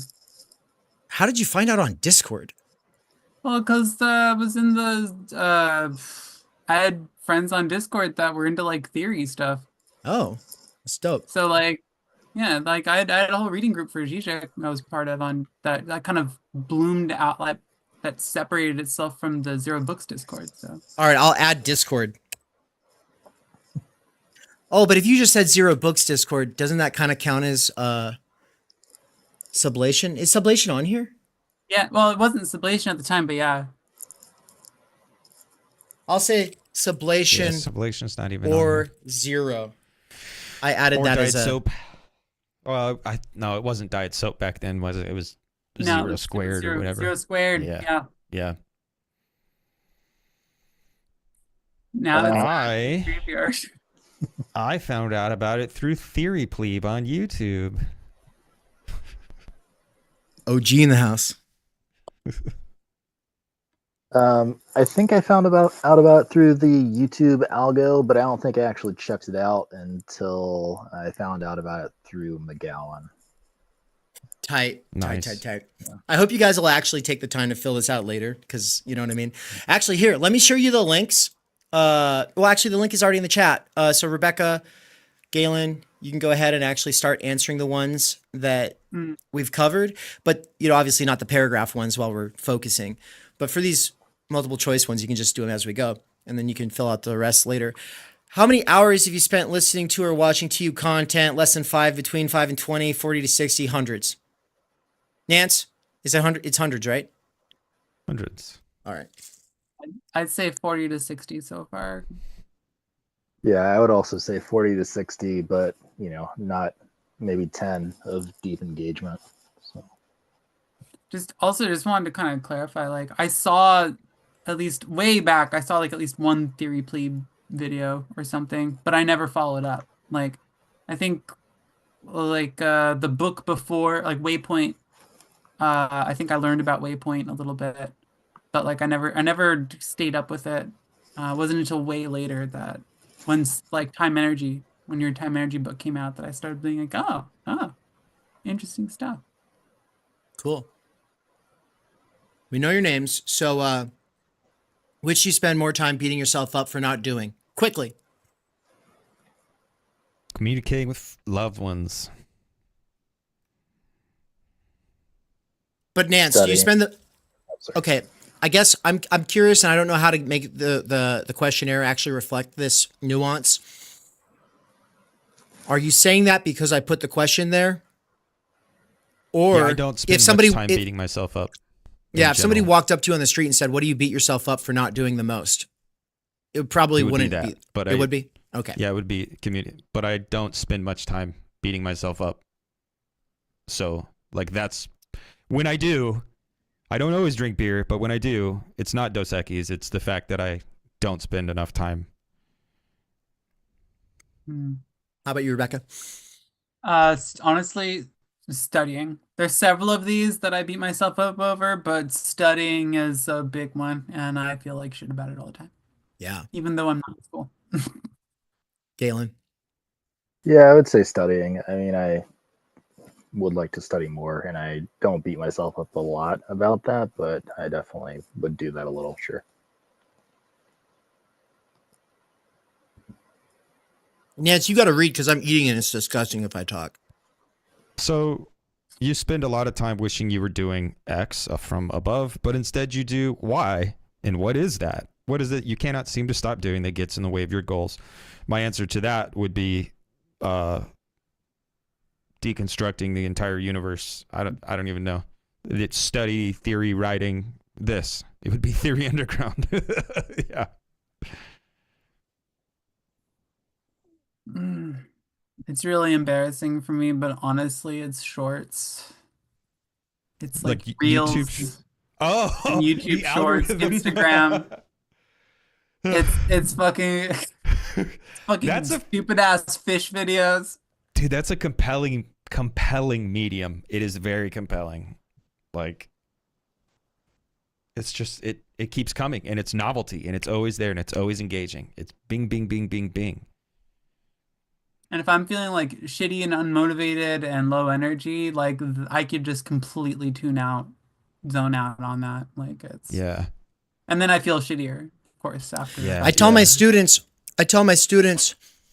distraction is freedom when your whole life has been a prison of people telling you what to focus on. Sorry, did I say prison? I meant distraction is freedom. Yeah, did I say that? Distraction is freedom when your whole life has been a prison of people telling you what to focus on. So ADHD is a rebellious reaction against the schooling system. It's a defense, it's a zealous, unconscious defense of your human interests, your human priorities. And so my students are like, a lot of them relate to that sentiment. You know what I mean? It's like we beat ourselves up for distracting ourselves and becoming real brained, like scrolling reels on Instagram and TikTok. But it's like, yeah, but our whole lives, people are telling us to focus and beating us up for when we don't focus on the things they want us to. And if we go and do something else, they punish us and they ritually haze us against our peers. And then they say that we don't deserve a 6-figure salary because we are focusing on the things we're interested in. It's absolutely bullshit. We've all been brainwashed. It's social engineering. It's a part of the PMC. It's literally a response to working class organizing at the end of the 19th century. And so that's what the PMC course is about, in part. And it was intentional.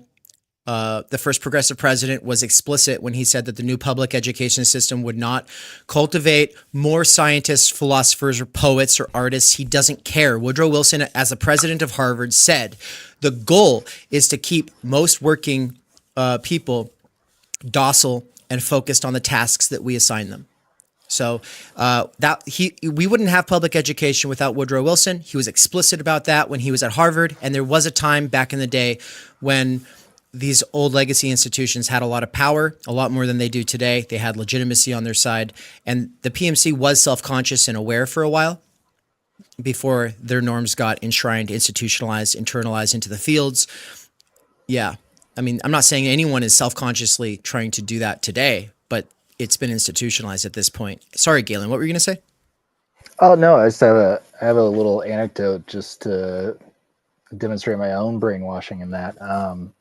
Growing up in grade school, I was in the gifted and talented program like Anne, but I came from a very poor background, and so I go to the education building, and there's these sons and daughters of the doctors and professors there, and they're all playing with like Kinects and doing these things. And in my head, I'm like, what the fuck are they doing? Like, they're not working. They're not, doing school. And I don't think I got it the entire like 4th and 5th grade that I was there, that, they were, sort of exploring interests and playing was valuable in some way. I just didn't get it at all.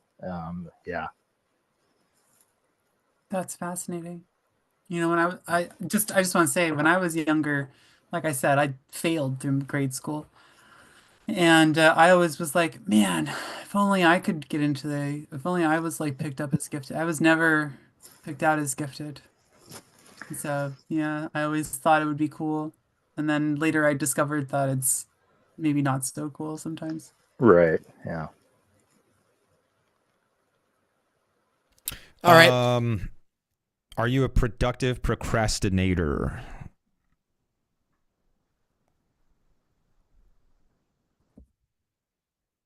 Kinda. As its ups and downs. Hmm. Yeah. If you guys refresh, if you guys refresh the questionnaire in a second, there'll be a new question because of Rebecca's answer. I'm going to say kinda, sorta. Kinda, sorta. We've added that one because that's a good point, Rebecca. Yeah. Yeah, I mean, historically, I was definitely a productive procrastinator, but I think when I started my post-bac and then in grad school, I wasn't as much of a procrastinator because during my post-bac, I had a different medical thing going on, and I really had to not be a procrastinator in order to succeed. So, but it's definitely my fallback. Yeah, I think it's a new technology to be able to have an assortment of things to do, that when there's just no possible way you'll get them all done.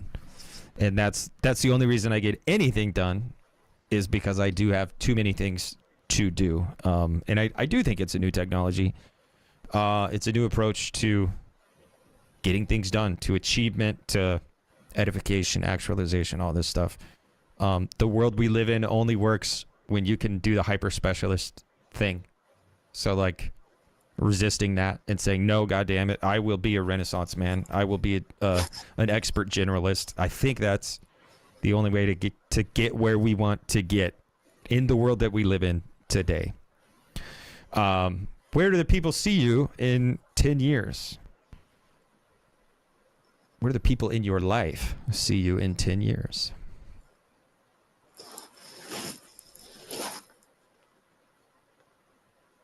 I can go first.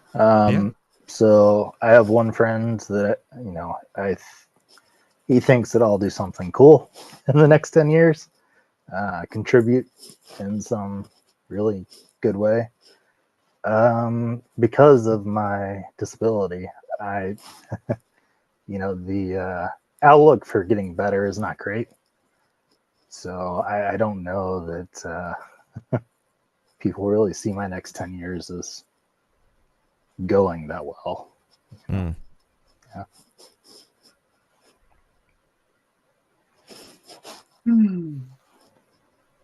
So I have a lot of people in my life who think I'm like a big smarty pants, and I know a few people that actually think I'm a genius, which is absurd. So like I know there's like a good chunk of people in my life who think that I'm gonna go somewhere crazy great, though it's really, really hard for me to believe that, even a little bit. Especially because like they're not thinking about the structural issues. Yeah. Again, going back to the world we live in where everything is a meritocracy. It's a compliment when people think, oh, you're going to do amazing things.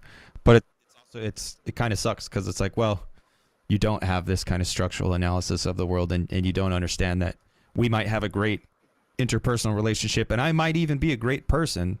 But because we live here in hell, the best people don't rise to the top. The best people tend to get ground down to paste. And that sucks. Did you hear about or see Elon Musk's notorious gesture from Inauguration Day? Hold on. I want to respond to that last one. I said I'm 37. People think I'm 12. I have a baby face. I'm on the internet. People who are on the internet are assumed to be anarcho-kitties or anarcho-kitty enablers. My own wife doesn't take me as seriously when I'm on the internet as opposed to when I'm over there in the room with all the books and I'm sitting at the desk and I'm taking notes and I'm reading. It's a very different dynamic. She's aware of it. Like we have these critical media theory conversations about the message of the medium is it's not as serious if it's on a screen. Like that's like this. There's like Neil Postman saying now this, it's all entertainment. Even if it's Vietnam on TV, it's all entertainment. Even if it's Palestinian kids blown to pieces, it's all entertainment. Well,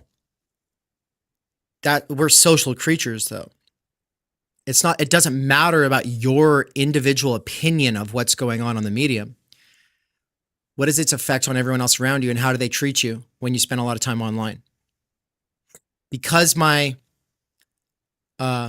enterprise, my project, my passion is something that is trying to appeal to working class people with earbuds getting into theory and trying to make it accessible and cheap and keep everything at a sort of intro level until we get a shared basis. People assume I do not think beyond an intro level.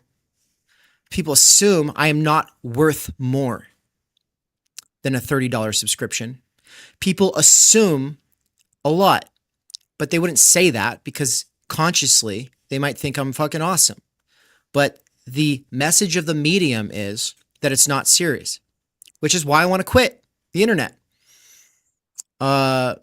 Realizing that I have surrounded myself with a bunch of people who don't take it that seriously, who talk a big game, but they fall off for 3 weeks out of a month before they're back on again, makes me not want to be here. Because if people think that a 3-hour seminar that I give is less important than a book, when I'm putting my entire life into it, then I would prefer to spend the next 10 years farming and raising children and loving my family and trying to restore relationships with people that I've lost them with, and then drop a fat book later. And that'd be one hell of a statement if all of this content that I put out were to disappear for 10 years and let everyone else try. Let everyone else try. And then drop a book. Like there's this part of me that's like, then you'll see, guys. And it's an immature part of me that's like egotistical and cares too much about what other people think. I understand that. But also, it's not about my personal opinion. I just told you guys, my wife is self-aware that the screen is less important than the snail mail and the books. And so that's a pretty big motivator for me. I like to be seen as attractive. I like to be seen as smart. I like to be looked up to somewhat. I like people to think I'm going places. And my answer to this question is I think most people think I'll be poor in 10 years. I think most people think I'll be poor, that Mikey won't be free, that Theory Underground won't be more than a podcast. And I'm ready to fucking get out of proximity to those people. I tell you, I'm over it, guys. I have given away everything for free and always been the person who's there for other people, and then I get walked all over my entire fucking life. And now I'm 37 and I'm trying to take myself seriously. My wife is trying to fucking take our lives seriously. We're trying to raise children. We're trying to fucking care about a future generation more than ourselves. And the people who are out here acting like we ain't worth shit, thinking that this self-legitimating discourse that we're obsessing over and the conditions of possibility for a million youth, that this is all just some fucking branding exercise. I don't care, guys. I don't care about that. I don't care about trying to impress those people. And so this really is my last year at Theory Underground. It really is my last year here, unless we're halfway to our goal by the end of this year. Halfway to our goal. We have a financial goal. We have a growth goal. If we're not halfway there by the end of this year, it's going to be lights off. Ann and I had a very long conversation about this yesterday. I'm tired of people not taking it seriously. I'm tired of people thinking they can just show up, punch hours, and then fucking peace out. I'm sorry. My students at a college campus where no one takes this shit seriously are currently taking it more seriously than a bunch of people who are a part of this elite team of working class assassins who are supposedly like getting serious about getting on the same wavelength, but they are not on the same wavelength. They haven't kept up. Who showed up to the Tuesday thing? Galen? Nance? Was it one other person? I didn't know that Tuesday thing. Yeah. Well, I mean, I did talk about it in the last lecture, which was the only lecture I did for the 12 core concepts so far. I'm only doing 12 parts of that this year. I'm keeping them short so people can get on the wavelength. But these deep dive seminars, I know people are not accustomed yet to looking at the sheet. There were a lot of people who were not present who I know would have wanted to be, like chief among those. We were talking about Will and Luke, Wukas, Kier, etc. There's a lot of people who would have wanted to be there, but they don't see the sheet. They didn't see the email.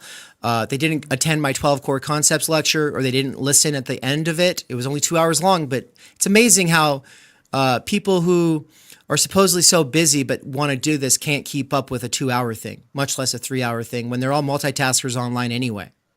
So I feel like I've lowered the standard in trying to make things accessible, and in doing so, everyone underestimates me.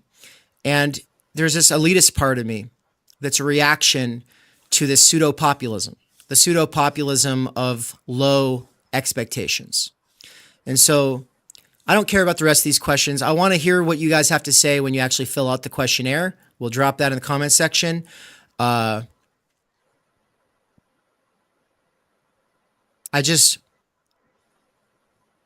really have like this growing intolerance for people who want to treat this like something that it's not, and who aren't willing to put in the kind of basic effort that's necessary to get on the wavelength. And so I know Nance and we've both felt it. Anybody who's paid attention to the Why Us series has clearly felt it. Anybody who knows what we're doing with the Agora either knows we're about to do something absolutely amazing and history changing, or else they don't get it. They just don't understand what it means to be in the post-class fractured mass. They don't understand where the medium is at today. They don't understand what structural stultification of time energy or gerrymandering Befindlichkeit or functional literacy actually means. And I think that there's a lot of people who see me be self-critical and hystericize myself. And then they take it literally because, as Mikey said, the only way to succeed in the attention economy is to be very confident. And I am confident about how little I know. But that gets you underestimated. It's the opposite of Socrates. Like Socrates, they get offended by it and then they kill him. Here on the internet, they go, oh, the fucking idiot must not know shit. And I've surrounded myself with people who are very confident, very excited to explain how everything works. And so I'm just like, I've been extending olive branches for years. And I appreciate you guys who are here for it. I appreciate the comment section. Appreciate all of you all. I'm closing this thing out. We're going to have a conversation on the back end about what we're going to do with this class session that's coming up. If you're part of the subscriber base at TU If you've been around for a long time and you already know what's up, get in here. If you are a gold or higher subscriber, get in here. Everybody else will catch you on the flip side. And I promise we've got some really exciting stuff coming very soon. Of course, because we do on a weekly basis, and it's always something that's never been done before. Nothing fucking close to anything that's ever been done. And I'm tired of people acting like that's not true. Love you guys. Peace. We cannot do direct revolution, but the only way to lay the foundation for it is to do what you are doing to move the underground. It's a theoretically correct title. Theory Underground exists to cultivate the conditions necessary for a working class intellectual renaissance that goes beyond old political categories or other identitarian niches. At TU, autodidact workers with earbuds and professionals who see no future in existing institutions or movements are able to challenge their doxa and develop an understanding of the situation we are in. If you subscribe at theoryunderground.com, you'll get access to a package of courses, including my Intro to Fault Line Theory, which includes Intro to Nick Land and Intro to Slavoj Žižek. These courses are being woven with the 3 courses that take place on a month-to-month basis, spread out throughout the year of 2025. Those courses are 12 Core Concepts and the Fundamental Problems with the Situation Today with social theorist David McKerracher, 12 Essential Political Thinkers with political theorist Benjamin Studebaker, and The Philosophy of Nature with philosopher Nina Power.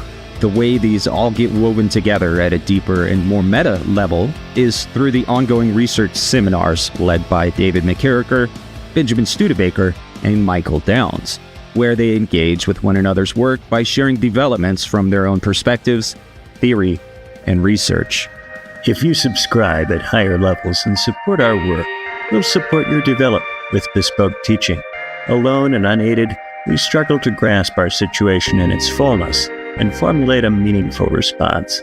By working together and pooling our energies, we can do better. Join us at theoryunderground.com/subscribe. There'll be 2 kinds of people in 10 years. Those who said, I knew all along Theory Underground was going to make this huge difference. Those are the people that are like Nance, who were on the sidelines at one point and then said, nah, I'm going to get in. I'm going to roll up my sleeves and I'm going to go hard. And then there's another kind of person, a person who waits in the wings, collects receipts, and who will say in 10 years, oh yeah, I was there.